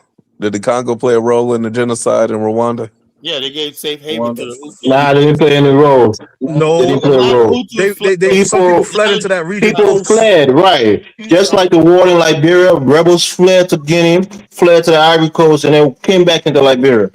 So you can't say that Congo played an active role. People just fled over the border. It's like I said, when it's like I'm just like, hey, look, man, these people, and I don't know. Sometimes you just think the black race is just fucked, Because you can't see clear that Paul Kagame, right? Rwanda is on its way 10 years out from becoming a first world country. 10 years out from becoming a first world country. Say whatever you want. That would be the pride of fucking Africa. Have you guys ever seen the movie Hotel Rwanda? Yeah, I've seen the movie Hotel Rwanda. What about it? The guy who was in that movie, who many people saw to be a hero because he was married to a Tutsi woman, was saving lives, was protecting both Tutsis and Hutus from being killed. Kagame kidnapped him from Kenya and brought him back to Rwanda, accused him of being a traitor, and put him in jail. He's in jail right now. Another thing. And like I said, if you listen to Hotel Rwanda and you just a thing. No. The Congolese government literally backed and supported the Hutu regime that was doing all the slaughtering. And then when they started losing, And they then when gave they them started refuge in the losing, next they gave country. them refuge So in the that next means that they country. backed them. So that means that they So backed why them. y'all trying to make it seem like So why Congo is y'all just trying to a make whole it seem like innocent group of Congo is people just that a were whole just innocent letting group of people that were people just flee letting into there? people flee into there? That was when Bro, Kabila. they was not directly tied. They had governmental ties to the established regime, bro, of the former regime that you have to remember there was a presidents that were The there president who before was killed, who Kagame was shot there. down.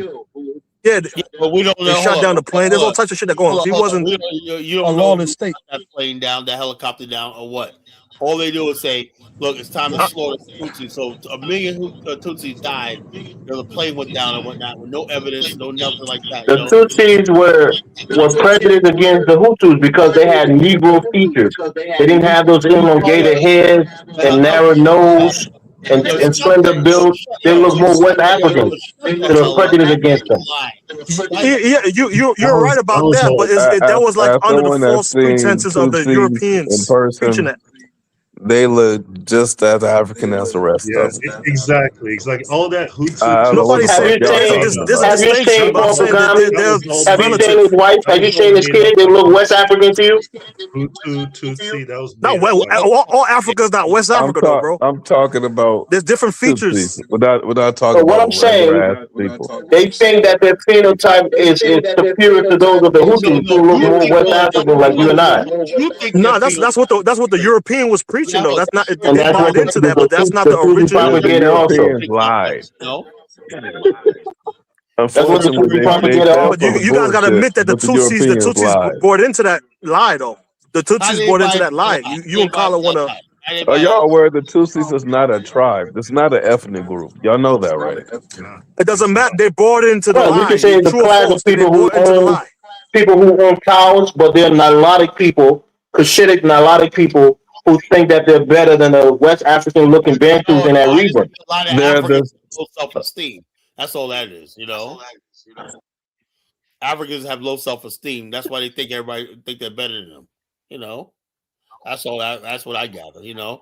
They were distinguishing Hutus based on the shape of their head. The If they had a Hutus longer back of their head, they were were the ones Tutsis. If that they had a shorter back of their head, they were Hutus. were the ones that were If they had basically broader nose, they were Hutus. the Hutus were the ones that go around slaughtering people, right? The Tutsis didn't slaughter them. After they killed their democratically elected president. Elvis, you talk like a fucking savage, right? So in other words, After they killed their democratically elected president.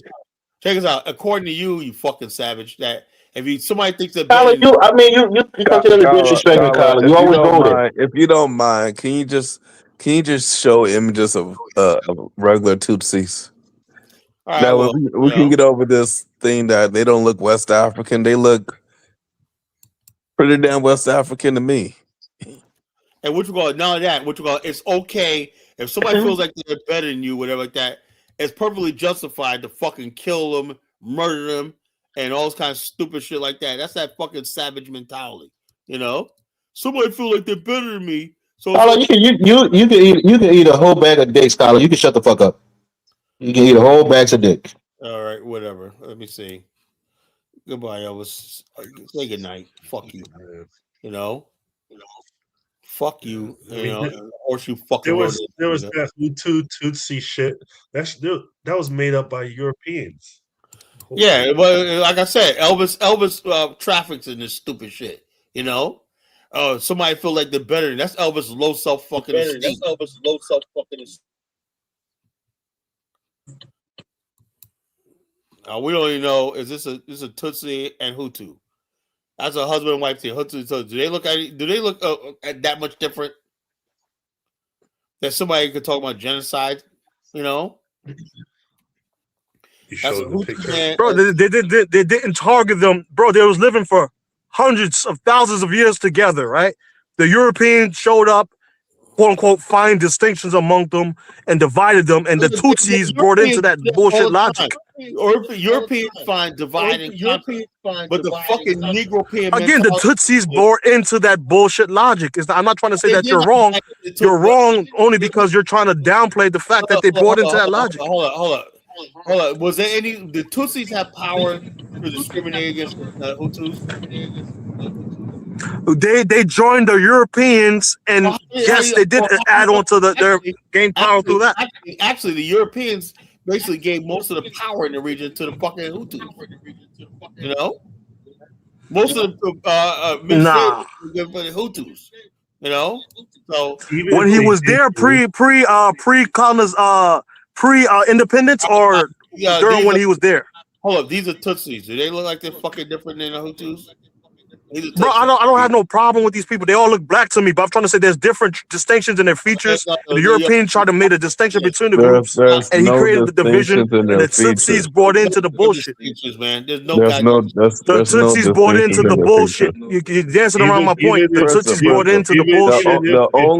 The only thing that they bought into is believing that they were a different tribe. They're the same ethnic group across the board. Even if they bought into they were living thousands of years together. It's the equivalent. What the Belgians, what they did was the equivalent of going to all the rich people in Black America and saying, "Y'all better than these niggas at the bottom." We believe in it again. If we oppress the people at the bottom, we still look. And then what will happen? What will happen then? What will happen then? I mean, what the hell will happen then? That's what happened. When the moment, even if you look the same, the moment they create a distinction, he's going to create an adversary element where the people, quote unquote, being persecuted, even if they come from the same origin, look the goddamn same, is going to have an issue. That's what happened in Rwanda. These people were living fine together for thousands of years. The white man came and started to look for little differences. He put them in his administration, and then when he leaves, the rift is still there. Princess. So basically, what you're saying is the Hutus and Tutsis are stupid because they've been living side by side for thousands of years. The white man comes along, says they're different, and then they start killing each other with machetes. Well, DK, I have always said that these people were the dumbest motherfuckers that ever existed. They're not stupid, dude. They one like I told you, one brought into the bullshit ideals. It's like somebody come to Kala and Jonathan and say, "Yo, you guys are smarter, and you guys are more handsome than Principe. You guys are superior than Principe. They do it for 100 years. Then they leave after 100 years. What do you think is I'm teaching my kids? What do you think the people that hang with me or look like me or whatever is teaching our kids?" This is the only Rwanda and Burundi are the only examples of divide and conquer that the white people have ever done. I mean, it's not the only example. There's examples even here in America, man, and even in Haiti and all over. Even if they came there and did that, would that piss Give an me example off? of white people dividing and conquer. I'm gonna pick up a machete and hack 500,000. You gotta convince one tribe, one group of people that they're different, and divide them up. It makes them fight each other. That's next level stupid. Check this out. The Peace Corps, the CIA went throughout Liberia and did the same thing in Liberia. Told the native people that they were being discriminated against. The American Liberians, created a distinction that wasn't there. The native people rose up. Like there wasn't no hatred there. Let me tell you something. I'm going to be in Liberia with my brother Naya, a real Liberian. You know, he's from Nimba County. Naya's a fucking mono king. I didn't even know that him and Great African were cousins. I thought they knew. I knew they knew each other. I didn't know they were cousins. Say's my cousin. I said, and he's a Kyle. He said, Kyle, she's a scholar. I said, yeah, man. Me and Kyle really don't talk right now, but but me and Naya, that is, look. Let me tell you right now. You talking about a real fucking Liberian? You talk to the Mono people. Them motherfuckers will never talk about the Congo people, America. That doesn't even come up with them. They got their own thing in Nimba. They said we love African American culture. We're glad y'all came to Liberia. We were not impressed. We were just we built our own thing. Y'all built your thing in Monrovia, the coast. We were up here in the mountains. You know what, Carl? It goes back to what you say. If the white man can come there and tell you who you are, then maybe the culture is not that deep. It's not. It's not that deep. I said that, right? I told you African culture is not fucking deep at all. It's weak. You're going to kill 500,000 people with a machete. How is that? African culture to be it's weak.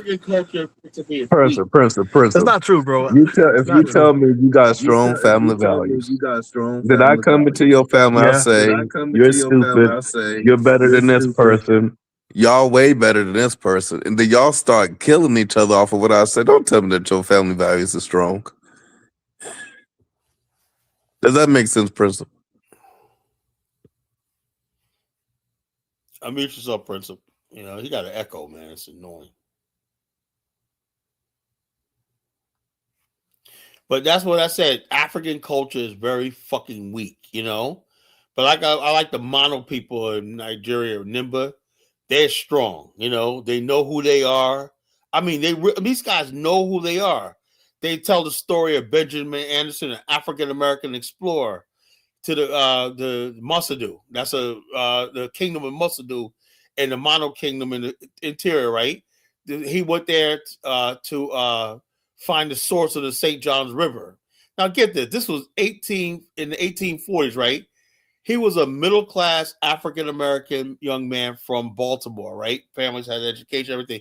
People don't even know that we had communities in Baltimore back then, you know, in the 1800s, in the height of slavery.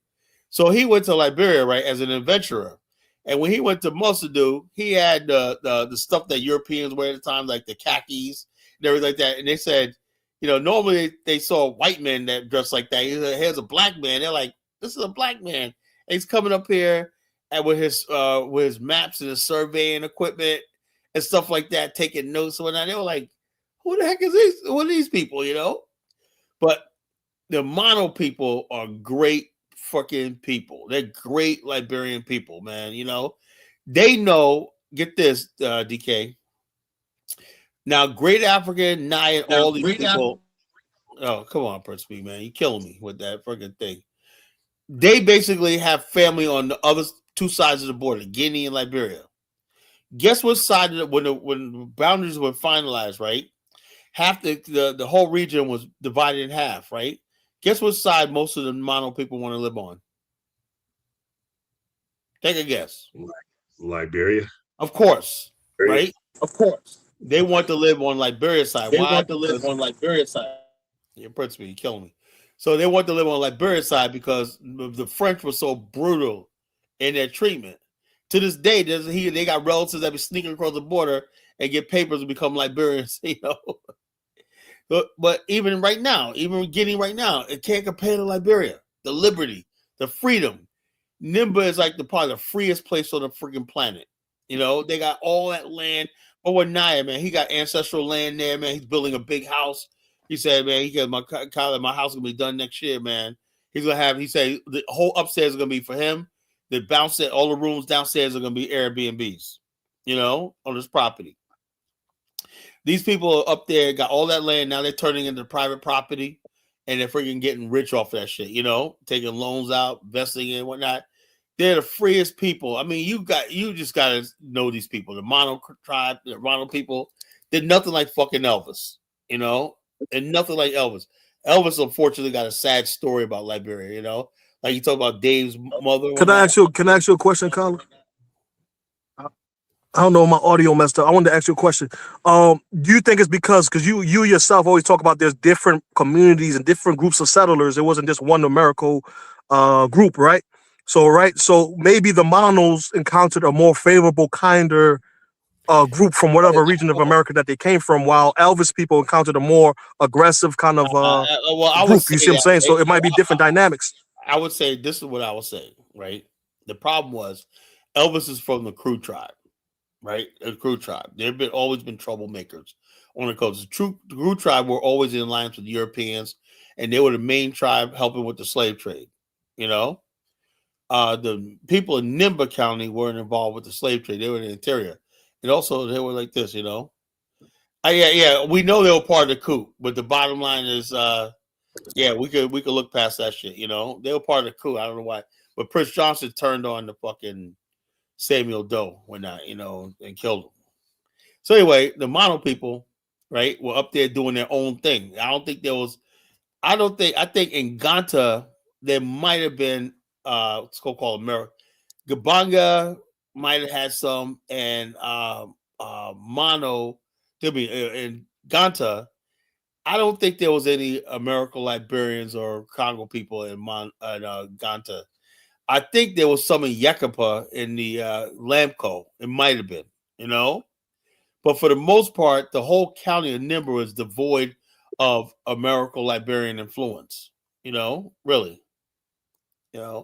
Devoid of Americo-Liberian influence. So they sort of developed outside of the influence in the conflict, right? Because their only conflict really in Nimba County was with the French, and they basically sided with Liberia, Monrovia, It was I don't know what to talk about, but Elvis's people, right? The crew people, right? And they have crew people have a tragic history, right? And the problem with the crew people was the crew people from Sierra Leone, right? The Negropean crew people. Now, let me talk about the Negropean crews. They basically were the first West Africans to adopt the white man's way of thinking. They're the first ones to learn English, right? And European languages. They spoke English and all that fluently for hundreds of years. Paula, is it true that many of them changed their names to make them European names? Oh, well, talking about in Liberia? And the crew people, like when they were working with like the European slave traders, they changed their name. I don't know about that. I can't tell you for certainly. I don't know. I'm not going to disparage them because I don't know that history. I'm not trying to disparage them. I just something I heard. And so my thing is the crew tribe, the Negropean crews in Sierra Leone, right? Their first and foremost were Negropeans. They weren't even crew. So in other words, they thought like the white man, were like that. A lot of them traveled to Europe. Some of them traveled as far away as Suriname and what's the other place in the British? What do the British have in Central America? Guyana. Yes, Guyana. Yeah, crew people went there as far as Guyana, the places like that, with the British, and so therefore they spoke English. So they're well more traveled and than the other tribes on the coast, right? So when the crew tribe people, the Negro people got educated, right? They became agents of the British for the most part in Sierra Leone, and so they knew that the British had ambitions to colonize Liberia, right? And to colonize Liberia, they had to take the crew coast first. So they went down there to the crew coast, right? Crew coast, right? And they convinced some of the leaders that Liberia is a thing. You don't have to obey Monrovia, blah, blah, blah. But the majority of people in the crew area sided with Monrovia, the majority of the crew. But the leaders, some of the leaders there raised the Union Jack flag. That was the genesis of the conflict, right? So therefore, by the time the government came there and arrested them and tried them, right? The government tried to set a thing to block the executions, but it got there too late. And like 50 crew chiefs were hung for treason, And that right there has been the genesis of the conflict between the two groups of people. Now, the question we'd ask is, should we have succeeded that whole territory to the British? Because that's what it was all about. Had they not done that, the British would control the whole southeast of Liberia. Had the crew tribe won, and it started with the crew fucking in Sierra Leone, and the descendants of the crew in Sierra Leone, the people like Amos Sawyer and people like that, they're nothing but traders, they're nothing but fucking race traders, Negropeans, they acted. You got people in Africa, right, who basically go and hang around Pan-African circles, and I know who they are. They're not fooling me, and they do the bidding of the white man. One of the bidding of the white man is to keep this conflict between black people up, like the conflict between Hausas and Igbos. There's no really conflict between these two African groups. But there's people, particularly Negropeans, that sit in Europe, right? They don't have to deal with the fallout if there's a major conflict between Igbos and Hausas where people can get killed. They're sitting in the comfort of fucking England. You see what I'm coming from? But they get off on talking about their Kala, you don't think the conflict between the Igbo and the Hausa stems from during enslavement when they was doing raids on different groups No, that, you know. no, we're No. not even near them. We're not even near them. This is what I'm talking No, about. the houses, the Yoruba, the houses, they was trying to expand down to the south. What are you talking about? Houses in the north The, had really what's it called? Before you can even get to Igbo land, you got to go through hell other people first. They had no connection, no ties to these people at all. All of their issue exists from the Biafra War. Other than that, they did nothing, no connection. And their connection, their conflict only happened when Nigeria became a modern state. You know, when Nigeria became a modern state, that's when the conflict between the two groups thing. You know, but listen, you can't listen to the Negropeans. There's no When conflict. Britain put together Nigeria, that's when the conflict. That's when the conflict started, when they put together Nigeria, these artificial borders. You know, so that's why. Not even that, Kala. It happened when Nigeria became a independent country. Yeah. Other than that, they still had no ties to each other. They so far away from each other, you couldn't imagine this shit. How far away they are. That's like saying Black Americans and Haitians are beefing. We're too far away from each other to be beefing. As I'm saying, yeah. So when people start with this, every time I hear Black people fighting with each other, I look at the root of it. It's all fucking FBA and nothing but Negropeans and fucking Africans that are Negropeans. You know, real Black people don't give a fuck about all that shit. You know, we don't give a fuck about that shit. We avoid all that shit. Like I said, I can't wait to be with my brother Naya over there and whatnot, because that's you around a real Liberian mono guy, right?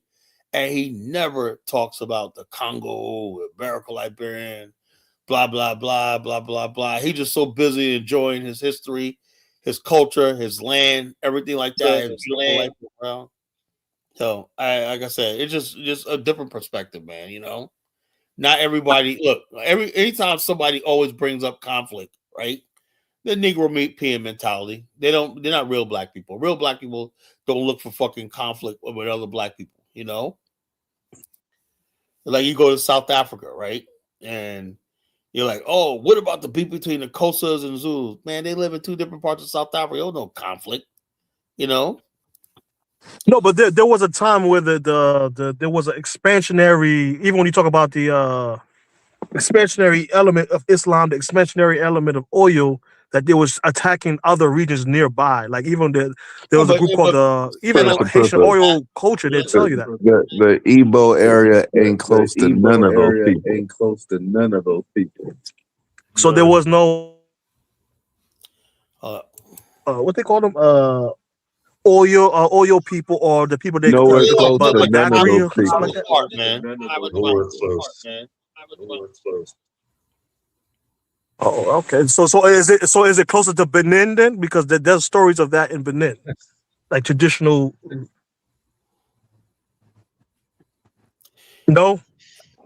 Igbo land is way over on the other side. You might as well go and say Igbo land is more. Igbo land is more Cameroon. I would say like Texas to Florida. No, Texas, no, Florida to Arizona. Okay. More like California to Florida. That's what you're talking about. California to Florida. That's about That's how far away those people are. You never heard about the Igbo and the Alpha Igbo Fulani having a problem with each other historically until Nigeria gets its independence. And then they want Biafra.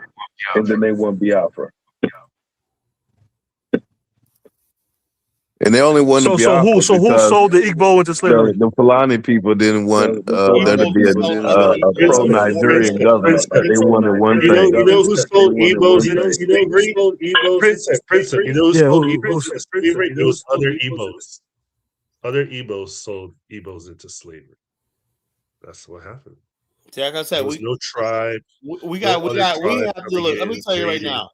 I didn't think about it years ago, but we gotta stop this tribalism shit. It's so fucking dangerous, especially these days and times. This tribal beef and conflict, whatever the fuck you went through, people need to get the fuck over it. You know, really, and move the fuck on. You know, I am so sick and tired of tribalism bullshit. You know. Yeah, in principle, it was the Oba Benin. He was the one who actually banned the slave trade and working with the Let me Europeans. address whatever it is Henry guy. He said I never see Afrodamus. He kicked me off one time. Panel while he signs people with fact. No, Elvis is saying redundant shit. If you got something to say, that's fine. But you're gonna sit here all fucking night and just fucking mock everything I say and just agree just to fucking disagree and whatnot, and you're not coming up with any real facts, you got to go. That's all that is. I don't mind a debate. We're having a debate with Principe. I don't agree with Principe. But you see you kicking him off because we're having a respectful debate. Elvis tells me, eat a fucking bag of dicks. They get the fuck out of my fucking show. And you gonna say that, oh, you kick Elvis off. No, he's being disrespectful.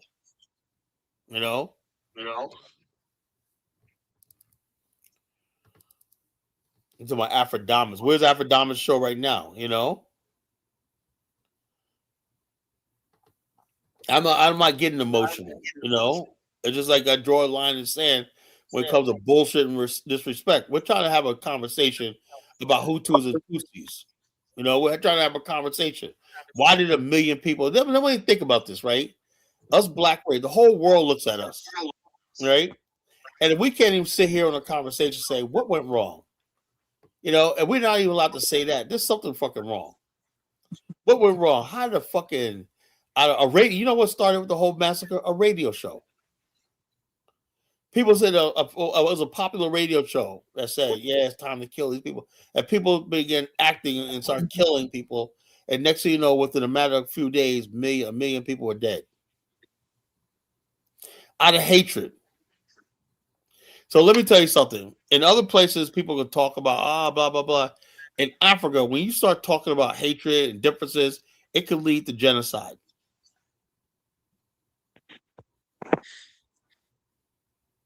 That's why I'm very careful. Like I nip this shit in the bud, right?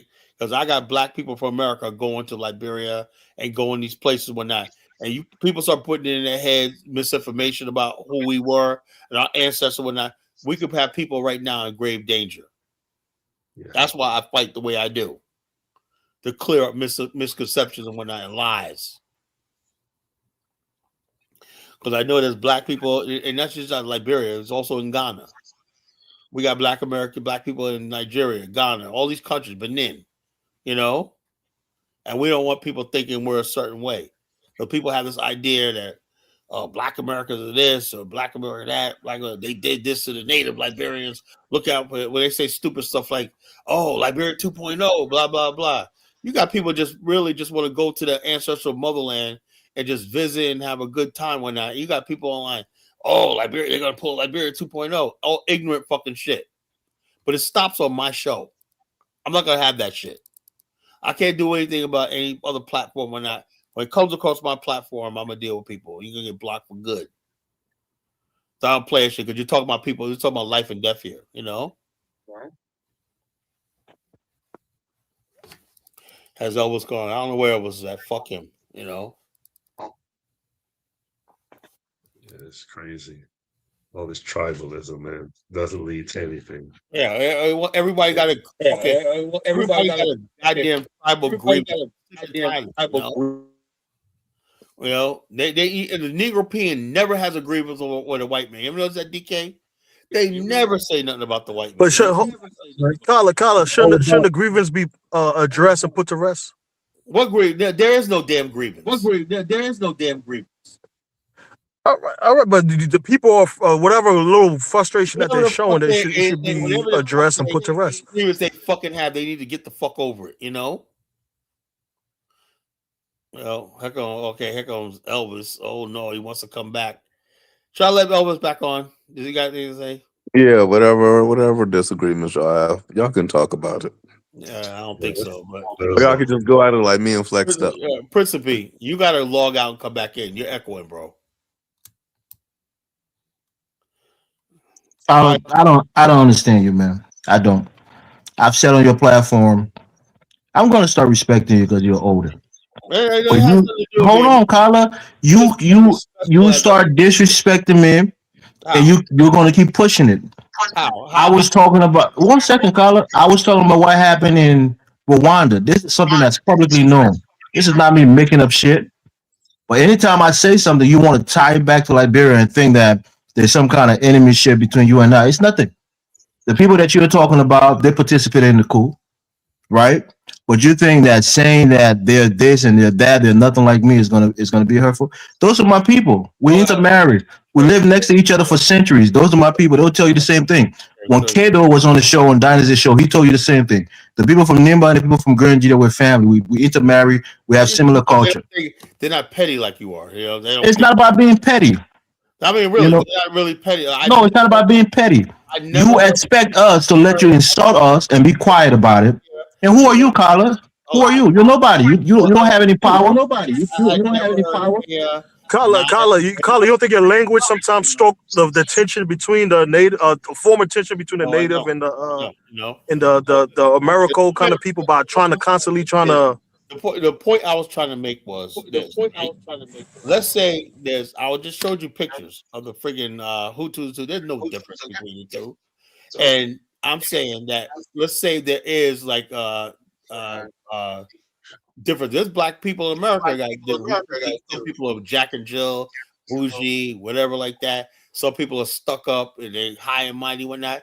But the fucking the idea that you could basically even think that, okay, yeah, we have all stuff like that, but to take Cutlass and within the matter of 4 days, 1 million people's dead. You know, that's it's a genocide, right? Do you know that the Hutus made up 84% of the population of Rwanda before the genocide? Yeah, but do you know that before that they had a king ruling them who was a Tutsi, and 85% of the population were Hutus? When they finally went to democracy and got a Hutu president, he was shot down dead in his airplane over his country coming back home. Well, how do you know the Tutsis did that? Okay. You have evidence? Don't ask me silly questions, Colin. No, I'm not justifying anything. I'm telling you the history of the people, the two people. Hold on, we already established that. No, that's what we're trying to establish. You started calling me my people are savages and started attacking me for what reason? Established that these two groups of people were one people and they were divided artificial by Europeans. So what's the difference if the Tutsi was king or Hutu king if they were one people? That's like you saying you proving Elvis' point. Elvis is trying to say that one respected the other, while the other one was buying in. Look, we said that they were all one people and there was no difference. Because you always see it through the prism of what happened in Liberia. And anytime it comes up, you kind of draw back parallels to that. I'm saying that you have two. Prince, if you got earphones on. You got to mute up, Prince. I'm driving. You got to go drop off, Principe. You know, and come back in. You know, I'm about to. This was the dynamics between those two groups, whether it was right or wrong, but that was the prevailing dynamic between the two groups. They were not fucking fighting. What are you talking about? They were living in peace. How can you say it wasn't fighting? The two groups had a war. They had a similar thing in Burundi. Hold up. But they were started by Europeans. Don't you understand? The Europeans came there, created artificial stuff that the Tutsis felt, these people are better or different, whatever like that. And they were the same people, spoke the same languages, ate the same foods, everything like that. But there was an artificial thing that people bought into. Tyler, unless you're part of the group, unless you have lived experience, you can't say that. I'll say, but you want to believe that the Tutsis were this oppressive people and the Tutsis were oppressed. And because you always want to draw the parallels so that you can be in your mind right that a specific group, a small minority, deserve to rule the majority of people, because there's nothing wrong with it. Everybody should be fine with it. In this country, black people made up 84% of the population. If black people made up 84% of the population, they would want almost every president to be African American. 80% of black Americans, right, made Marcus Garvey, a guy born in Jamaica, their fucking leader in the 1920s. What are you talking about? I don't give a shit about fucking where you come from, whatever like that. We don't give a shit about that. They made him a leader, or was it just a Pan-Africanist who was part of that UNI? The largest black movement in history, 6 million members. Okay. Well, then was that global or in the United States? In the United States. Okay. The largest mass movement in black history. was led by a Jamaican immigrant. Okay. But now today, the remnants of those people can't stand the Jamaicans. I wonder why. Who said I have nothing against Jamaicans. No, the FBA. You was talking shit about Jamaicans the other day. You keep bringing FBA. I'm not a damn FBA. I'm not saying you. I'm saying the people. When you say majority of black people support Garvey, they don't support Jamaicans today. The FBAs are nothing but Negropeans, right? You know, and Negropeans and fucking. I'm one of the biggest Jamaican lover supporters that's ever been on this platform. Okay, hold on. Somebody named Deadly Abo. You got to turn your camera on. I got to see who you are. I don't let strangers up here unless I know who they are. Turn your camera on if you want to be on my platform. If not, just please drop off. So this guy Deadly Abo was not going to fucking. He's not getting on. Okay. It's a white guy. Yeah, white guy. We have nothing. We have nothing to discuss. We have King, nothing to discuss. kids are in my room. What the fuck does that mean? Show your skin, nigga. Oh, fuck out of here. Who said that? You know, I don't know. But the bottom line is this, you know, there's no excuse for black people. You know, I wouldn't even care, Elvis, if I seen you Africans one time fucking take the machete to the fucking white man, right? White people in Africa that did all that shit. They walk around the Congo like they did nothing. They walk around Zimbabwe like they did nothing. They walk around but untouched. You got a goddamn white man walking around fucking Africa right now in fucking Kenya and Uganda, fondling black women and whatnot. And the African man's too much of a fucking coward to stomp the fucking hell out of this white devil. You're wrong, Carla. You're wrong on that point. No, I'm not wrong. And I'm not wrong. You know, he's not raping them. No, he's not forcing them. Won't you go with a camera to Russia or any European country, start touching on white women and want to see what the fuck happens and sleeping with them and put it on streaming? See what the fuck happens to you. You know? Yeah, they fucking kill you, man. They'll fucking kill you. We know them. But the African is such a goddamn coward. All the thing African got is smoke for somebody like Kyla, there was a DJ who gave 600 black American women HIV. How did he get 600 black American women to sleep with him? Is this? Yeah, that's a point. I was in South Carolina, and he was getting with a bunch of fucking ghetto ass. So how did he get it? How you get those girls to get with him? I'm gonna tell you why. I know this as well. Some black women, they love the attention of white men, and it's not just something that happens in Africa. It happens all across the whole world. I see it.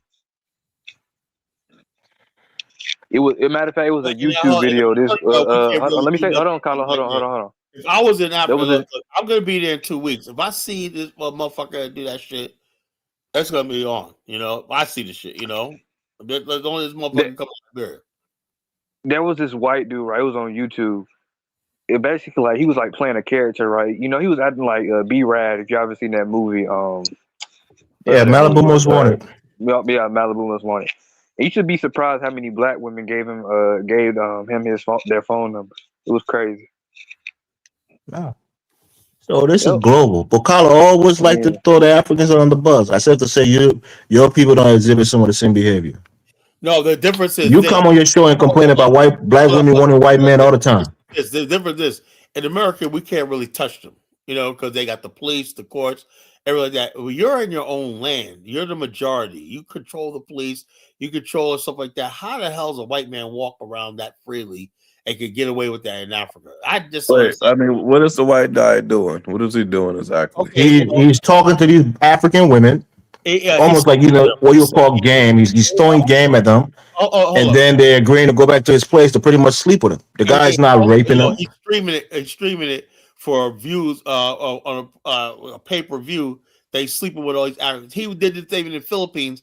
The Filipinos arrested him and kicked him out of the country. So Elvis, you don't got a problem with that? Them taking advantage of women in your country? You say he's taking advantage of them?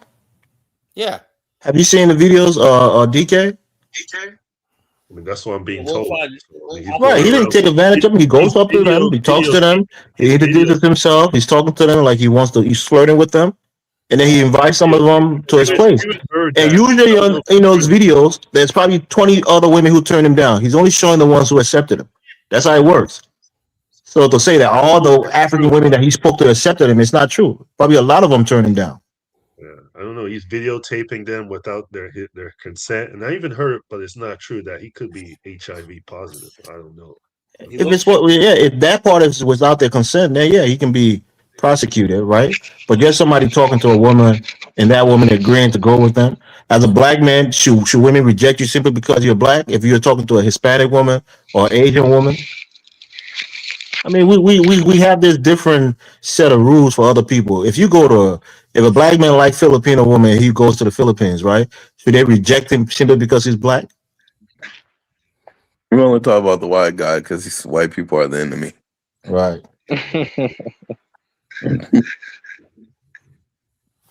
But the way y'all made it sound like he's going around just like fondling the African girls, and you know, Nah. you try that in Black America.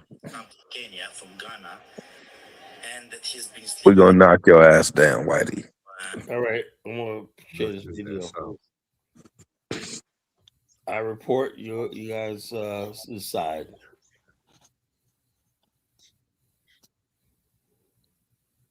Colin, they get back to you about the monetization part. No, not yet. It's gonna be a while. It's probably hopefully it's done before I leave. You know. So. But I don't know what else to do. They just said, well, I don't know what else to do because, evidently somebody reported my channel. It also goes by people listen to my content, stuff like that. Think content's too toxic, maybe because I say things like white devil and shit like that, lose language like that. So savages, Yeah, I'm not gonna stop doing that. So fuck it, Nah, that ain't it. The pride of the bear should be his downfall, right? The pride of a bear would be his downfall. If I can't be me, I won't do it. I can't be. So you're just wasting all of our time, Colin. Being out here trying to get you monetized, and you're actively trying not to get monetized. I'm watching around the internet, and a lot of my talk, like King Good said, a lot of my talking points are out there. People stop saying Pan African; they start calling themselves Black Naturals again. So the bottom line, my talking points are getting out there. So that's all I care about. All I care about. I'm just telling you, Colin. I really don't want to disrespect you or get in these stupid fights with you. Be respectful, bro. I don't bring up my beer unless you bring it up. I don't insult you unless you start insulting me. Squirrels, you'll get 1,000 subscribers and give it to and then give it to Colin. Nah. Just do it, Steve. Create a channel, killing it, eating squirrels. You'll get 1,000 subscribers real Jonathan, quick. I haven't ate no squirrels this year, man. What are you talking You haven't about? eaten those squirrels in a couple of years, huh? Yeah, been a couple years. Yeah, you country Whoa. monkey. Nah, I'm Yeah. catching on to something, Steve. You ain't ate squirrel in a couple of years. You ain't been to church in a couple of years either. I actually ain't been to church since like. I think. Are you sure you're a southerner? Are you sure you're from the South, Steve? Steve got a little bit of Barbados in him. You ain't eating squirrels. You ain't going to church. You might have lost your southernness, man. But DK, I heard you say some crazy shit. Respectfully, DK, I know sometimes you can get some bass and some balls and stand up and speak truth to collar.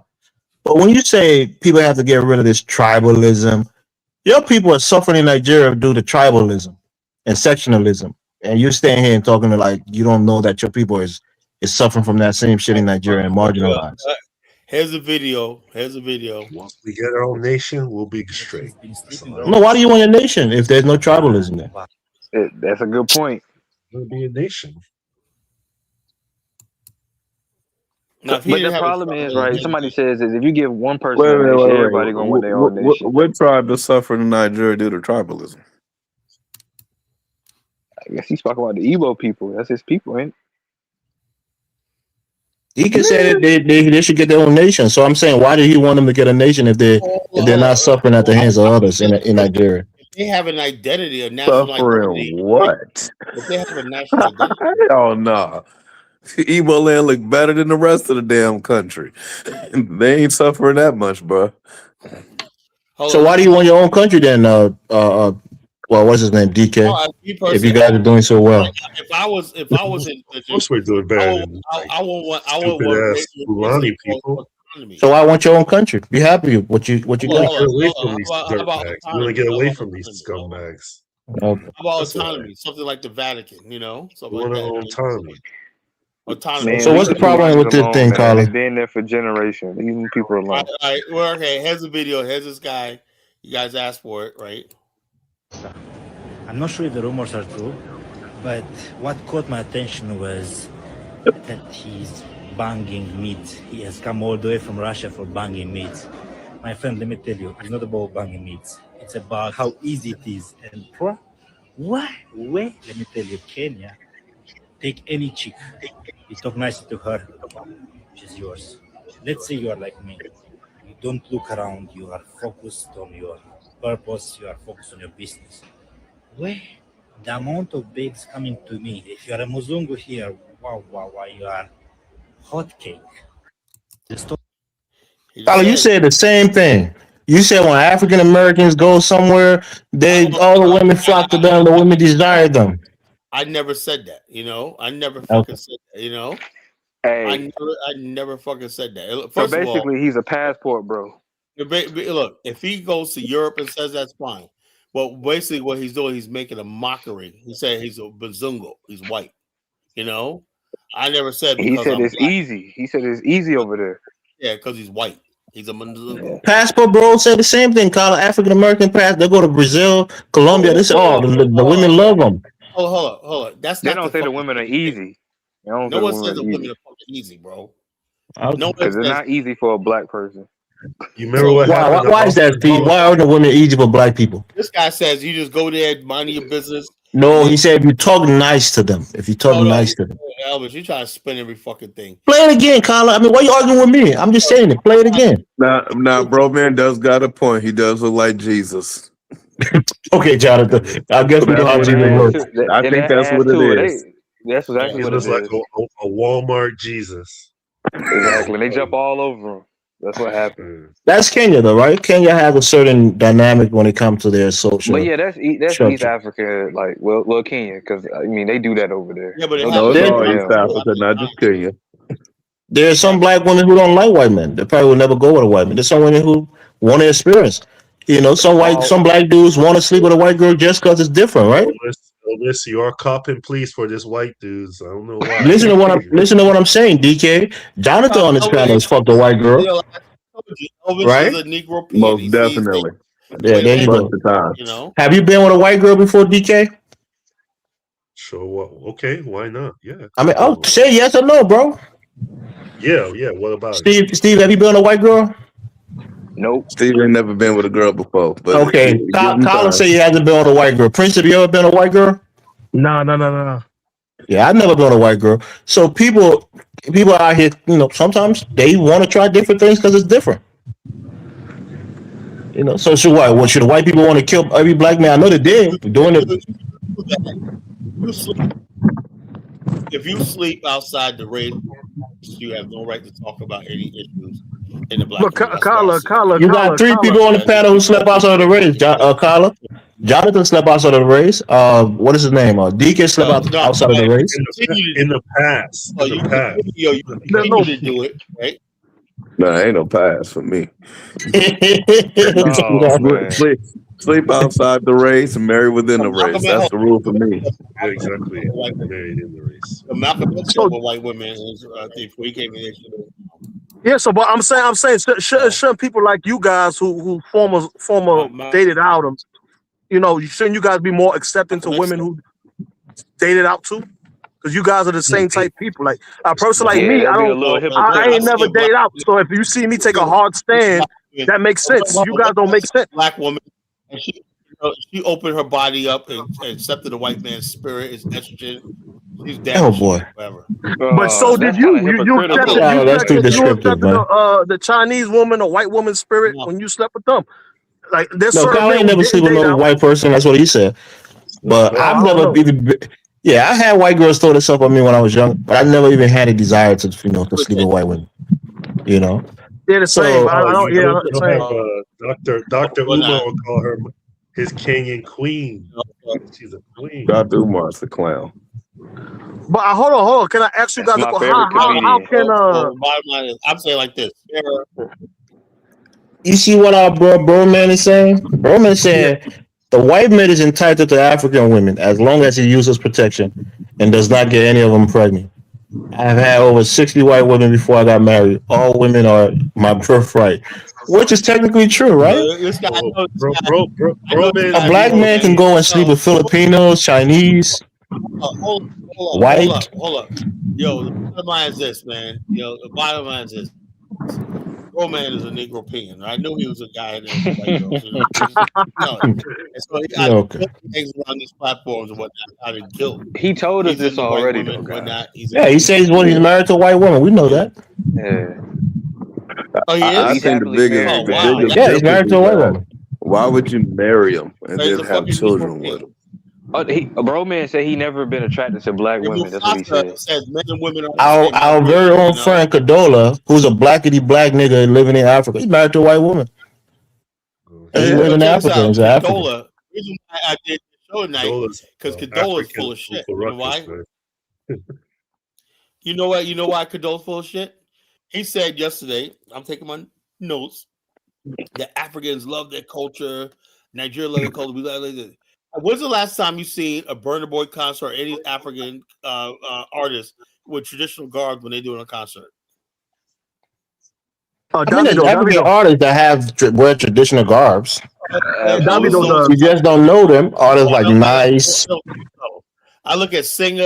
I look at Yeah, but those are the artists that you know. You don't know traditional Yoruba artists. Those are the ones they put up as so proud of and whatnot. And they got Yeah, those are contemporary. Those are the You know most who? popular. Carla, do you know who K1 the Ultimate is? Well, my point. Hold up. My point is this: when I see Afrobeat artists, when they dress like, they dress like an American hip hop person, right? And Ola said last night that that they want to preserve their culture and their dress, everything. They don't want to look American. That's what he said last night, right? And But I'm telling you, Carla, a lot of Nigerian artists wear the agbada, they wear the Ankara, they're performing them. Bullshit. You just don't know them. That's what I'm saying. You're limited to these few artists that you think you know. DK, you know who K1 the Ultimate is, right? Look, I will give it one person, right? I'm looking at most Afrobeat artists when they get in front of the world, they are not dressed in no fucking dashiki and all. I mean, Afrobeats, like the popular stuff. I'm giving you one artist, Carla. He's that's one goddamn artist. No, listen to what I'm saying. Let me tell you who his title, right? You can concede to Carla in this case that they do not try to act like their own culture in a lot of shit. Yeah, the younger boys who making Black Americans. But Nice is my favorite Yoruba singer, right? I love Nice, number one, because he barely ever speak English. It's to the point where they always speak Yoruba in his music. If you say, "Wow, why you dressed like a Kada?" Well, that's not a Kada wear. Well, that's what we wear. Whatnot. It's like, damn. I didn't know you guys wore gold fronts in Africa. I didn't know you guys had the fucking. Oh my gosh, Carla. Jeez, man. I'm serious. So what? Are gold fronts African American? Is that an invention from African Americans? Like I said, I give up, man. I give up. Okay, gold fronts. I mean, wearing t-shirt and jeans, is that an invention of African Americans, Carla? Who you know wear gold fronts? Gold front. Okay. I think you meant, my bad. I was mistaken it with lace front. But gold teeth is an African American invention. Oh yeah, we'll do everything. The whole top and bottom, yeah. Okay, Steve. Well, no, I got a question, Elvis. Name another ethnic group of people that do that. That do what? Wear gold teeth. Grills. So my question is, name it. Hold on. Don't laugh. Just name if one group is predominantly for wearing a specific thing, that means it's theirs now. Know who wears it, Elvis? I just want to know, because the Timberland was created as a work boot, and black people started loving it and started wearing it, and now we associate Timberland with black people, right? But it's not something that you created for your own benefit. It was something that was created by other people that you. Elvis, who does it? Nigerian Timberlands or flip flops? Somebody's saying Caribbeans. Caribbeans put gold tea in their mouth. I could have went on. I know we said grills. We said grills. The Caribbean put gold tooth. They put a gold tooth in the missing spot. Some Exactly. Africans we do the talking same about thing. grills. We know what we The talking native, about. the native grills. people look at the whole mouth. Look at it, yo. Nah. Look at his clothes. It says Jaws from James Bond was the first person I saw wearing grills. Black American. You know, Jaws of the cloud is the shark, right? James Bond. What the hell is James Bond? Yeah, what the hell he's talking about? You're talking about the tall cracker who was biting people, I guess. Yeah, I remember that. Yeah, but I'm saying, so when people say we dress or somebody dressed like African Americans, it's just the way you ensemble your outfit that may give you that appearance. Elvis, But jeans, you know when somebody look like a black American. Like you got. that's what I'm saying. But the clothes themselves, you know, We are not understand that, exclusive but to any one race of Afrobeat- people. Hold on. When these Afrobeats artists are sagging, who they copying? Or they copying African Americans? I'm asking who they copying. No, I'm saying that's what they're copying because they're sagging their They pants. copying y'all though. Nah, They copying us. the Caribbeans are the ones that came up with the sagging, Jonathan. We didn't Nah, do that. whoa. That's all y'all. That's all y'all, bro. That's all No, y'all. I want man. Jonathan to tell me because if he's saying this is a positive thing, I want to know. So who they copying, Jonathan? They the sagging Africans, man. Y'all the sagging Africans, not us. The Caribbeans. No, that's our y'all. stupidity shit.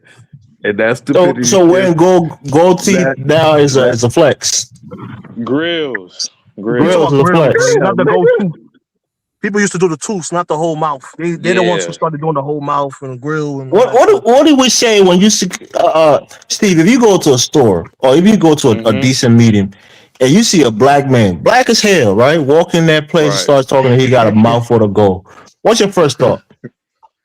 Nothing. You think negative. I'm sorry to say they're the makers of that style though. They're the ones who went to the jeweler. That's what I'm saying. So nobody think that's a flex. Elvis, when you see Nigerians having 22-inch rims, what is that? I've never seen Nigerians with 22-inch rims ever. Nigerians are frugal. They don't do stupid shit like that. I see you had the 22 Where you see that at, Jonathan? Murder Boy does it in his videos. Go look at it. Brother Boy buying $3 million cars, man. He's not stupid to do. Those are just rented cars. It's not his personal cars. He's buying McLarens and Ferraris. We not putting 23-inch rims on his cars. Whether it's look good or look bad. I mean, people in our culture. Yeah, I saw a dude put a 23-inch rim on a Chevy Cobalt, man. They should put them on For real. everything. Swear to God, We're man. not arguing good or bad. We just saying who they got. Where do you get it from? That's what I'm saying. So these things are negative. It's not supposed to be celebrated. We all know where they got it from. It's not difficult culture, to say it. I be seeing some Black American culture influence in Africa as well. So who making big rims? Is that something that African American invented? Oh yeah, they modified the cars. They was one of the guys who modified cars certain ways. Riders, all of that shit was black. Interior designs. Some of the I'm saying the rims. You know, people make rims, right? Who started making rims? Black people started doing it. Or white men was making the rims. Here we go. I'm just asking questions, Steve. Hold on, Elvis. The modern car you see today with the big ass rims and the interior design, a lot of that comes from African American influence in the way they style the cars. Even some of the companies. Boy. I'm serious. There's certain interior design companies for cars that literally are black owned. Yes. Assembly and manufacturing are two different things, right? The rims that you put on a regular car is not the rims that they're putting on their cars in the hood. You know that, right? I know. That's what I'm saying. So those rims, was it African American that started making them? Yes. Those forged rims? Indeed. Yes. It was? Oh, well, I'm not sure. Now, Jonathan just be saying any old stupid shit. Don't listen to him. Go look it up, Steve. But the Jonathan will be quick to lie just to try to defend the point. Who are the people that was putting it on their cars? In order for you to have a low rider, you have to do what? You have to build the hydraulics. So now we have to say, well, Black Americans, they can do. You talking about low riders? That's a subsection, Jonathan. Many black people don't have low riders. When you see a car riding on the highway, everything is a everything is a subsection. Everything is a subsection. And then it becomes bigger as it grows up. Because most people don't even do low riders in certain parts of the country, right? If you come up north, you don't really see low riders. It's mostly on the West Coast and some places in the South. So Elvis, you telling me that back in the day when you saw somebody riding on 22-inch rims, like you remember you remember those spinners, right? The Latrell yeah, I remember the Speedwell spinners. rims. Uh-huh. You think that nigga? You think it was black people producing those rims for him? I don't know. Probably not, Elvis, but I know there was Probably black people not. putting them on Okay, their there you go. cars. It don't matter who produces So my point is it. assembly, right? You can see a lot of things that's not produced by black people, but they can assemble it a certain way, and that is associated with them, right? So that's the point that I'm making. So if you got a T-shirt, nice T-shirt, you can wear that T-shirt with slacks, or you can take that T-shirt and wear it with jeans. But because you wear a T-shirt with a jeans, now you're wearing an African American outfit. So just see how ridiculous that is. You wear sneakers with not jeans. ridiculous. Hold on. Let me ask a question. How many tribes in Africa was actually wearing clothes 600-700 years ago? Oh, shut up, Steve. Was there ancestral ways wearing clothes when they got to this country, nigga? I'm just asking Shit, questions. shit, man. Not all tribes had clothes back in the day. They got clothes now. They got That's their true, own but garb and stuff. even the that's true. Some of them didn't, but they had their own fabrics and cloths, right? And then some of them wore a lot of clothes. So it was based on region and tribe. You're right to some degree, but there you go. That's my point. But eventually, they got things from other groups of people. Now they got their own form of style of clothing that they wear. Well, the difference is, Steve, these people in Africa, they manufacture their own clothes, right? You have weavers, you have people who make the cloth. They make that shit, right? So if you go to Africa and you go and buy an African cloth from a weaver, right? And you go another spot and you buy maybe some pants, and you put those two things together. Is that an original thing, or are you just assembling clothes from different places?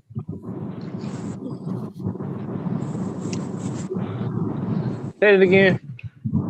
If you go to Africa and you buy a shirt that's a traditional African shirt, and you go to another spot in Africa and you buy some pants, traditional African pants, and you put those two things together, do those things now become your cultural, attire that you wear because you got two different things from two different places and wear them together? Yeah. Okay. All right, Steve.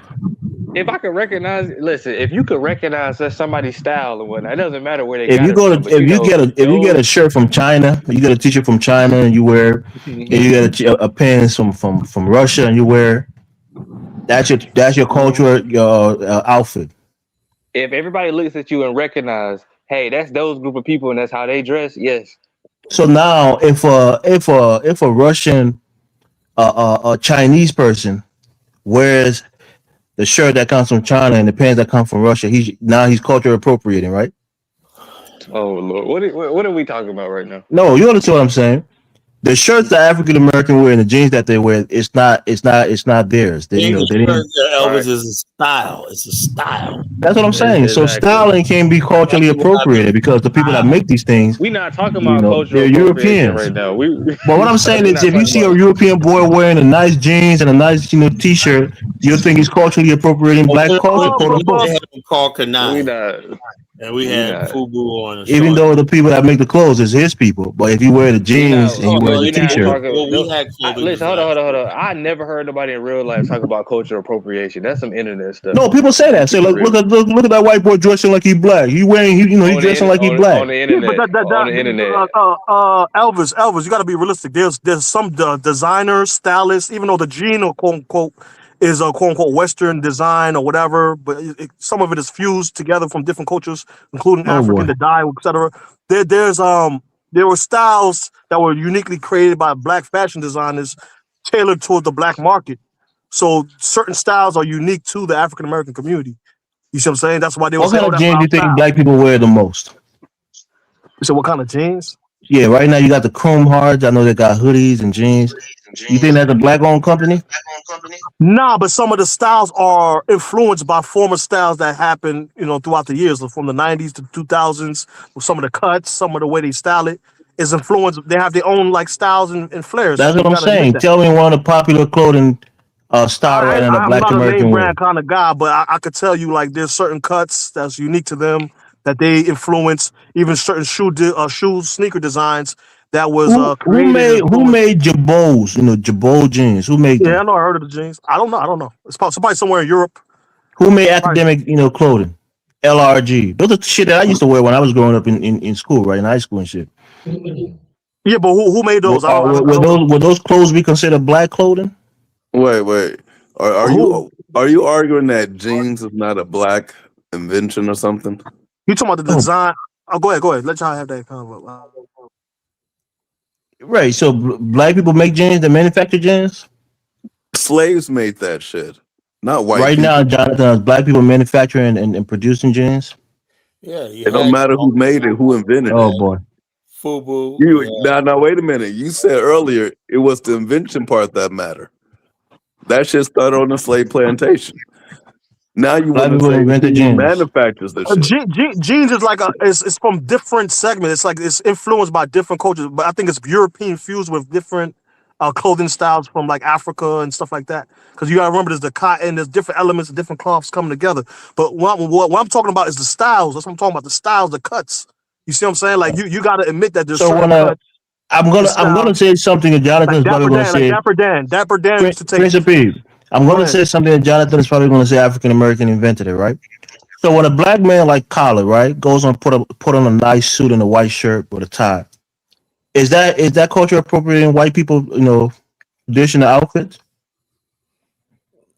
Maybe so. Well, if you basically forget the fact that black people were doing that too about the same. Oh, yeah, I knew what's going to come up. So the black people invented suits, Collar. Is that what you say? Good job, Kyle. Now, Elvis, with all due respect, show me the original versions that these people made. Matter of fact, Kyle, go ahead and show that shit. Are you saying that black people invented suits? I just want you to say that, Jonathan. We want to actually look at the clothes that white people used to wear back in them days. Yeah, we had our white people wore Timberlands. That Timberland boot was made for white people. But I guarantee you, if a white boy coming with some nice, t-shirt or a nice pair of jeans with Timberlands, or you're gonna look at him like he's dressing black. Even though all of those things are made by his people. Elvis, I've seen it all through high school. Nobody cares. You're saying that Africans wearing clothes, period, they're cosplaying it. Europeans then. Oh my God. No, African wore clothes. They wore different style of clothes. No. Right? The African got a specific style of clothes that they wear. Brother Elvis, I've with my own eyes, I've seen it.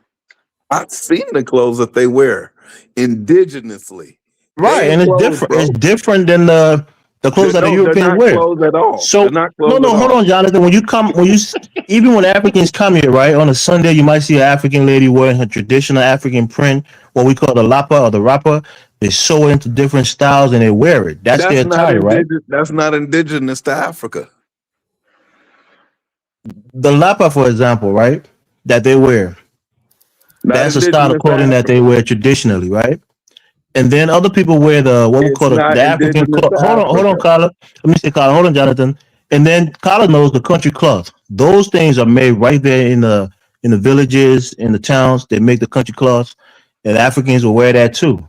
You know the country cloth, right? Africans been wearing that for centuries. They make them, they design them, they wear them. Even when they come to the West, they wear the same style of clothing. Not indigenous to Africa. Where did it come from? When we look at the old clothing that y'all used to wear by looking at y'all statues, that's not what y'all have on in those clothing or in those statues. Elvis, you know that, right?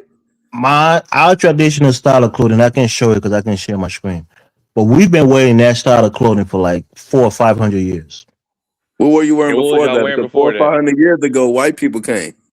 So what were y'all wearing before that? I mean, whatever people would wear before then, right? It's like asking, and shit. Yeah, what was the Black Americans wearing then? What was Black American wearing when they came on the slave ship? The same thing y'all was wearing. Okay, then. We were butt naked. Right. That's the point. Bro, hold on. You guys do know cotton comes from Africa, right? So how if the white man got cotton from Africa, how's everybody butt naked in Africa? That doesn't even Not everybody was butt naked. There were some tribes that had clothes, and there were some tribes that didn't. We know this. That's a fact. That's a fact. You know, but they used to make things from like from fiber and tree fiber. There's different cloths and different material, bro. I'm serious. Steve, I seen it with my own eyes. It wasn't our tribes, gang. I wish it was our tribes, but it wasn't. We just gonna have to acknowledge this fact. Well, there you go, African. That's what grass skirts, stuff like that. That's what the Africans were wearing. Like not all, but some Africans. There's Africans. different They saying tribes, they man. would. So there's hundreds of different tribes that came here. How you gonna say all of Absolutely, No, them? all of them had what people different. did, they wore animal. Some people wore animal hide. You know, like the Absolutely. leopard print. The Leopard, yeah, warriors will leopard wear the print. leopard print sometimes. Mm-hmm. But we've been weaving for a Now, long time, for centuries, and we've when you been say wearing. that, Elvis, what do you mean by that? You mean they killed the actual animal and put and then put the animal on top of them and said that was cloth, right, No, Elvis? they skin the African. They skin the animal just how you wear leather, which is animal skin that you're wearing. Also, This yeah, guy. they skinned the animal and took the animal hide and and wore it. Sometimes Yeah, ceremoniously. I You thank know. God that Kyle, I can't share my screen because goddamn it, this would go left, You and right, then y'all African say I got hate it. Those are Africa. clothes. Those are clothes. But okay, so if I go cut up a dog right now and just put the skin on, nigga, don't say I ain't. Bro, they made hats. But They the made question, all Jonathan, is types of stuff what from were your birds. people wearing? We weren't wearing nothing. We was butt naked. We No, got a no, I know Negropean. Jonathan's making fun. I wanted to show me they were doing better. Elvis, they come from shitty tribes. Don't be mad at them. They come from shitty tribes. And We our all fault. come We from had we clothes. all We come had from shitty tribes. Let's go and be nah. honest. You come from shitty tribes. You You can look too, up Christopher. when the white man came to our Angola and Congo, Actually, when he wrote about our regions, bro. So you come from a actually, I got shitty ass some. tribe. I got some You Yeah, Malian mad? we blood. So all you You come know, from mad? shitty tribes. We could be honest You about that. you come from a shitty tribe. They wasn't Whoa, doing shit. Prism. That's why you had the white man pulled up for you. I But embrace the shitty tribe. yeah. I know. You sound like you do. You sound like you do. That's what I'm trying to say. And we can So be honest about the shitty tribe, and no. that's it. There's not one tribe. There's different tribes. If you come from a shitty tribe, don't mean I come from a shitty tribe. Put it like that. That's why when Colin talk all this Prism, flat you're not and from shit, one I don't want to tribe. hear none of that. You're not from one tribe. None of Absolutely, us. but if Hey, you look at the regions where I come from, they was Maybe, popping. possibly, with the exception of Elvis, maybe even that ain't realistic because they just go by the father. The father could be anything at this point. But I Milan said got even the Mali Macondo blood, they was tribe wore doing shit. cloth before European contact. Congo So blood, they was doing shit. Benin blood, they was doing shit. I mean, So I don't know. I got that Malian blood. So you know, we was No, doing you stuff don't. You too. don't sound like it. You don't sound like it. Stevie, that means Stevie, if you got that Molly blood, that means you folded. You from a tribe that folded. That's what that means. They come from them shitty That's only a few tribes in West Africa that didn't fold. That's the Jollof tribe out of Senegal and Gambia and Guinea Bissau. And then they had a tribe from Guinea-Bissau that didn't fold, and those are the ones No, that I'm not texting. I'm fought serious. against the slave trade and refused to participate in the slave trade. Everyone else folded. And these ain't Fulani tribes, by the way. So anyone try to claim that these people are they people, you're lying. They're not Fulani. They're completely a different ethnic group. Okay. So only Even that dude, you said only four Fulani dude that tribes got didn't fold. captured, he didn't go back to Africa, Jonathan. But we ain't gonna get into that conversation again. Oh, he didn't go back to Africa because he chose to stay in slavery. Have you guys heard the name? You guys will probably say Madia, but in Liberia we say Madia. You know that's a cool name, right? That's a cool word. Oh yeah. It's a Bassa name. It means first girl. When a girl is born, the first girl is called Madia. So I don't know if African Americans took that because I hear some African American name Madia. They say Madia, but it's spelled the same. But it's pronounced, you guys Americanized it. But I'm gonna post a link. Steve, you can read up on that link and get a lot of information. And the attire, the clothing that these people wear, this is our traditional attire. It's a cloth. They didn't used to make it into style. They just used to kind of wrap it around themselves, and kind of cover their private parts. Right. But I don't know if Carla can share the picture. But that's what we was wearing, and that's what we've been wearing for centuries. And that particular pattern of clothing is what's associated with my people. So Jonathan, our ancestors weren't completely naked out there, man. White man lied. Nigga, they were naked, nigga. They were naked, nigga.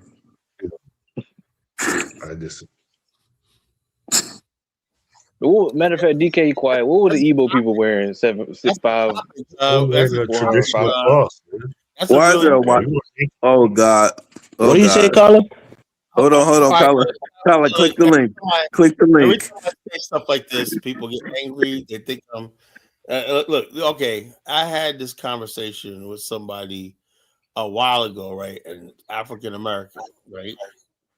And they were like, this was back in the days when I was studying Mali. I was like, I used to look at this stuff. I said, man, I love this kingdom. I changed my name. I said, I want to be part of the Mali Empire, descendant, blah, blah, blah. Then I had to educate some African Americans. They're like, well, the thing is, if we go to Africa, we don't have to wear clothes. We just run naked. And I said, and we don't have to worry about taking a bath. Dude, tell me this, right?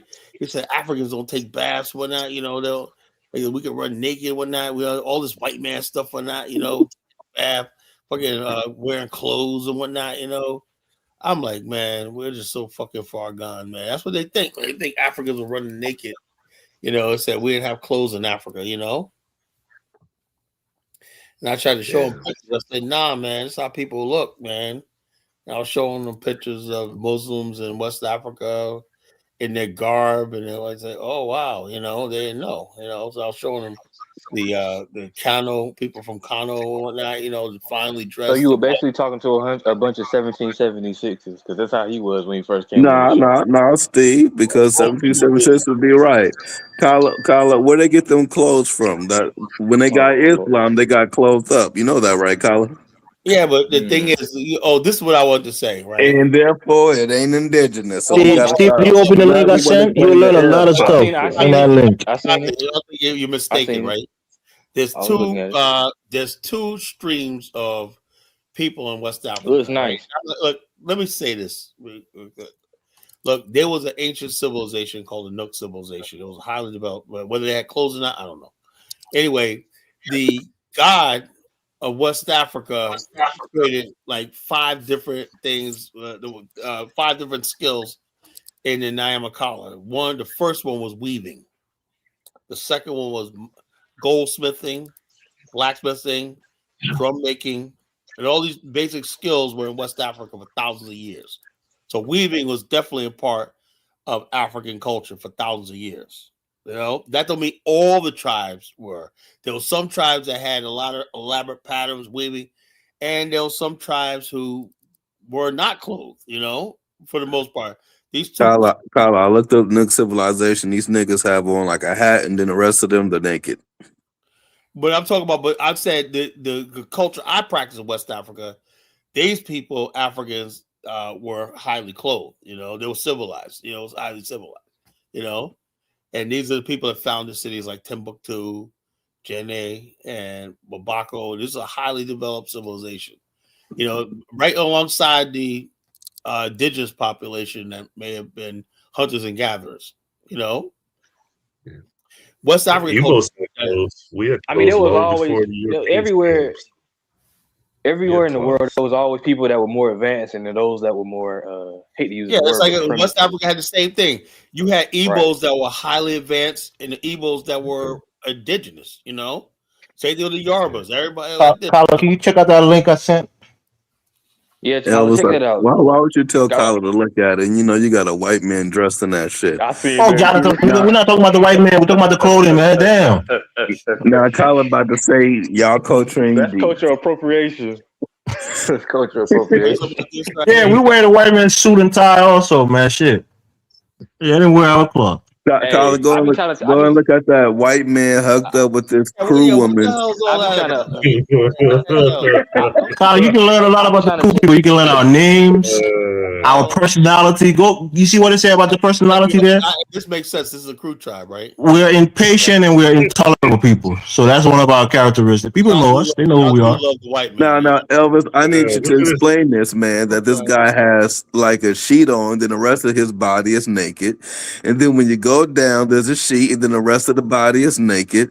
And this is what I'm talking about. So if you're saying wearing the sheet is clothing or the clothes, well then all right, then everybody got clothes. Yeah, Jonathan. Then you see the room when you grow up. They wore the togas. The togas are just another form of sheet. You know, and they Yeah, look wrap at it the around their Romans, body. man. Look at the go look at the Clothes are Romans. clothes, What this man. guy talking Right. about? Exactly. This sassy Jay Wilder tonight, man. What's going on, bro? Clothes are clothes, Jonathan. Come on now. Wait. Now, if the Romans had the robes and shit, The togas, and then as they they went call it. all throughout Africa, that means that they brought the robes with them. Oh, Jonathan, nigga, Oh, man. So therefore, when Okay, Elvis Jonathan. says, You preaching white when supremacy Elvis, right now, so Jonathan. when You preaching white I'm supremacy right now. I'm preaching Elvis talking point. So therefore, the Africans didn't create the robes. The No, Romans you did. made the point that that was just a club. That's why people dressed during those days. They didn't have the sophistication to make different styles and neat fitting, clothing. They just covered themselves with cloth, like I said, and that's what it was. And then they slowly came into making shirts and skirts and other things like that. Well, let me be the first one to go and say I wore this kind of cloth. I actually have a video on it, wearing it and shit. I never felt more naked in my life. I just want to say Well, that. okay, Jonathan. You just an Americanized Negro, just like Colin. You gotta wear it with your Timbs, bro. That's how they Okay. are. You gotta wear it with your Timbs. Or your I Chuck just want to Taylors. say it felt good to go to the bathroom and then just be able to sit down. Don't you I got mean, your I don't you felt got your free. drawers on underneath the Jonathan though, right? Make sure you got your Oh no, drawers no, you on. gotta be a real African, brother. Ah, nah. You gotta put your drawers on, man. You gotta be a real African. Oh Lord have mercy. But nah, though. The whole cultural appropriation thing. I be trying to tell some Black Americans, like Black people in general, right? You got to stop this whole cultural appropriation argument because you start telling people what they can't use or what they can't wear because somebody else created. There'll be a lot of stuff we couldn't use. I mean, dead serious, man. Well, at least we know we get the You word see, jeans, Steve. Steve, you see one of the tribe names. That's why when I saw Neo, I always used to thought Neo was a crew guy from Liberia because one of the subgroup of the crew people is called the Neo people. Okay. So when I saw Neo, the singer, I'm like, nigga, crew, because that's one of the crew. That's one of our names, Neo. Neo means like, yeah. Y'all be wanting niggas to be y'all so bad. Nah, Call because the them name we go by the names, right? Anytime you see a name, you kind of associate it with it. Because one of the things with the crew people, our names always ending like GBE.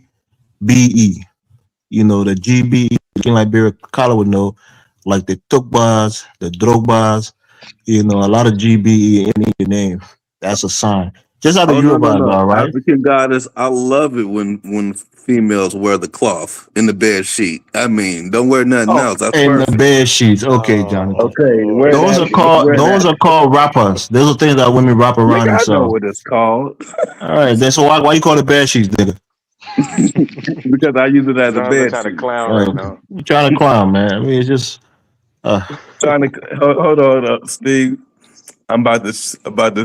I'm gonna send you a video of me helping my wife make the bed, and I grab the down, I grab the down wrapper, and I start putting it in. That's not a fucking sheet. It looks like one. Come on now. Hey, It's a we gotta bad post sheet to some me. of our, we gotta post some of our indigenous clothing. So go and post blue jeans. That's our indigenous clothing. Yep. You can't say it came out of Africa because show me the 1800 pictures of them wearing blue jeans.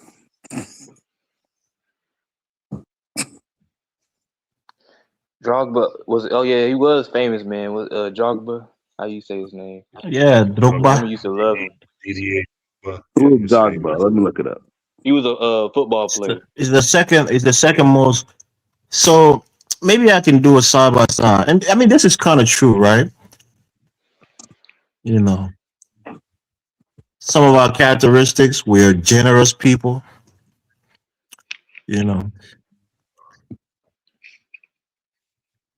We're good dancers and singers.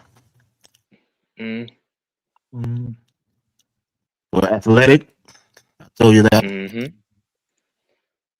But we are impatient and intolerant, which is negative, but it's also fair and it's also true. We don't take shit for anybody, and you know, we're troublemakers, like Carlos said, which is true. It has its plus and minuses.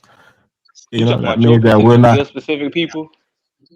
Yeah, the crews as in general. When we say Okay, the crew, Yeah. it's the same thing in the Ivory Coast. It's a whole group of people. The Bassa people are probably the most well I behaved mean, amongst the crews. if we had a billion crew people, we would have never been colonized. Would have still been backwards people, but we would have never been colonized. Oh God. No, I don't think so because the crew people were basically people. Wait. Hold on, Kyla. Let me not tell that lie because the crew in other countries they got colonized, so that doesn't count. Yeah, crew of Sierra So Leone got colonized. yeah, so what Elvis says may be true to a degree, but not technically true. But the But crews got if we all had some What I'm Jolo, saying, Jonathan, the crew, the reason they became crew is they were also targeted for enslavement, but they killed themselves, similar to what the Igbos did, right? no. I tell you what happened. They committed suicide. Well, this is what happened, Elvis. Let me tell you the whole truth. You can't tell my history, Carla. You don't know my history more than I do. I was tell us history, Kyla. I want to hear from the true professor. Hold on. Yeah, that's the romantic version of it, right? Okay. Okay. Let's hear your lies. There's another part, Elvis, right? The crew tribe, right, was basically the first tribe that became on that coast sort of westernized, and they spoke English, French, Portuguese, stuff like that. And because of for many years they were not enslaved, right? And they had certain crew markings that even the governments of the West, right? If you would take a crew by accident slavery, there was cases where a crewman ended up in Jamaica. When they saw the markings, they would put him on a ship and bring him back to where he was from. So what that did over a period of like 200 years is built trust and relationships where crews were basically immune from slavery. So if they were enslaved, they would commit suicide, But they Oh, you just be making up shit in your head, Carla. they That had, makes sense. they had an immunity from slavery because they were one of the protect. They were No, Carla, let me tell you what happened. You spoke, let me speak. They were targeted for slavery. And then they were told that these are navigators. They're good with the ocean, like you said. There are crew people that went as far as Liverpool in England, on those ships.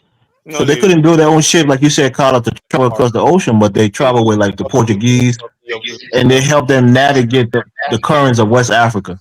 No, they would meet the people half a little bit out to sea, and they would give out information about the crews were very instrumental in telling Europeans where the best slaves were. What slaves They over there. They over there. Go get them. Go read the history, man. They were targeted for slavery, and they killed themselves. They refused to be enslaved. I read what I read about the crew people that they were very defiant towards white people at first. Of course, and white people said and then they did were hard to business deal with, and they became useful, right? Because they are navigators, nautical navigators. So I guess the crew were already in America before. The crew were already in America. They were in Canada. African got it. You right. It was the Fulani that they sent back. Jamaica is Except for one who Jamaica. It's decided to not stay America. back. So the Olmecs were crew people before they came to America. I don't know about all that, but the crew, like we're trying to say, right? Those are what we call the seaside crews, right? Those people who live on the coast. But then there are other crews in the hinterlands, like the Krans and the bush gribbles, as we call them, the forest gribbles. So there are people who are seaside dwellers, and those who live in more in the hinterlands. So the crews are crews, but their name is also crew, so it's different. Those are not my direct people; they're my cousins, so to speak, right? But they live on the ocean, so they interact there and they navigate it. But then you got the crown people who are more of a forest people that are experts with forest stuff, and they, but the cool people are the seafarers, those people who Astro Speed went to visit when he went on that beach. Came from crew means like the crewman, crewman. Hold up. ZV, what you talking about? Olmec and Mende together? I already debunked that with Afro Bantu Mandinka. That's nonsense. Yeah, let's stop doing that, man. Come on up, Bantu. Black people not the only one featured with big broad noses and big lips, man. Y'all gotta stop. Yeah. No, that's not true. You can look at some Pacific Islanders. Look at some of them Hold on, I want to show Filipinos. African goddess. Let me grab my cloth real quick. Oh I boy. want to show y'all. I want to show y'all this bed sheet that Do you y'all like call to it a call bed sheet, clothes. right? Like, do you call it a bed sheet? That's called a country club, depending on how thick and how interwoven the wool is. Carla, you got a country club shirt, Carla? Or you didn't buy one? I buy one, but I haven't worn it in 5 years. Oh.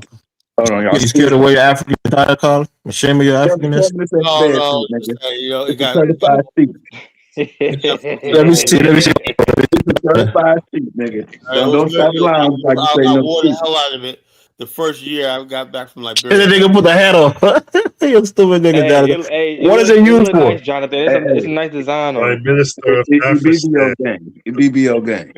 Okay, what is it used for? Is it a traditional thing? What do you do? You just cover yourself around? It's Is a it traditional thing. We wore this for the wedding. okay? It's like a cape, something you put around your garb. I It's don't know. but it's a legitimate bed sheet. It looks like a thobe. You know what a thobe is? A thobe is the thing that the Arab will wear. You know that gold thing that looks like a sheer thing that the Arabs put on. Yeah. I mean, you wear it now. I don't. When now, I'm I ain't with the culture like that. So when I had the actual thing going, I threw on pants. But Pops, he didn't throw on no pants. I'm like, Pops, nigga, I ain't claiming you as an in-law, nigga. Yeah, like the Ghanaians. Oh, your You daddy ain't my didn't put on in-law, no nigga. pants You with that sit your shit. ass over there, gang. You said what? Not his. No, you said Not like pops. I his thought you were talking about your dad. in-laws. That's what I'm saying. No, in-law, no. Oh, your He in-laws. Okay. he didn't wear the pants under it. He didn't wear the pants under it. I'm That's the like, tradition, man. What you gonna do, Jonathan? That's the people's tradition. You You just a gotta stranger put then. some out here with drawers, ass. man. You gotta You be out put here some with drawers ass all on. over the place. I'm good on that one, Papa. Be African goddess the bed sheet, whether y'all Yeah, call it clothes, you I call got it your bed. you got your It's a big feline, your ass cap. sheet. I'm sure Jonathan No, be we already flexing got our on we his already friends got in our own Cali. felines. Yeah, he's We already got our own African now felines. because he got the garbs. We See, got our Kyler own could be felines. wearing all of this thing, but Kyler he's ashamed. At least Jonathan got the shit and he brought it with him. Kyler should be showing up our Kente club, our country club. Now, The way that Jonathan Africa 30 is years a ago, super man. I've duper been proud supporter of Nigeria. I got the headsets, flag and everything. I had turbans, I had every fucking thing you can imagine, man. In Africa, I've been You said there. you had a turban, Kyler? Whatever the fuck I was wrapping my head up with. Colin, Man, you're really gonna feel I've been Arab, there, man. done that shit, man. I had enough, man. Like it got me nothing. I had nothing to show for it. So Okay, Kyler, Baruti is posing a question, which is great. Why do a lot of Africans who graduate, college and university wear the Kente club on their, the thing that they wear around their necks? Why? You know why? African Americans do it. I have Yeah, no idea. Kyler, really. We do it in honor. We do it in solidarity of Pan Africanism and Black Pride It's and gonna change, African pride. man. I don't know. And in Well, fact, why do you think they choose that primarily, pattern of to show? No idea because it's that's just the almost most popular one.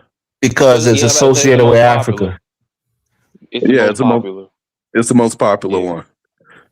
Because Literally, it's Kante is from Ghana, that Ghanaian region. when my best friend graduated I had one of those from college 2 years ago at the Black graduation, they had this big ass wooden whatever the fuck it was supposed to be. You're supposed to symbol strength and knowledge and growth or some dumb shit. We tap this shit, hold it, put it in the air, and then it's all about being pro-Black and pro-Africa. Mm-hmm.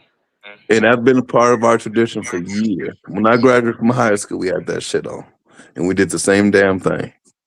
I got that shit too somewhere. Hold on. So Black people have always been trying to associate themselves with the continent, which is good. Nigga, what? It's called African American Methodist Episcopal Church. That's what I'm saying. So that's a good thing, right? But now we got the My granddad went FBA, to one of those churches. who will probably not want the Kente clubs to be on them when they graduate. And they'll want to probably take it off and put the FBA flag on it. I'm one of them niggas.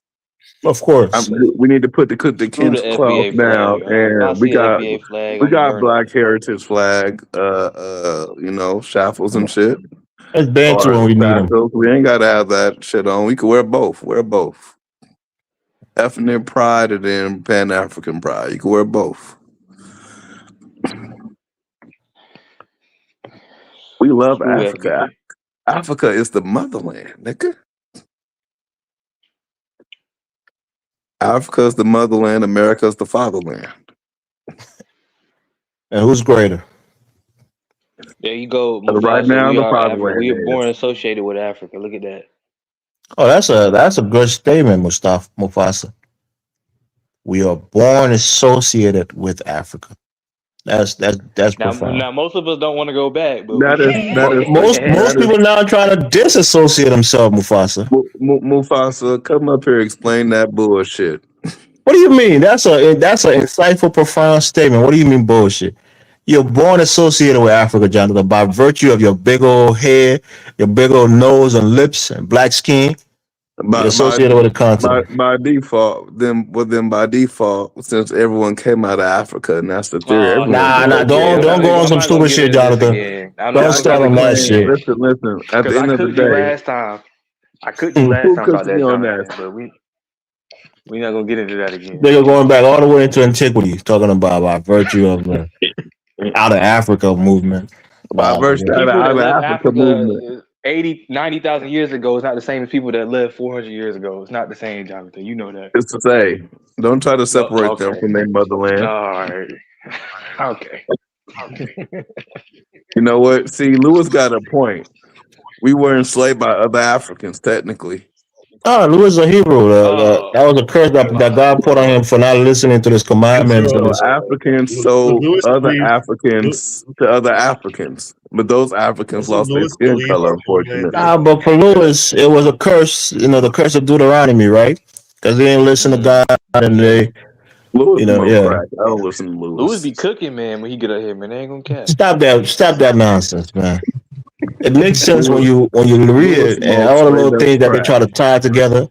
But when you look at it, it's not true, man. That whole Hebrew Israelite thing is stuff to make black people feel better about themselves. That's all Yeah, it is. because even after they do all the shit that they've done, they come back to the Lord, they hearken unto his commandments, they're now living righteous, they're back in the covenant, but Wait, still they're not reaping out the benefit of the covenant. see, They're how not the does head, they're still the tail. how does claiming to be a Hebrew Israelite make you feel good about yourself? If at It the gives end them of the some day, mhm. It justifies slavery, Steve. I need you to listen to this, Steve, and I really want you to think about it. So we the real Right. Israelites. We got kicked out of our land, pushed into Africa, dragged in Africa, sold to the white people, beat on by the white people, try to go back to Africa, get rejected by the Africans. I mean, that's not I'm something gonna to tell you why, claim. because a lot of some black people are looking for validation from other groups of people, and them being the people of the Bible, I guess it gives them some type of validation and whatnot. That's what it really is about. That's why Validation to do what? Somebody talking I shit don't. about Lewis.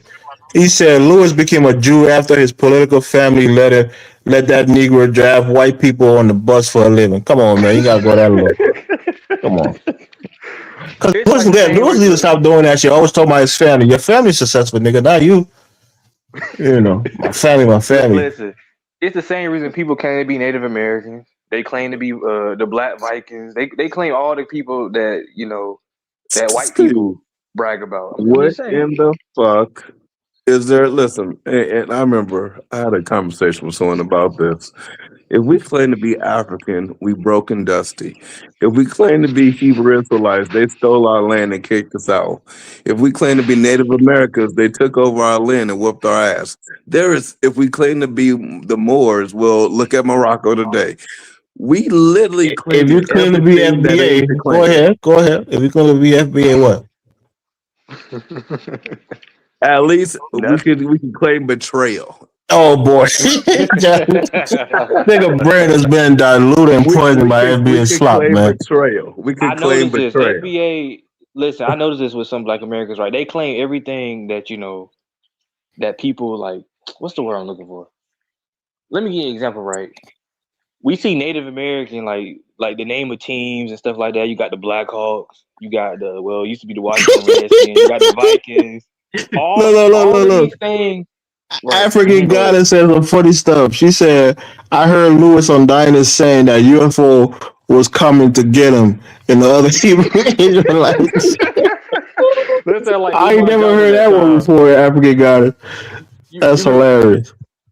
Earlier You in the remember? show, Lewis said that Israel is our homeland. I'm like, what? I Yeah, bet they're I not bet his that. black ass to go to Israel right now. They're doing like they're doing them Gaza guys in there. Just go to Demona. You go drive a Be bus with, in go Tel go Aviv. around them other Hebrew Israelites. Nah, I them heard them they the doing moment okay. people they standing on business. Okay, they got Man, their y'all own shut little out there. town set up. Next to a nuclear power plant, which is fucked up. A lot of radiation in that land. Hey, The it's better land than looked nothing. nice. It looked like the And they most shit. humidity over Nigga be living next to nuclear power plants in America. Oh well. This Okay, man, Jonathan. Baruch. So say the California nigga who have 99 protection before he can even come outside his house. This, they're trying to make sure you live long, and you're telling somebody to live next to a power plant. there. They got 24-hour They say they electricity. doing Hey, good over there, so they I'm gonna take their if they word move for to it. Africa, they won't have to worry about power at all. No, Jonathan. That might be better, man. The land is less polluted. They can be close to the earth, be Nigga, close let's to move Mother it. Nature. Elvis, I don't see too many niggas walking around with 8 legs and shit. I remember one. I remember one time, It's a 8 leg. me and my girl, we walking around leggings and shit at like 3 in the morning, and she like, "What is that?" Nigga, I jump. I'm like, "Oh my god, it's like a big ass spider." I Oh said, my God, "Nigga, Jonathan. that's a You nigga be making crawling. up any old shit, man. That's a It's probably nigga. somebody who Hey, had Elvis. a Siamese twin that died, and they Yeah. got Who extra cares? This appendages. nigga was This man, all kinds Jonathan, of man. fucked up. I was just like, oh my god, nigga.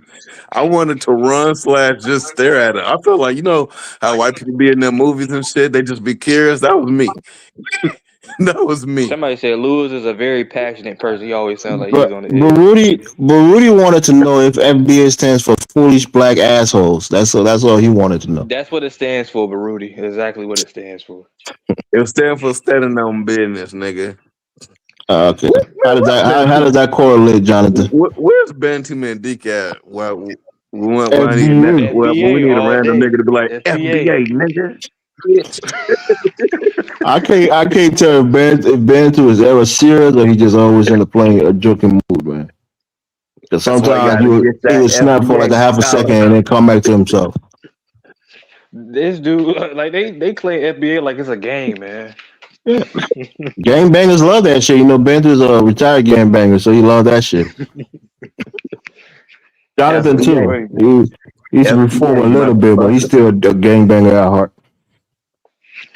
Jonathan FBA, was never in a gang, motherfucker. man. I I ain't know never the claimed hood being nigga. I ain't never claimed being a gang member. Y'all, Steve, you were in a gang? wait. You in a When a gang, nigga say Steve? he was a robber, Am I in a a nigga gang? say he was a Were robber. you in I'm the a gang, country Niggas be bumpkin over from the here middle talking of about I nowhere, man. sold We don't drugs. got I'm like, gangs. no, nigga, I was just a robber. Y'all be We mixing don't it. got gangs where I live. At. Everybody related, so See, how stop y'all cheating gonna on have gangs if y'all gang up on squirrel meat, nigga? Yes, me. y'all don't gang out there, nigga. Man. But what's up? What's up with that UFO thing? 'Cause I heard the Nation of Islam also believe that the Well, I've Bigfoot never is. heard that from the Hebrew Israelite. I Wait, Yeah, I listened to never all their know. talking Yeah. points. I Have never y'all heard about the spaceship. asked a Yoruba or a Benin person how their tribe originated?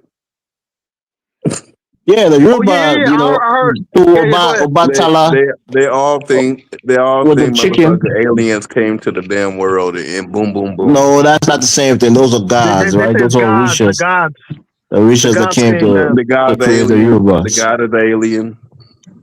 Just Obatala, the saying. If creator you god, word that right? way, but And the supreme god, Oludumare, sent down Obatala and the chicken to come and spread the seed so that the the earth can earth. be Yeah. formed.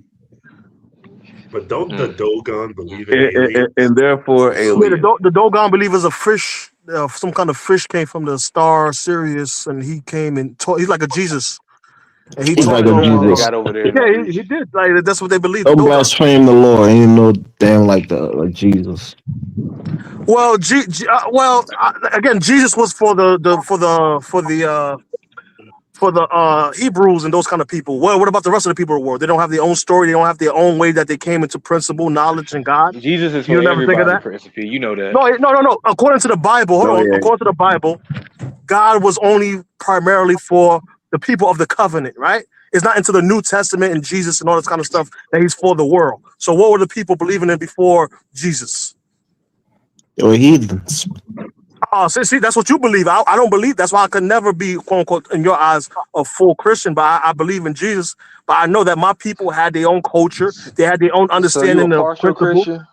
No, He's I believe in. I believe he's half voodoo. He's half Christian.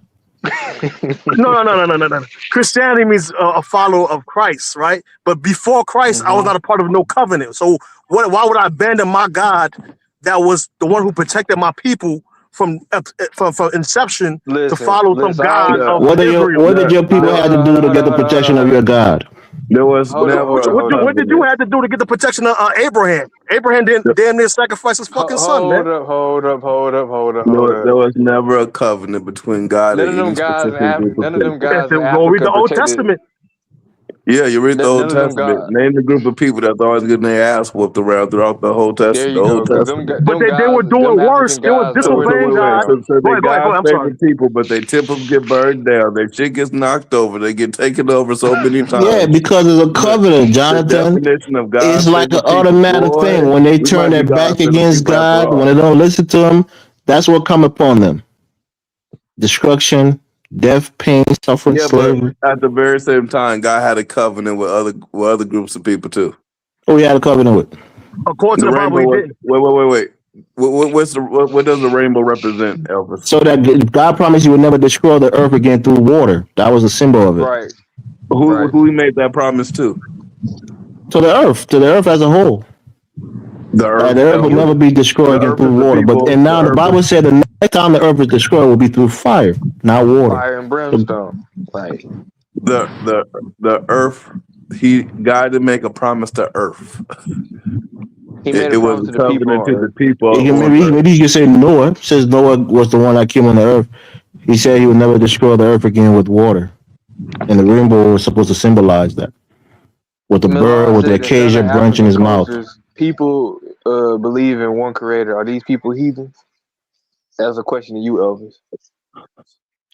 I mean, the Bible talks about, maybe not the Bible, but scholars talks about how for those who have not heard the message of Christ, for example, they will be judged on their heart and how good they were as a Right. people. No, Because they certain wouldn't. people have an innate morality that's placed in us by God. No, And we don't. those who don't follow the animalistic instinct to be evil, like the Bible said, the heart of a man is wicked, is desperately evil and wicked. If you can triumph over your innate instinct to be a wicked person and be a good person, even though you never heard the message of Jesus, but God will judge you rightfully, and you will inherit the kingdom. But those who were practicing human sacrifice, like my people and many other people around the world, those who were into witchcraft and divination, those are things are not of God. Once you are in that word, sometimes people don't know that it's bad, and then if they have the privilege to hear the good news and read the Bible, and they realize that that's the way of the devil, and they repent and come to the light, they'll be forgiven. That's Elvis' idea of it. The real idea of it, according to the Bible, it can't be a sin to people who doesn't know that it's a sin. So reality, the worst thing that you can actually do is go tell people who don't know about Jesus, because then they know. Lord. Oh, Jonathan, that's not true. Like I said, Wait. Hold on, the Lord Elvis. of Get God your is written on Bible. our hearts, Get your Jonathan. Bible scriptures. Get your The Bible Lord, scriptures. the to Lord back of that God up. is written on our We're not about to hearts. do the Christian debate tonight. We're There's not going to do no the there's Christian no debate. law of God written in our heart. That's why God had to Every give group commandments. know what murder is, right? Every group know what murder is. They Elijah know that committed murder when they he have slain the something false known as prophet. unjust killing. Elijah committed murder when he slain the false prophets. On one hand, God said, "Don't kill," then Elijah kills. What do you mean? You talking about the God said thou shalt not murder. It didn't say thou shalt not kill. Right. Murder is with intent. Killing can be killing an enemy who's fighting you, killing an animal for food. So killing is something that's natural for a man. Murder is the intent of it. Okay. Therefore, I got a question: did Elijah kill those false prophets on accident, when Yeah, he cut because off their by the heads. law of Israel, false prophets should be put to death. That was the law of the land. Whoa. The law of the land and the law of God is two different things. Which one is it? Yeah, the Which law of the one was he land. supposed to The follow? God said anybody who prophesied in my name and that prophecy doesn't come to pass should be killed. That means that they're a false prophet. They're claiming to be a prophet of God and they're lying, and it should be So killed. one hand God supports killing, and another hand don't support killing. Yeah, this God makes the rule. Man, God makes the rule. If you lie and then on the next God's minute name, Jesus comes and and says, that's "Turn why your we don't face," live and in a gets slapped in the theocracy, face. right? That's Those crazy people work. were living in a theocracy. The children of Israel was living in a theocracy. They're living under God's law. So whatever God said, fornication should be stoned, adultery should be stoned, and that's what they did to those people. God never said none of that shit. All right, we ain't about to Okay. get into that. Another question for you, Elder Moses was God's Dewan. prophet, and those are the Mosaic laws that came down through the prophet of God, and he was the leader. He was leading the people of Hold Israel. on. Moses was God's prophet, and then Moses said, "Get a divorce," and then Jesus came back and said, "Fuck no." That was just because of the hardness of your heart. So that what that would mean, Elvis, is that Moses, although being led of God in some ways, had his own rules that he applied to people. Same thing with Paul when he got up and said, "Women should not preach in church." Jesus never said that. We don't Yeah, the follow people Paul; we live under the follow Mosaic Jesus. law until the Messiah came, and fulfilled the law. Once he Yeah, fulfilled the but law, we're no longer constrained by the laws. Jesus trumps Moses. Yes, Jesus but trumps before Paul. Jesus came in his earthly So form, they was obeying the laws of Moses, who was God yeah, appointed prophet over the people of Israel. and they had to repent for doing that shit also. That's why Jesus came in and said, "You guys follow the laws of your heart instead of following me. Therefore, you should repent." No, They because would they would never Jesus' very following existence, Moses' law and following all of those other Jesus' prophets' very laws is not existence, following God's law. Jesus' very existence is a fulfillment of the laws of Moses, because Moses was doing all of those things to make sure that the He Israelite would fulfilled have salvation. Elvis. You said he fulfilled the law by telling people don't follow Moses' law at all. Listen to what I'm saying, right? If you repose your faith in Christ, you can be saved. Moses had dietary laws. He had certain, moral laws that would make sure that the Israelites don't fall into sin. But now in Jesus, by reposing your faith and living righteously through his grace, you're fulfilling all of those laws without having to do all of those, simple things like Moses was trying to do, all of the commandments and all those different things. So that's why he fulfilled the law of Moses. So now we don't live under those dietary laws, those constraints and commandments that Moses was giving out.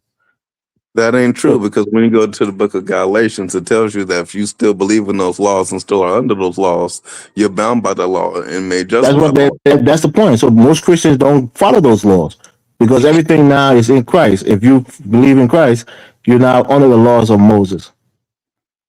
No, Because you're nobody can still really under the fulfill the Yeah, law but the command, the, 100%. the It's commandment, impossible. That's not what it says. That's not what the it says, commandments though. is not the laws of Moses. The laws of Moses No, is as separate from the Christians, that's what I'm commandments. telling you today.